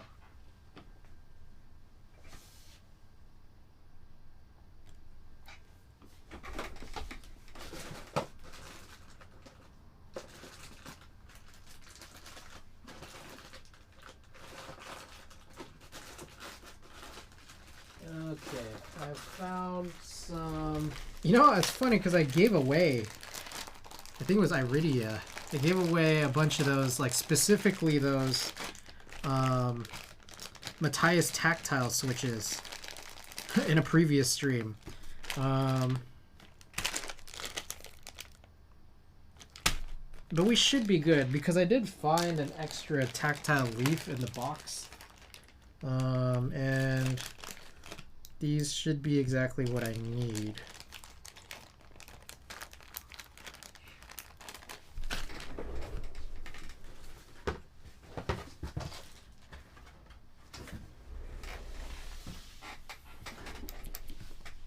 WTF Leals, thanks for the follow. All right, I'm gonna do some light modding here.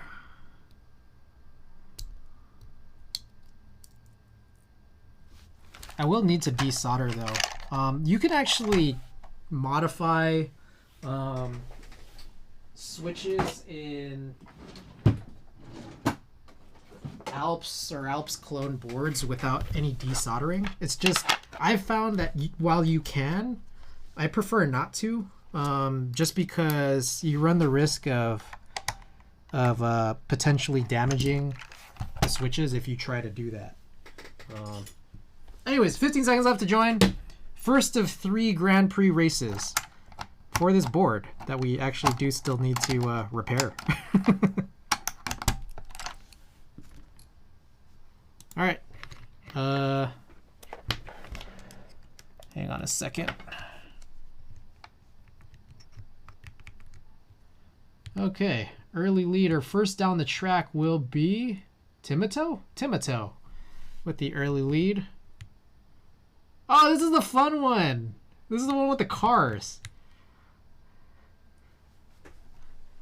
This, you know what's funny about this stage is how realistic it is. Look at these.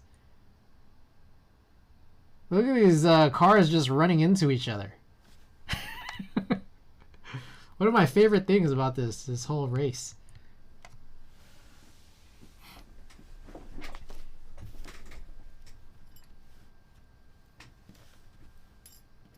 Okay, so I'm gonna, let's see here. So they're already in need to be repaired.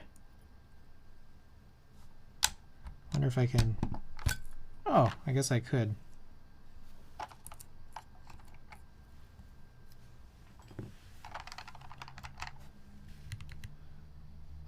Mikagi, welcome back. Taking this lead here at this point.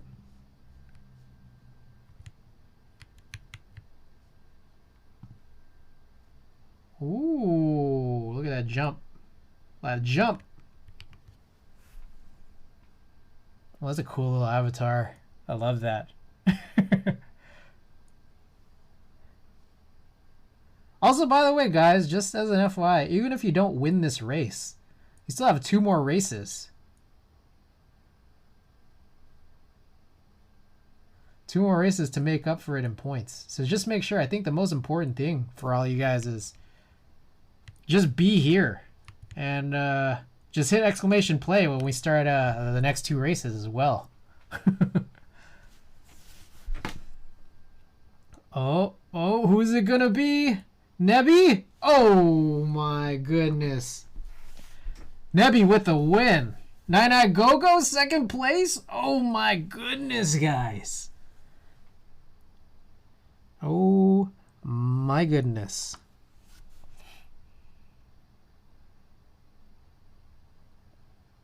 Congrats, guys. Give to 2nd. Oh, what?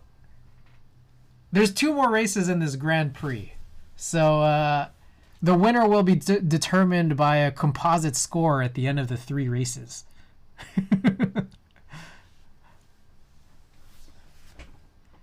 Alrighty. Oh, Thockthumbs slowly making his way. There you go. Alrighty. Congrats, Nebby. Alright. You guys ready for the next map? Let's do this. Emerald Downs.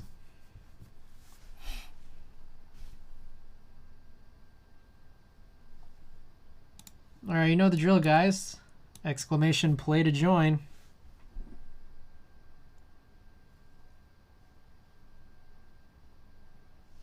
Okay. I need to make sure all my everything here is right.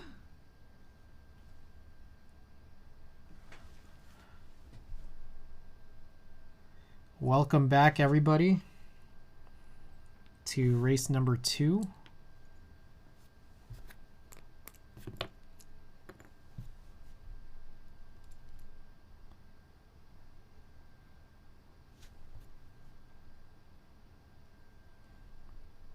All right, need to remember how all of this is structured.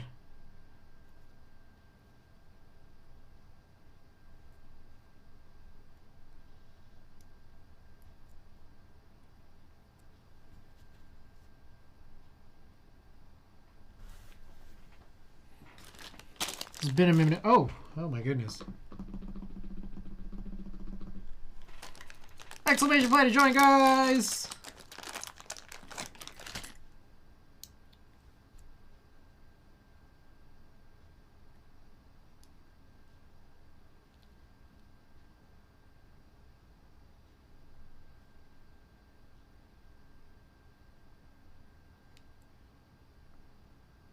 Don't mind me, I'm just trying to run some repairs right now.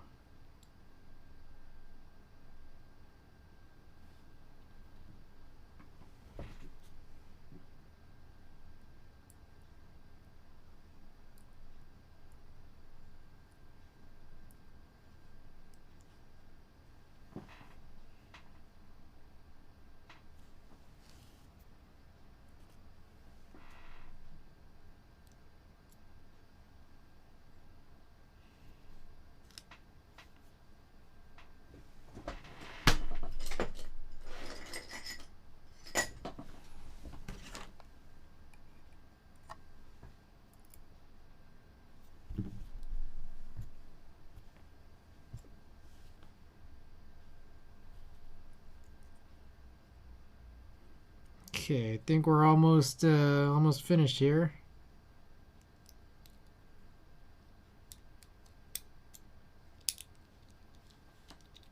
There we go. Oh, sorry about this. Oh my God, there's so much here. I haven't really been paying attention. I've been trying to work on this.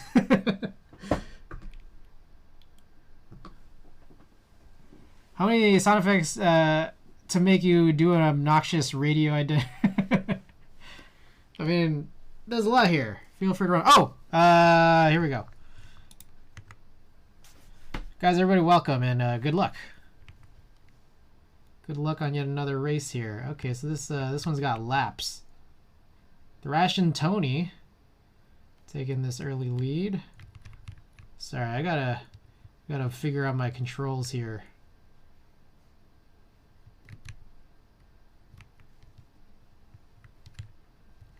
I wonder if there's like a good way to like, if I keep zooming out.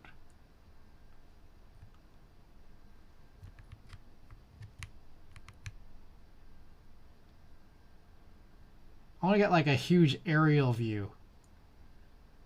It's just really hard because the camera operation of this stage is really strange, or of marbles in general. And it's also slow.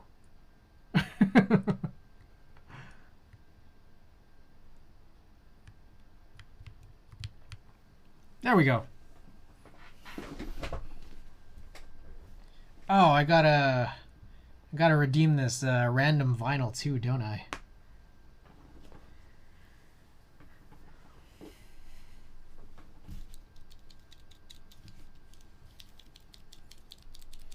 Go Stacy! Death Rage, Thrash and Tony, Arigato Roboto, Stacy Smash. Oh, the whole gang.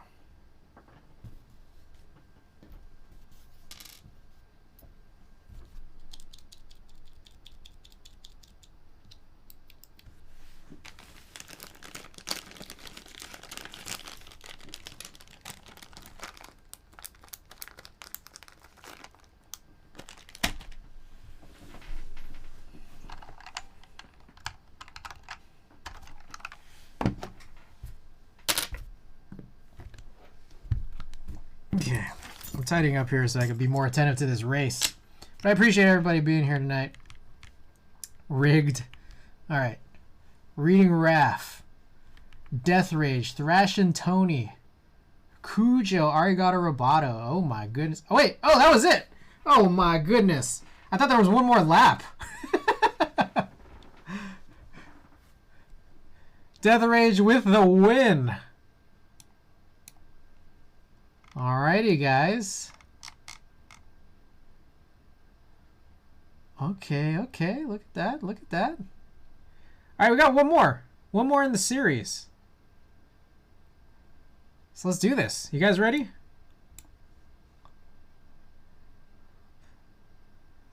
This one helps to determine the winner.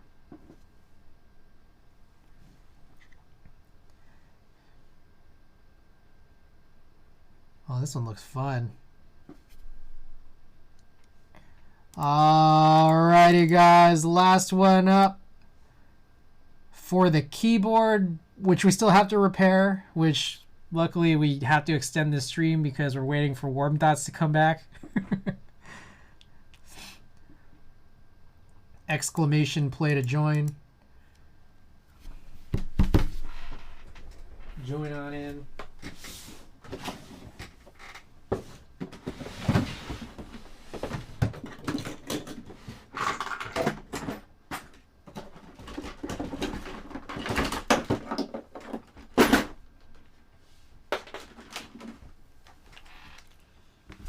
All right, I'm doing some repairs just during this whole thing here, so I've just replaced the stem and leaf into a new switch assembly here, so we're just gonna check, make sure everything is good. Okay, so the switch works. Reading Raph, have you ever tried IROC's Alps-like switches? I have not. I know that Allhex was talking to me about that once. They sound really, really interesting, but I just haven't gotten around to it yet. Reading Raph, have you?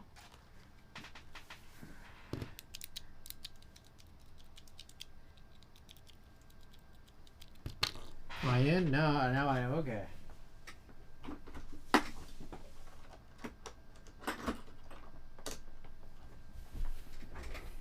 Missed the first race, definitely not winning. Hey, you never know. If you have a really, really good showing here on this last one, you never know. Is this for the entire board or just switches? The entire board. This is like, okay, again, just to mention here, which you should be able to see in this little camera. This is a KB Paradise V60 MTS. Has Matthias tactile switches, which I need to repair. But these also have been modded to be undampened. W shift and scroll wheel should... Oh! I did not know that. I haven't tried them yet, but about around 200 pieces to try out in the Teal Technic group buy. What is the Teal Technic? Is that a board? Who is that? Cito, thank you for the follow. Oh, that's a vendor. Okay. Oh, I gotta try this.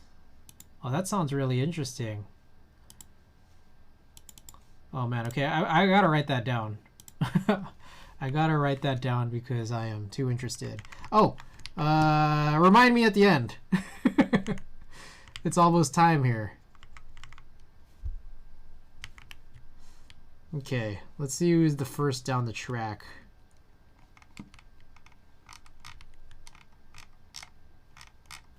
I'm trying the scroll wheel thing. I'm not 100%. I think it's a little faster.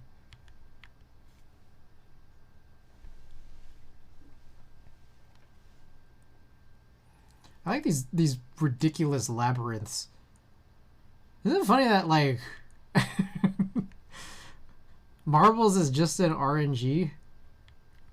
Like it's literally like there's no difference between like pick a name out of a hat. Did you guys ever notice that? Alright, Thrash and Tony. Thrash and Tony takes this lead here. Marble conditioning.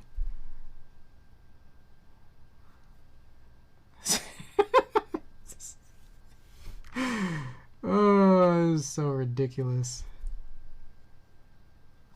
I'm gonna switch AirPods. My left ear is starting to hurt. I'm not gonna lie.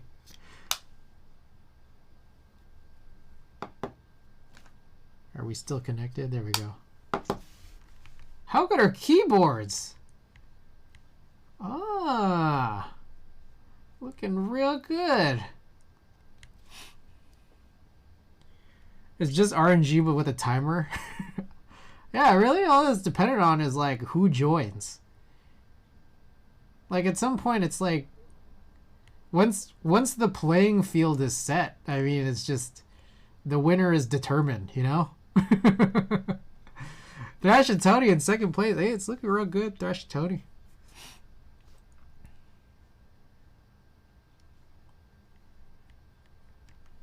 Oh yeah, okay, I remember. This one is the one where you have to go into the box full of packaging peanuts, right? So amusing. Does this laser do anything? Or is it just like ornamental?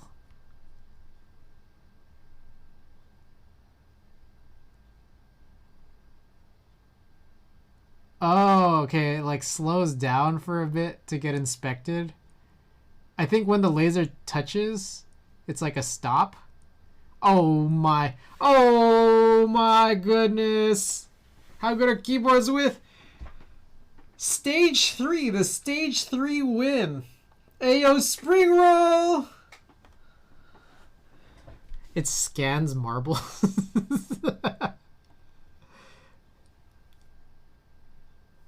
Oh, who's gonna get it? Who's gonna get it? Oh, we're just getting stopped up. That's pretty funny, man.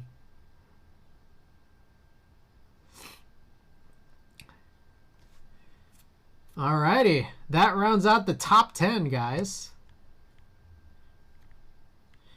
Oh shit, I just realized I didn't join any of these races. Exploding Corn just died. Arigato Roboto just died. Alright, guys.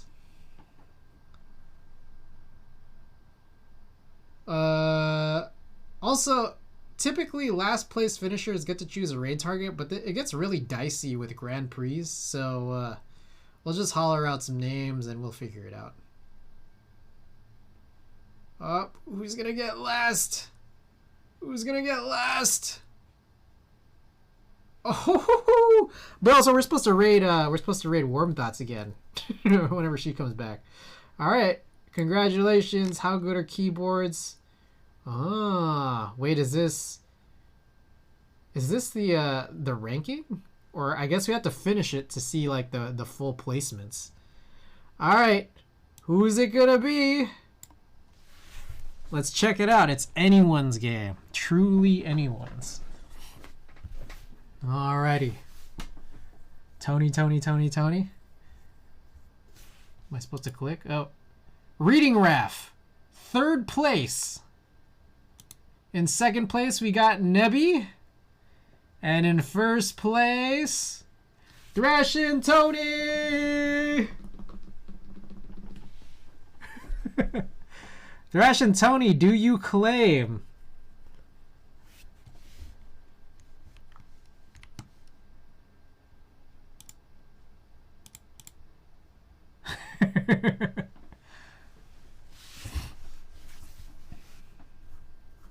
Actually, you pass! What? Wow. Alrighty. Okay.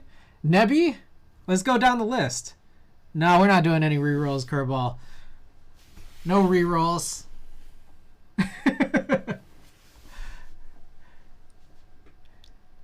Alright, let's go down the list. Nebby, if you're still out there.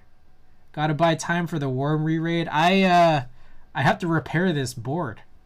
This board that's being given away, I need to repair. Nebby pass? Alright, Reading Raff. Oh, I thought you were looking for someone to raid? No, we're supposed to raid Warm Thoughts in just a little bit. Whenever she gets back. But I also realized I do need to... I claim I've been wanting to try out modded Matthias switches for some time too. It just got moved down my project list because I got interested in EC switches and the IROX clicky switches recently. Okay. Hey, shouts out. We have a Clang Reading Raff. Thank you. Thank you for being here. Everybody, thank you for being here. Alrighty. For anyone who hasn't already joined the Discord, join that Discord mostly for notifications on when I go live, but you know, we also have some discussions on there of things I stream, things that I have streamed in the past. Also, if you're subbed on Twitch and you have your Twitch linked to your Discord, then I will notify just the Twitch subscribers on when we have these big giveaways going on. So shouts out, join the Discord. Reading Raff, let me know, hit me up, find me on the list, and we'll arrange how I'll get this over to you.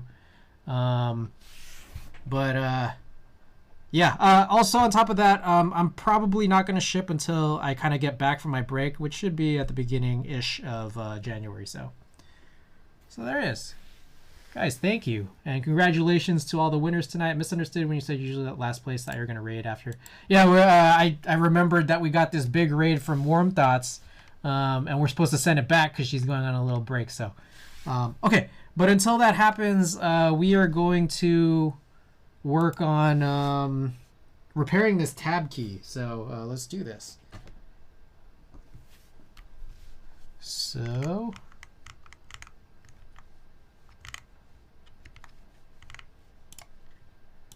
thanks for the giveaway. Norshadal, happy holidays. Yes, happy holidays to everybody who's here. Happy holidays to everybody. Okay.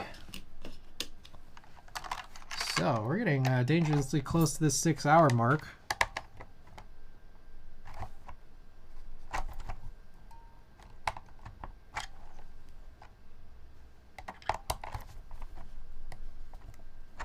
Okay, so we're gonna open this up and check out what we got.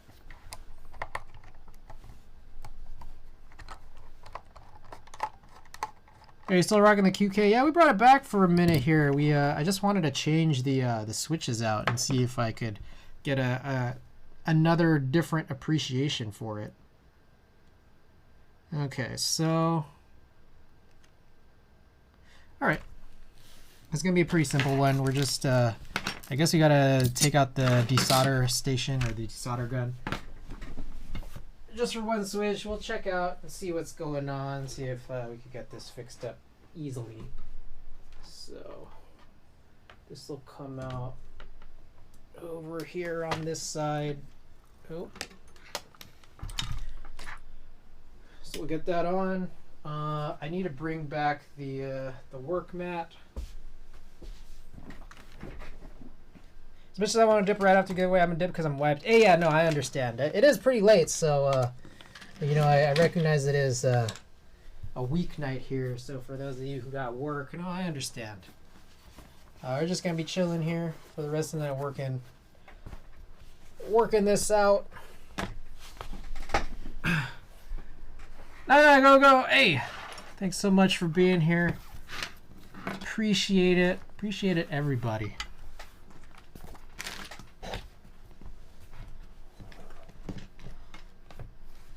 Okie doke. And then I need the iron for when we actually will resolder. I mean, I guess we could like solder with the gun. Okay. The desk got clothes on. You know it.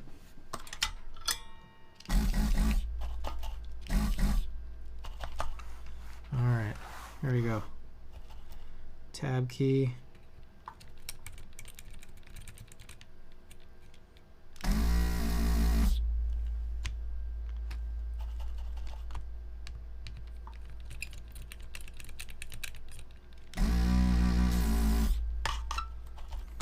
Okay, I don't know if that was lead free exactly, but you should hopefully just be able to pull these out. Oh shit, I think I might have torn this. Whoops. My B. I mean, these were bad anyways, so. Alright, I might need the iron. Just need something a little finer.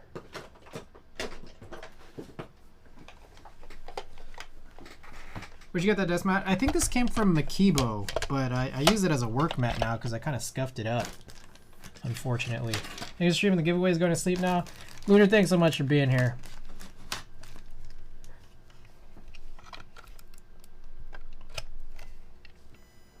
This probably would have been sufficient to just use an iron the whole time, considering that like the switch top is totally off anyways.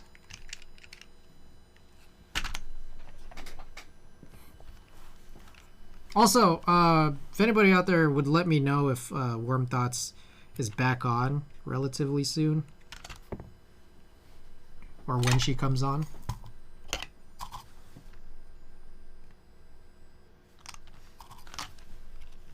I think all I might need to do here is I'm gonna hold heat to this particular section and then pull out the remainder of the leg.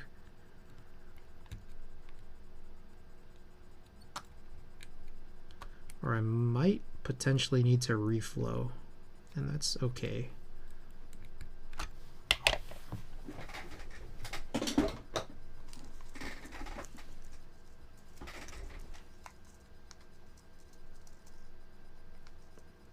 It's just like, this is supposed to be quick, so I'm like not even bringing out the fume extractor, but maybe I should.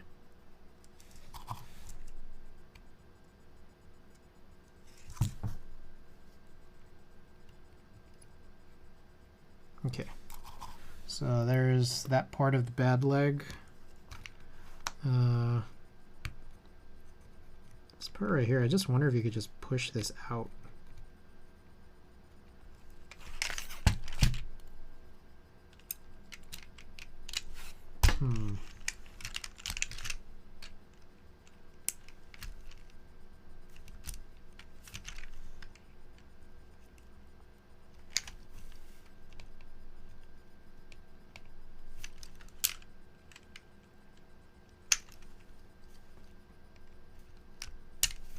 Okay. All good there. All right, so the next thing is trying to remove this.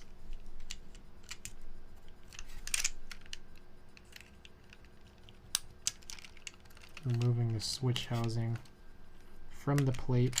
There we go. Okay, so we did test with a multimeter that this repaired tactile switch should work. So if we just punch it in, which I might need to clear this out yet again.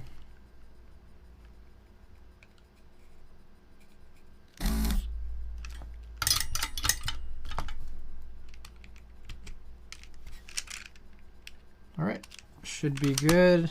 And then if I solder this in now,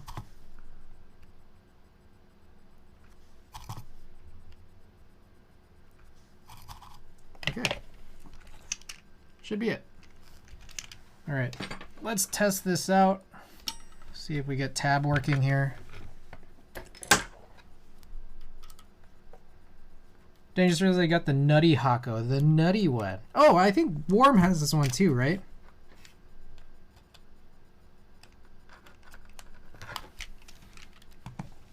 All right, where is this? Ah.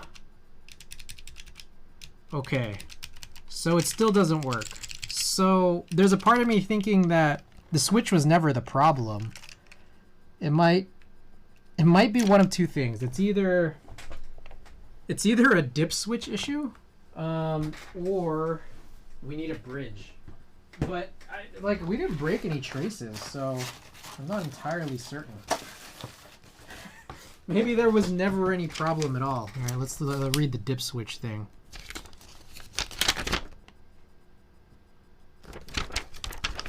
Who is that? Isaac the Dank, thank you for the follow. Dip switch functions. Oh shit! Is port 1 and 2 both on? Fuck. That was why. It's a function key. The whole time. It was never broken. I don't know why the tab key is configurable. Are you serious? Okay, what are the function? Okay, so the idea here is, let's take a look at this. Oh my god, it's ridiculous. Look at this shit. So hitting tab does nothing, right? But holding tab and then the number keys brings up the function layer. So this whole time, like, there was nothing wrong with it. It's just the dip switches. All right, that was a convenient waste of time. Oh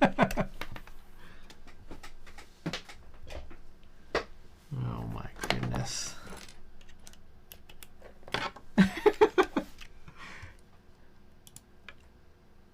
At least the problem doesn't involve traces. Yeah, God, so stupid. Okay, let me more sensibly set these dip switches because this is ridiculous.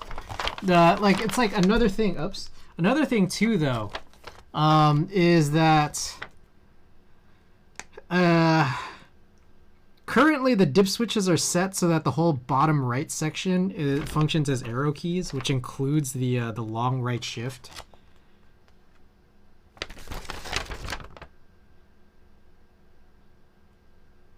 I tab all day, every day. I'm pressing tab right now. Infinity screen. Yeah, my bad. I keep accidentally showing. Like, I don't have a proper setup right now. So the truth is, I'm just straight missing a monitor at the moment. I had to buy another one. I bought a monitor for Black Friday, and it was really, really crazy. Like, it's a really, really good monitor, but like, just it had issues. So I sent it back, and then I just bought another one. So, is this the skeleton? Ah, Cognitive Water. I apologize. It's been off the whole time. So this right here is a KBP V60 that we just thought we had to repair, but it turns out it was a dip switch problem. Tatsu Onizuko, thank you for the follow. Onizuka, thank you for the follow. Isaac the Dank, thank you for the follow. All good, bro. Just wondering. Yeah. Okay. So, how do you make this normal? So port 3 should be on. Port. Let's do port 1 off, or switch 1 off. So that will give us control as caps lock. Yeah, let's do that. I'm gonna set this control as caps lock for reading RAF.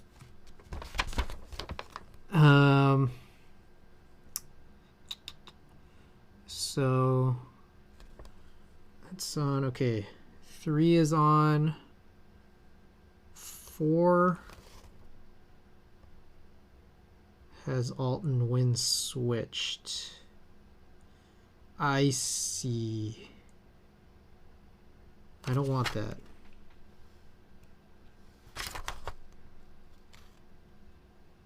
And then 5 on and 6 off. What does that give us? I see the whole... What?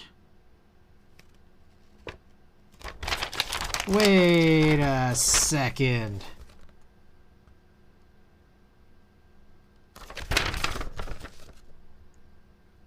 This doesn't say anything about those arrow key, like that arrow cluster. Oh, let's try this again.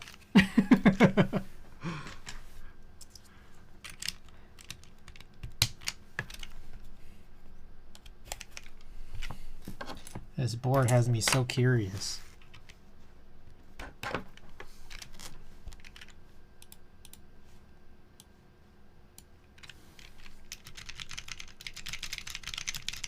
So right now this is an arrow cluster, and that's not even instructed at all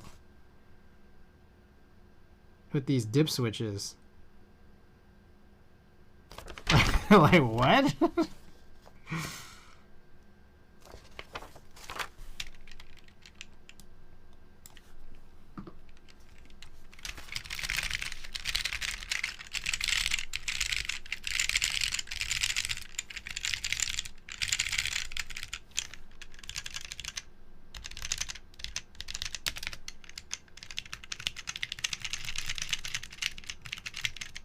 So these are all arrow keys.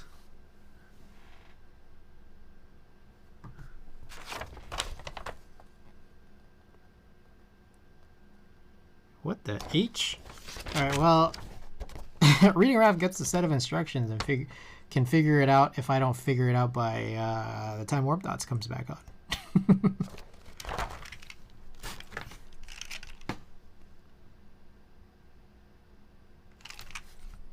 All right, I'm gonna try port 5 off, see if that results in any changes. Okay, I'm still going. Yeah, we're ending pretty soon. Is warp dots back on yet?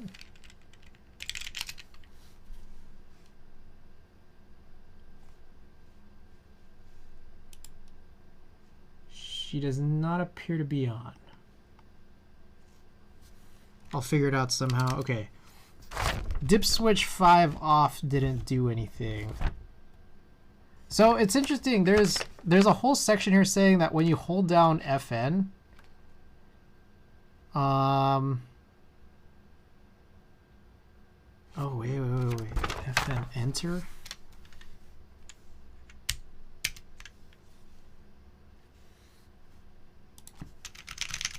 Oh, okay. Wow, that is weird. Okay, so there's a set of instructions here. Oh shit. Well, I can't really see if I'm showing this off correctly. There's a set of instructions here that basically says that, like, how do I put it? There's like a switch layer that's triggered by holding the function button and then pressing enter. That turns like the bottom right section of your keyboard into arrow keys. Really weird. It's almost like it's kind of like caps lock, but you know, like it locks you into either one of these. Super strange.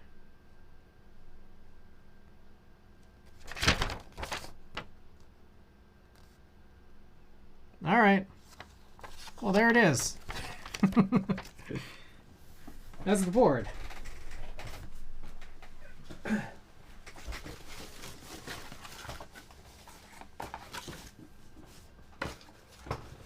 All right, I guess I'll reassemble it now.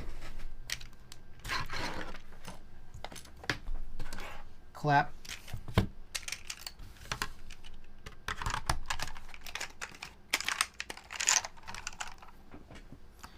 Alrighty, while we wait,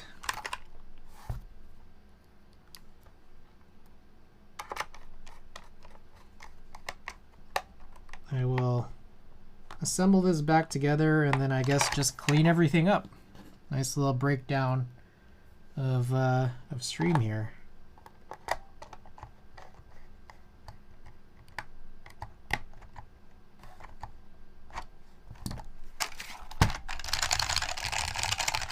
hope you enjoy it.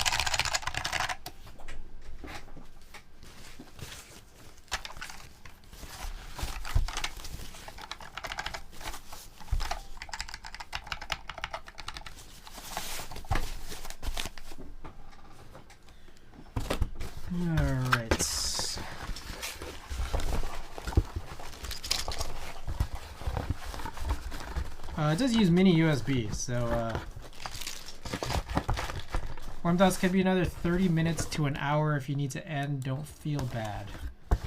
I will probably end at the 6-hour mark. So if she's not back in 52 minutes, I might just have to end. All right. So the next piece here is we're going to clean up the desolder gun.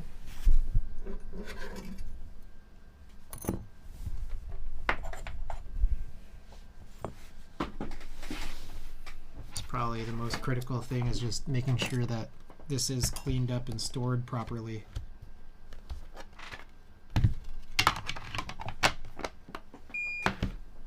Okay. So there's I usually do this off camera, but I guess we can show off what I do here and then just put all the debris right on this mat. So I usually do that. Take this cleaning pin, just run it through there. Then I take this out, and then there's usually like a little bit of debris here inside of this filter. But I will still do this off camera. And I just kind of pry it off with this cleaning drill.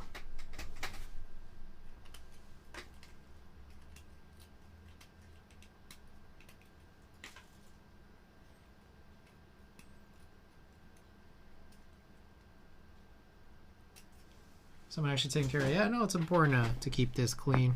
Okay, so we do that. The next thing then is you take this little tool here, and then you hold this button. And then you pull it out, and you hear a long beep.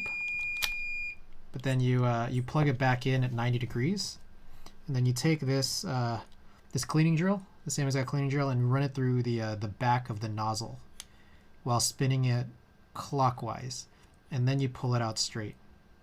So there's a couple of little bits and pieces of stuff that kind of came out there, so that's kind of what you're wanting to clean out. Sometimes I like to run this a little bit extra through both sides, just the cleaning pin, because this is like narrower. You can see whether or not some extra stuff just pops out. Usually doesn't, so I'm stuck. People always complain about clogging and working that they never clean. Yeah, exactly. And that's pretty much it. Almost. That's almost it. There is one last thing, which is so now I put this back in. You push that to get this set back correctly. And the last thing to do is I turn the machine off, which I can't really reach it from here, so I have to like walk around my whole setup just to turn it off. And so I just turned it off, and it's beginning to cool down. And when it's beginning to cool down is like kind of the best time to do this last step, which is you take some solder and then you just cover the tip with this. Just a little bit of solder. And you just want it, you want the hole covered, and this kind of just, I guess, like helps with preventing any sort of oxidation issues. So looks like it's covered up. When you do this while this is still on and still hot, then like the solder might not cover the hole properly. So yeah, that's about it. Like it'll always just like dance around the hole. Kind of annoying. So okay, I'm gonna go open this window just because I didn't take a fume extractor out. Trying to keep the air or get in some fresh air here. It is chilly though. All right, cleaning time. How about this? I appreciate everyone who stuck around.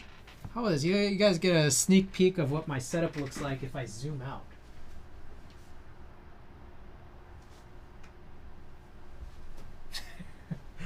I feel like people don't really get to see this side.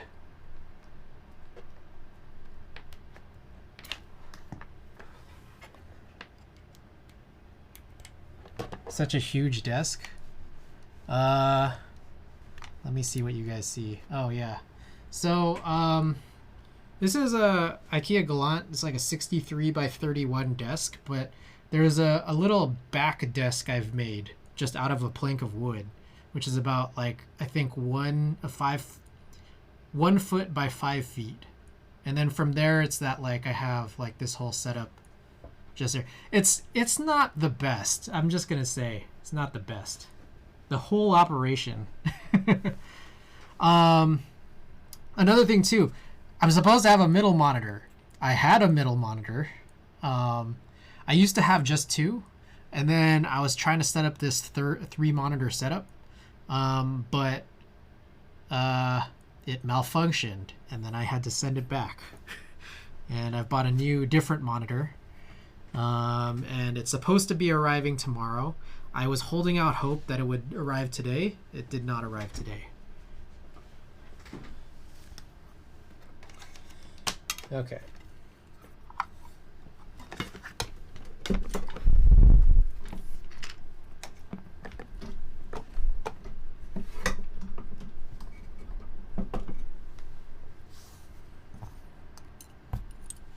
Alrighty. We'll have to move around a bit.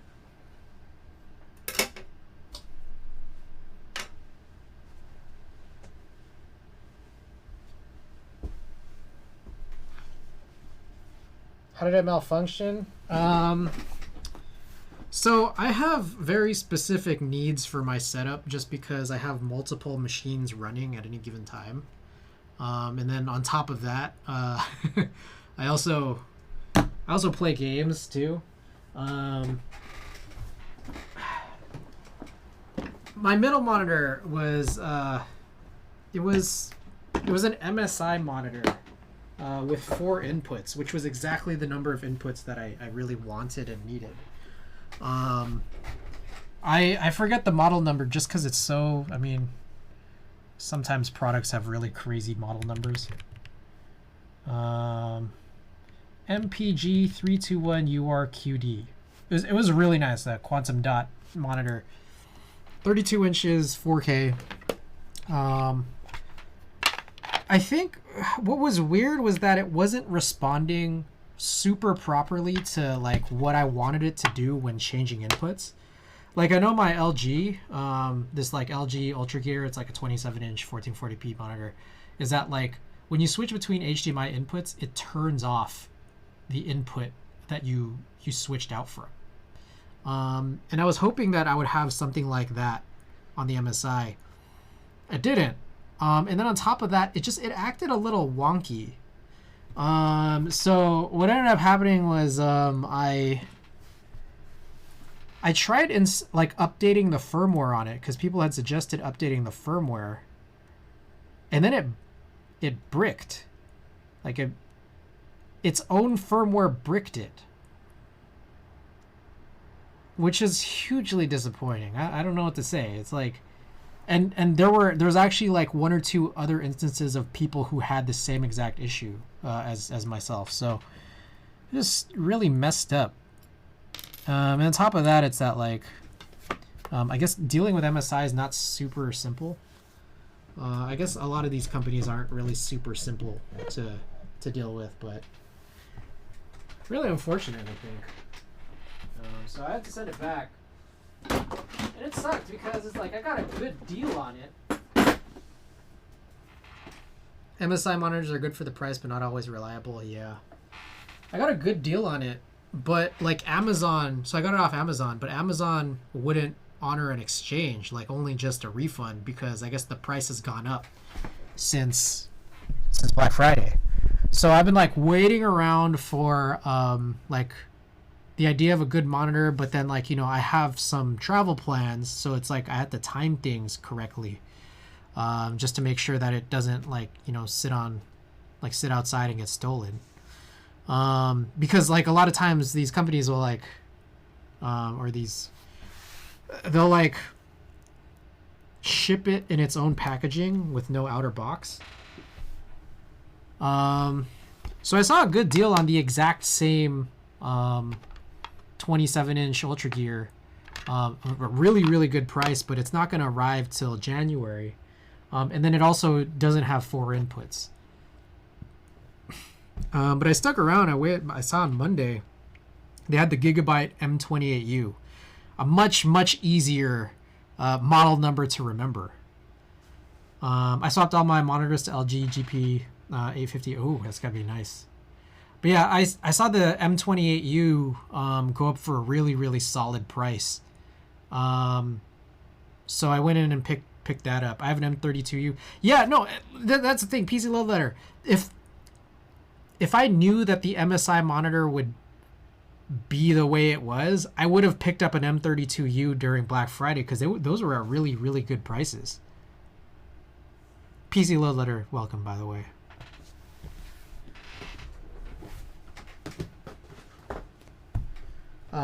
Luckily, the M28U went down again on Monday to like basically Black Friday-ish level prices.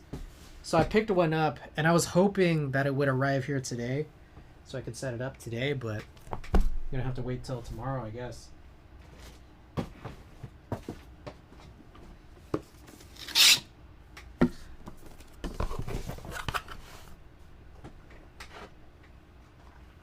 Ooh, that's a heavy boy. I'm just tidying up now.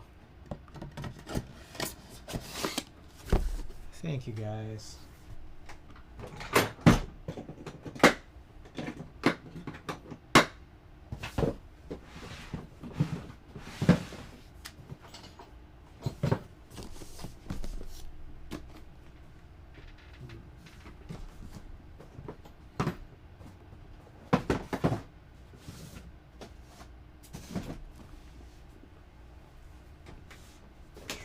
To sort out what I need to put back outside of this room, which might be most of this. Jeez, there's so much stuff. It's crazy. Oh my goodness, what a mess. It's just so much shit.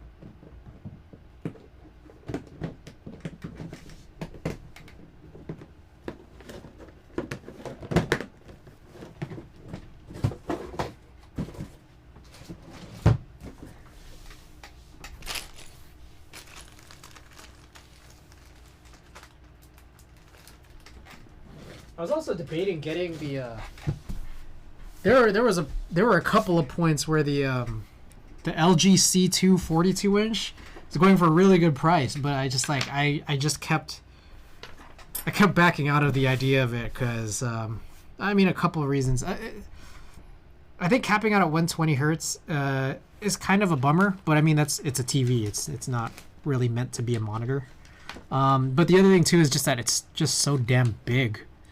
Like I don't think I'd be able to really properly set it up here. Yeah. And then on top of that, everyone's just always so worried about like OLED burn-in, even though it hasn't really fully been proven because we just need to take the time, you know. Who knows if like pixel shifting like really actually fully works. Only time will tell. I did see though that LG just put out pre-orders for the 27-inch. What was it? I think it was a 27-inch 1440p OLED. It was like crazy expensive. I was like debating, oh man, should I get that? Should I do it?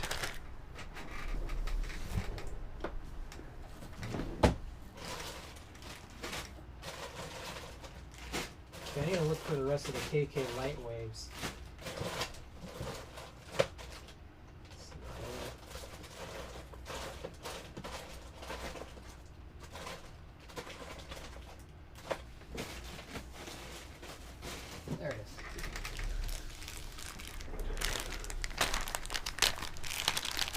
Definitely damaged a bunch of these light wave switches.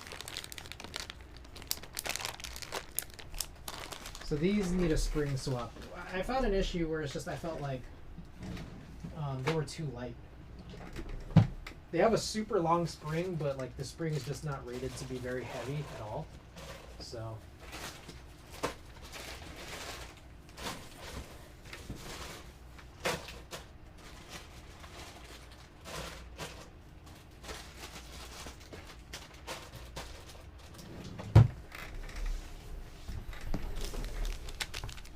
I'm gonna label this more expensive than QD OLED.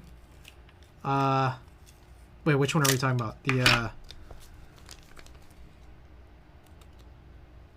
wait, were we talking about the LG? I don't know if the LG is QD OLED, but what I do know is that it's like, I think it's a 27 1440p. I think it's like 144 hertz, and I think that that's like just the combination of those things, like getting OLED on that resolution with that refresh rate, I think was just what caused it to be so expensive. But I think it's also just like early adopter penalty, just trying to get in that early is what costs you a pretty penny, right?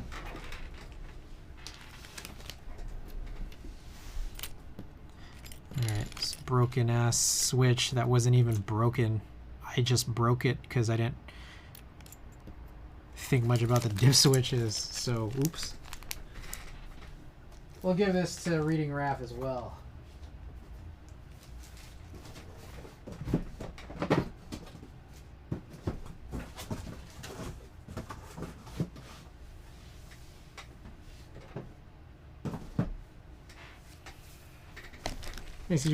Yeah, you get the broken switch.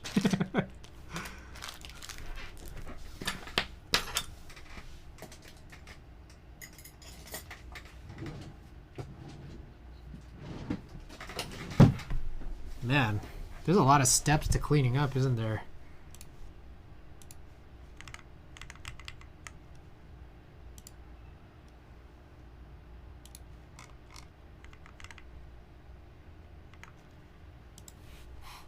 Always good to get some junk in the mail. Yeah.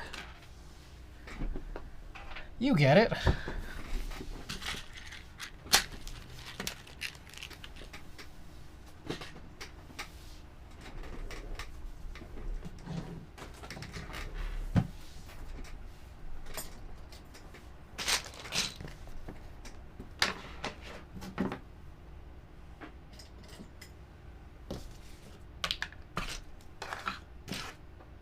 I still use a wireless phone charger every day. Nice. You got the gray one, right? Was it the gray one or the black one?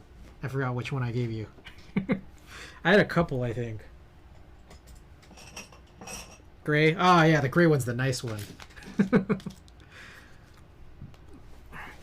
This is supposed to go back in the toolkit. There we go. So much shit.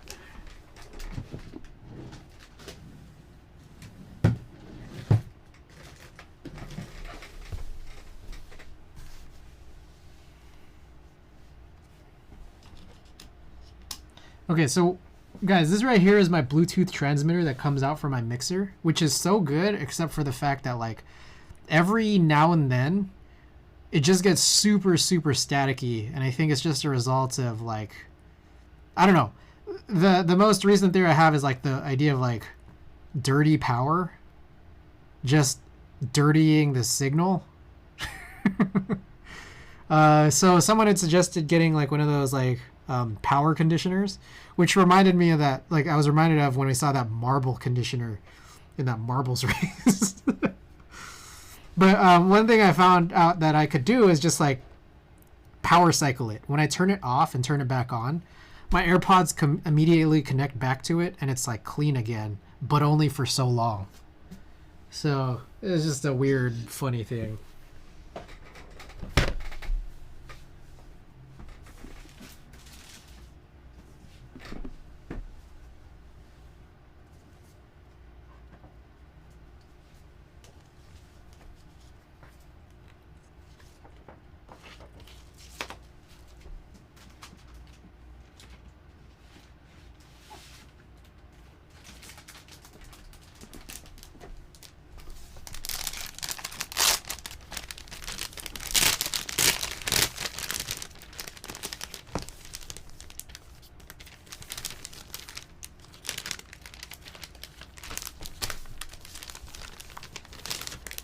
This is so perfect. I don't have to find out where this goes because I just know this goes at the end.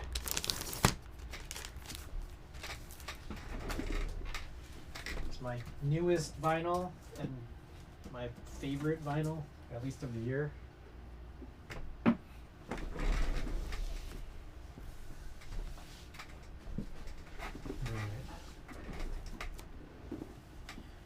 Guess I'll put away the skeleton for now. We'll bring it back to life. I mean, yeah, I'll put it away for now. Bring it back to life when I come back from break.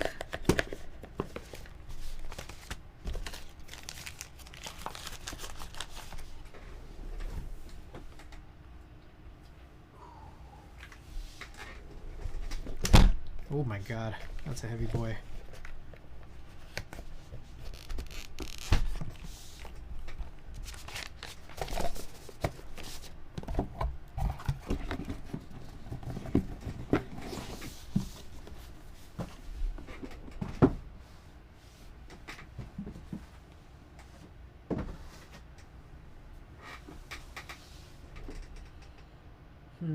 Oh.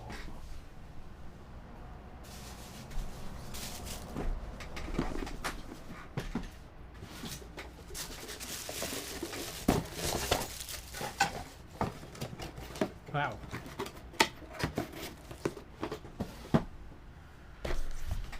Okay. I mean, I think that's it. For cleaning? I mean, I just gotta move all this stuff out, but I don't want to really leave the room right now. We're having too much fun here, right, guys?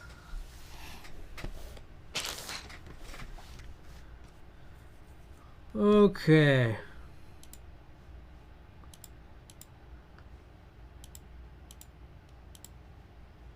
Is she back on yet?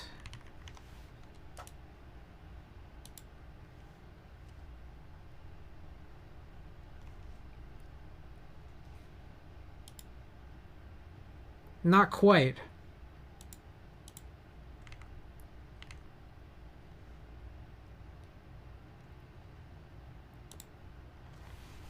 I'm gonna switch AirPods again.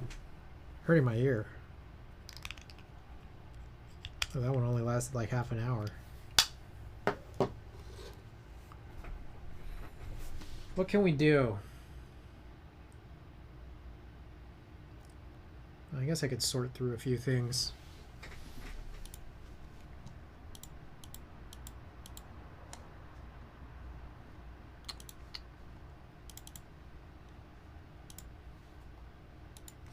All right, I'm gonna sort through because I have some switches to take around. Again, that's what this portability was needed. Which is why this thing is so cool. This is the lube station from Uche Studio.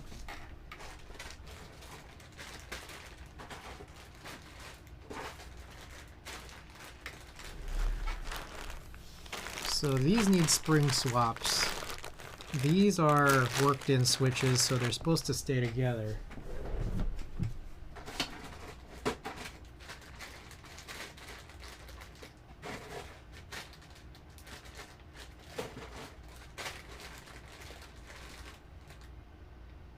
I don't know how many I'll actually do though.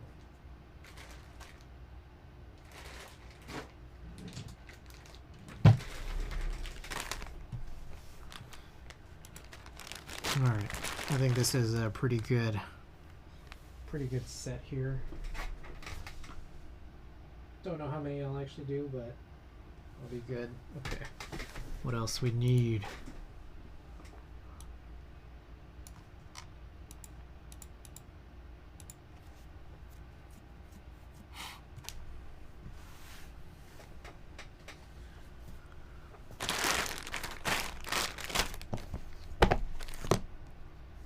Whoa. Is that what that's for? That's cool.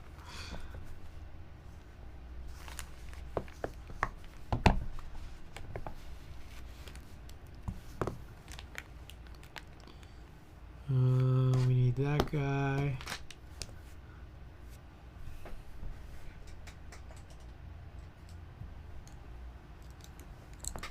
Bring some brushes.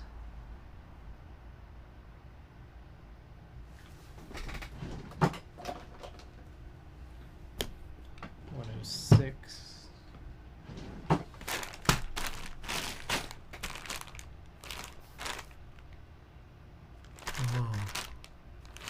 it's interesting. Some films, which we won't need for these. Don't really need for that. So I want to swap out.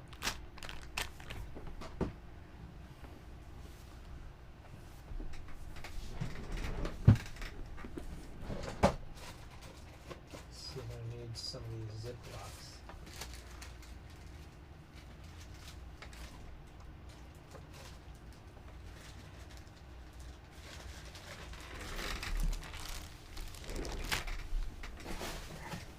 Let me take this little box here with all this stuff.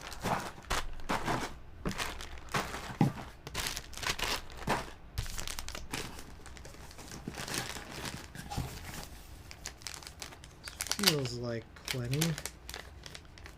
Yeah.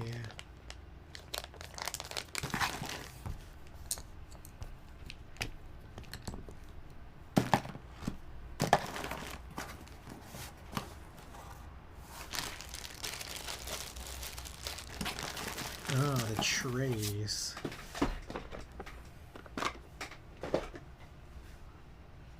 Springs.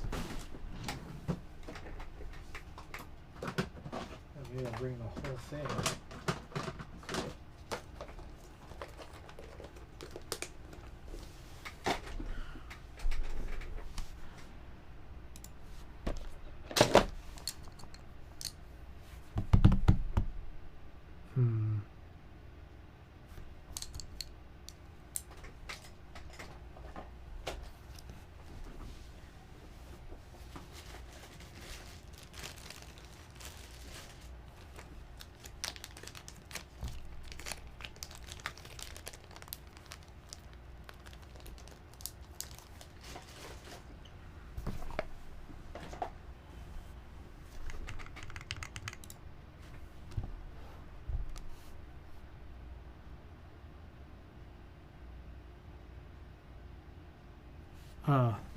This lube. Be right back.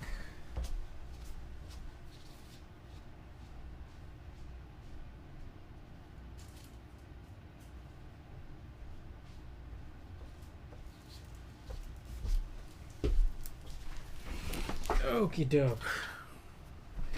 Find that should be everything.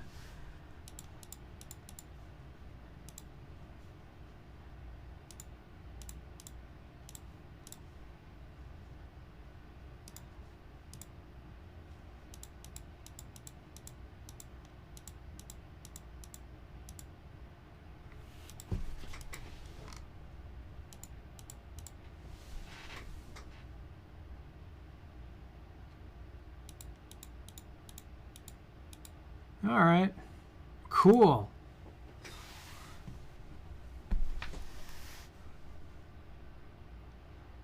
I'm just chilling right now. I guess we got 25 minutes.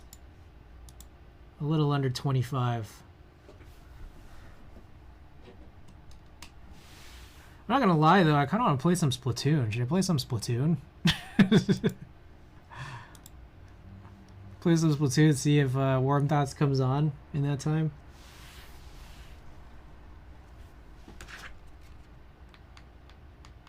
Do it.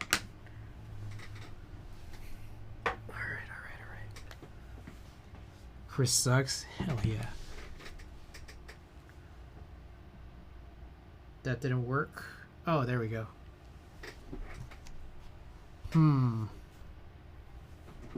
I gotta figure out how to set this whole thing up.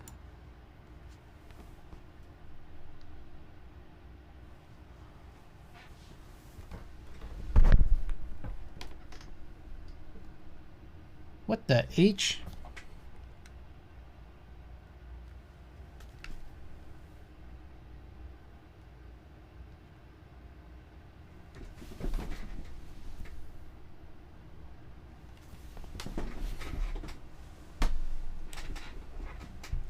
Just smash some nachos and crepes for dessert. Whoa. Feel bad you're waiting this long? No, it's chill. I mean, like, again, I'm siloing off like 20 minutes, which is like good for maybe like 3 Grizzco matches. I got a friend request. What do you think it is?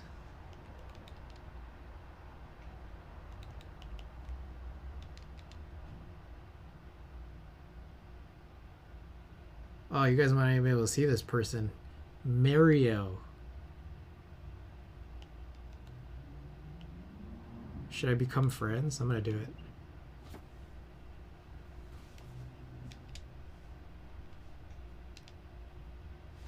I realize maybe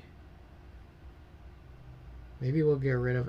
We could leave this camera on so you could see how I play.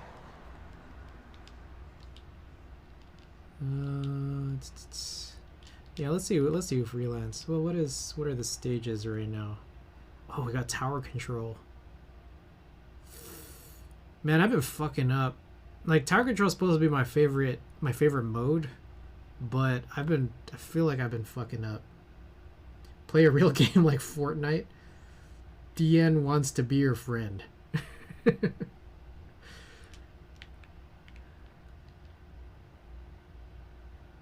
All right. Here's what I'm gonna do. I'm gonna play tower control, and if I lose a match, I'm gonna just go straight to Grizzco. Let's fucking do it.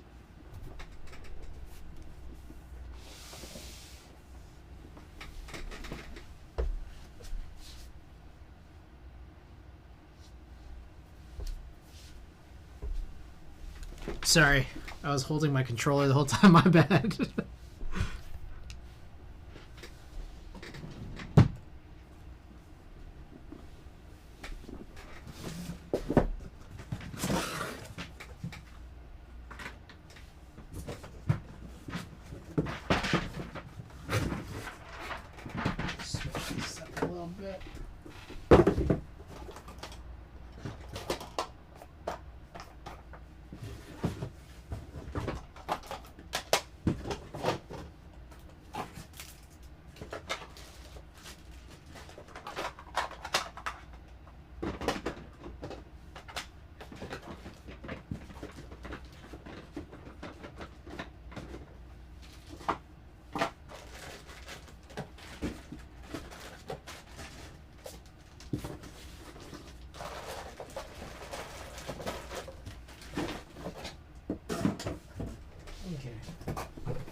I was just rearranging stuff in these boxes.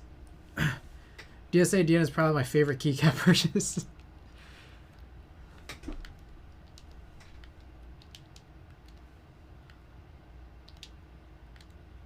This is probably actually a pretty cool camera angle for seeing how I play, huh?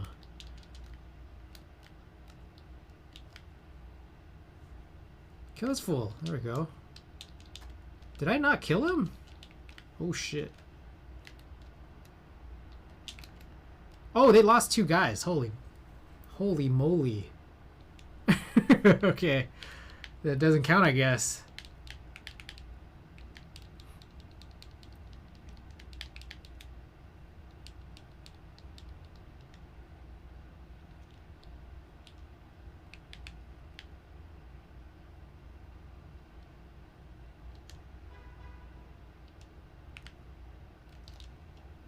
Can you guys hear the game all right? I feel like maybe I should turn off the...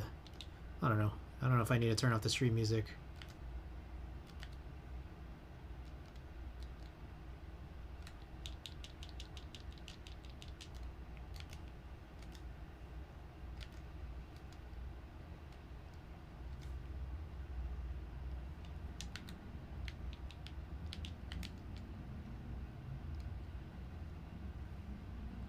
I played Splat 3 as much because of bad connection and disconnects. It can be rough. That other team lost 2. I don't think I've seen that before where only the other team lost 2 people. I haven't seen that to this point. I've been getting a lot of hours in lately. I gotta check my hours.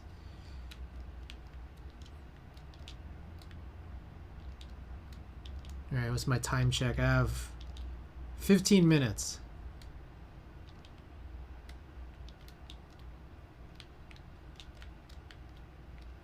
Alright, there's a Luna on the right side. Shit, no! Damn it. Thought I had him.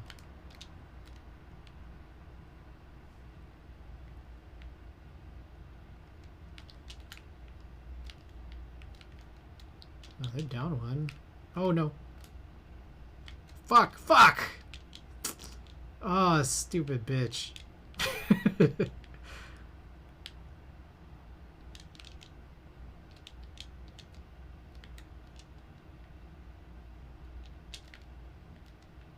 Where's that fool?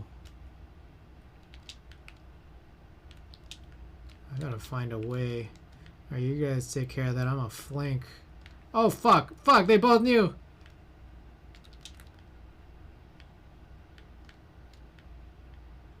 Is this guy still here? This fool's still here! God damn.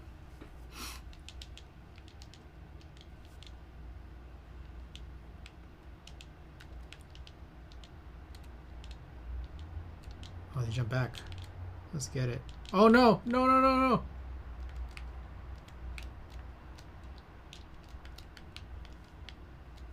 Oh, got his ass. Oh no, oh no, who is that? Somebody there. Fucking Luna.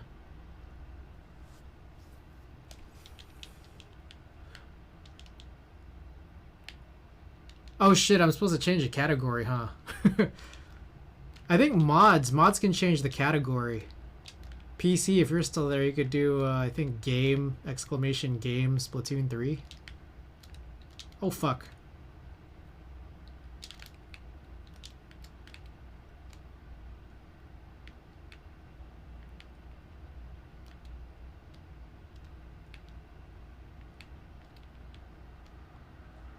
Dealing with that Luna is super annoying. Fuck, fuck, fuck, fuck, fuck! Oh my.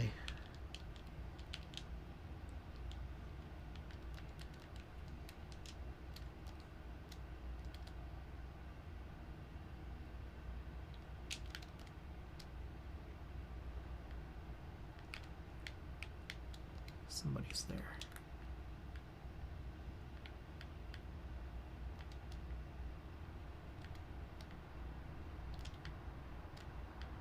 Where's that fucker? Which pro? It's fucking bombs. Wait, so they have a Luna and what is that, a Neo?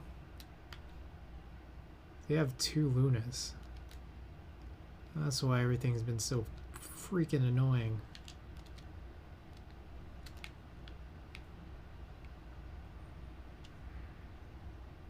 Okay, they're down two. One Luna's still there.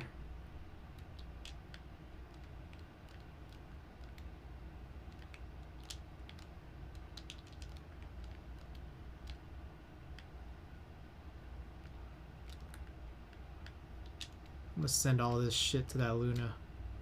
Fuck! What the fuck? Where these two fizzies come from? I think it was that sloshing machine has one too.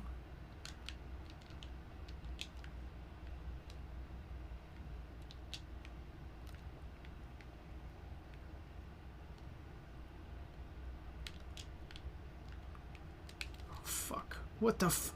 Dude, I'm just running out of ink constantly.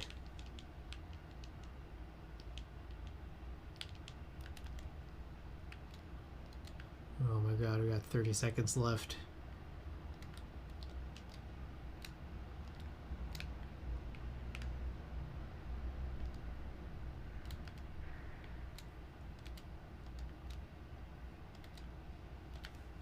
Fuck, fuck, fuck. Bro! Oh my god, these guys so annoying. Shit, I'm the last... You motherfuckers.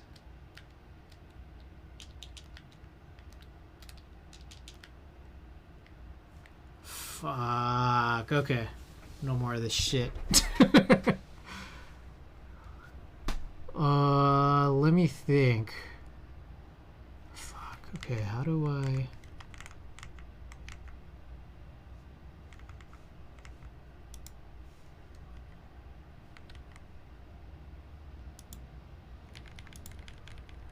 Huh?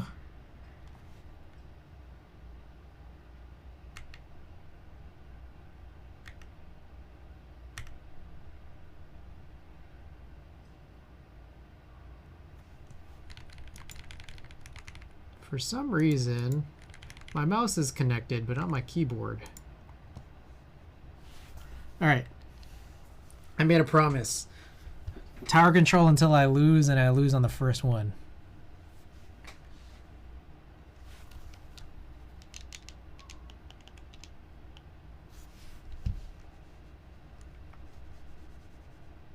What the H?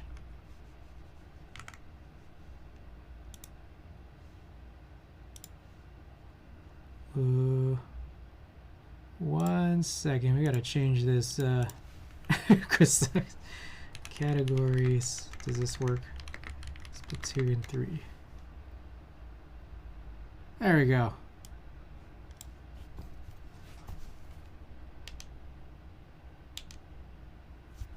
All right, I think I'm gonna get one Grizzco in, and if Wormy is not back on, I think we're gonna have to end this.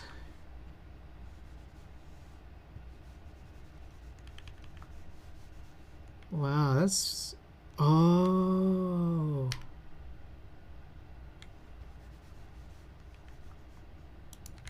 Okay, I figured out why.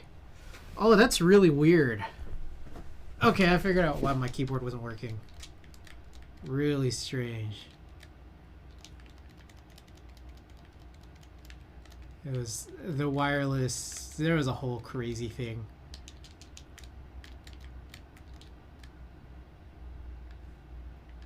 Where is this?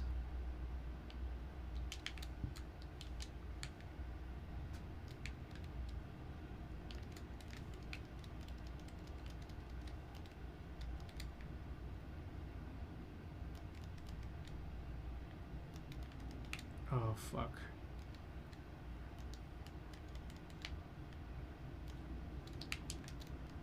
I got a big shot. I got a fucking blobber. Oh man, two of them over there.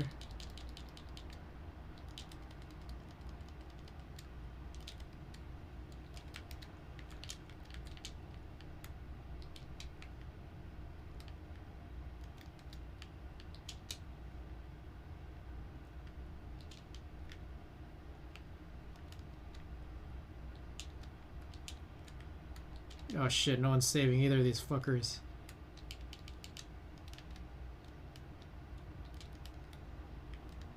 Oh my god. Bro, how the fuck you both dead again?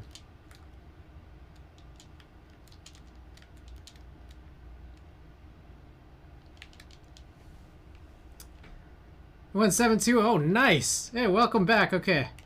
Quick shower. Oh, man. All right. Well, I'll have to sort this out. There we go. Hey, make it quick. I have to be off in like 8 minutes. I tried playing Splatoon for the first time yesterday. I fucking sucked at it. There's a big curve. I don't know. Big. It's different than a lot of other shooters for sure. Just like in terms of like the shot physics, and then also controlling whether or not you want to use sticks versus motion. Motion's skill cap is just super high, but it's definitely not intuitive compared to like console sticks.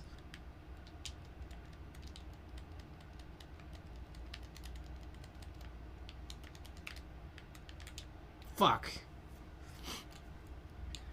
Did you buy it, or are you just playing like on a friend's Switch?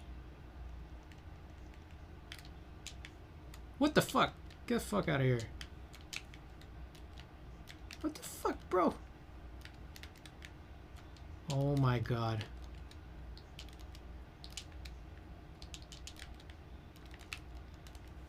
Where's our guy?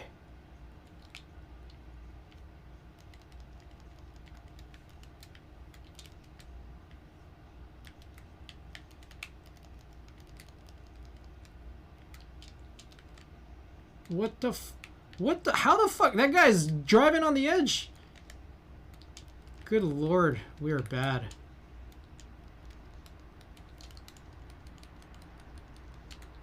There we go. We gotta get fucking eggs though.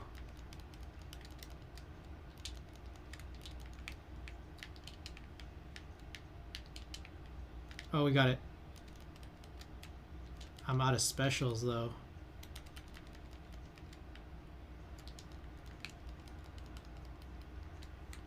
Got him. Hell yeah. Was that yours yesterday? They were all playing, so I played with them. Dude, it's so good. I can't play shooters on the controller anymore. Keyboard and mouse is just the way. I always wonder what it would be like to play Splatoon with a keyboard and mouse. There's some people who like were trying to work at it, but it's just it's strange and uncommon for sure. Where's our guys?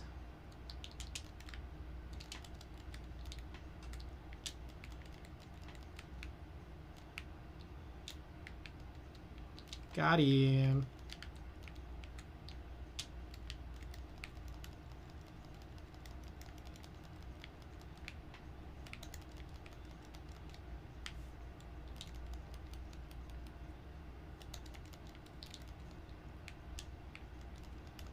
God damn. Okay, where... Bro.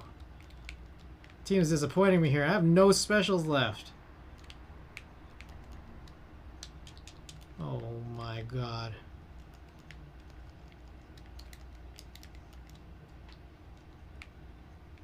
Got him. Oh fuck. Oh fuck.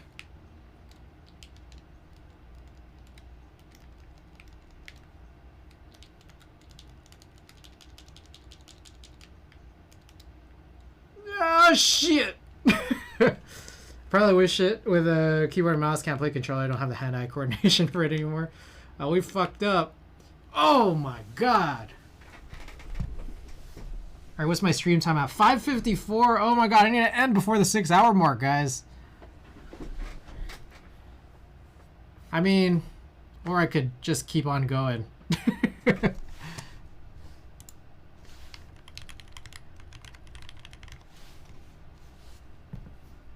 Oh! Oh! Warm Thoughts is back on. Okay, yeah. Alright. I've successfully stalled. Alright, guys. Appreciate it, everybody. Happy holidays.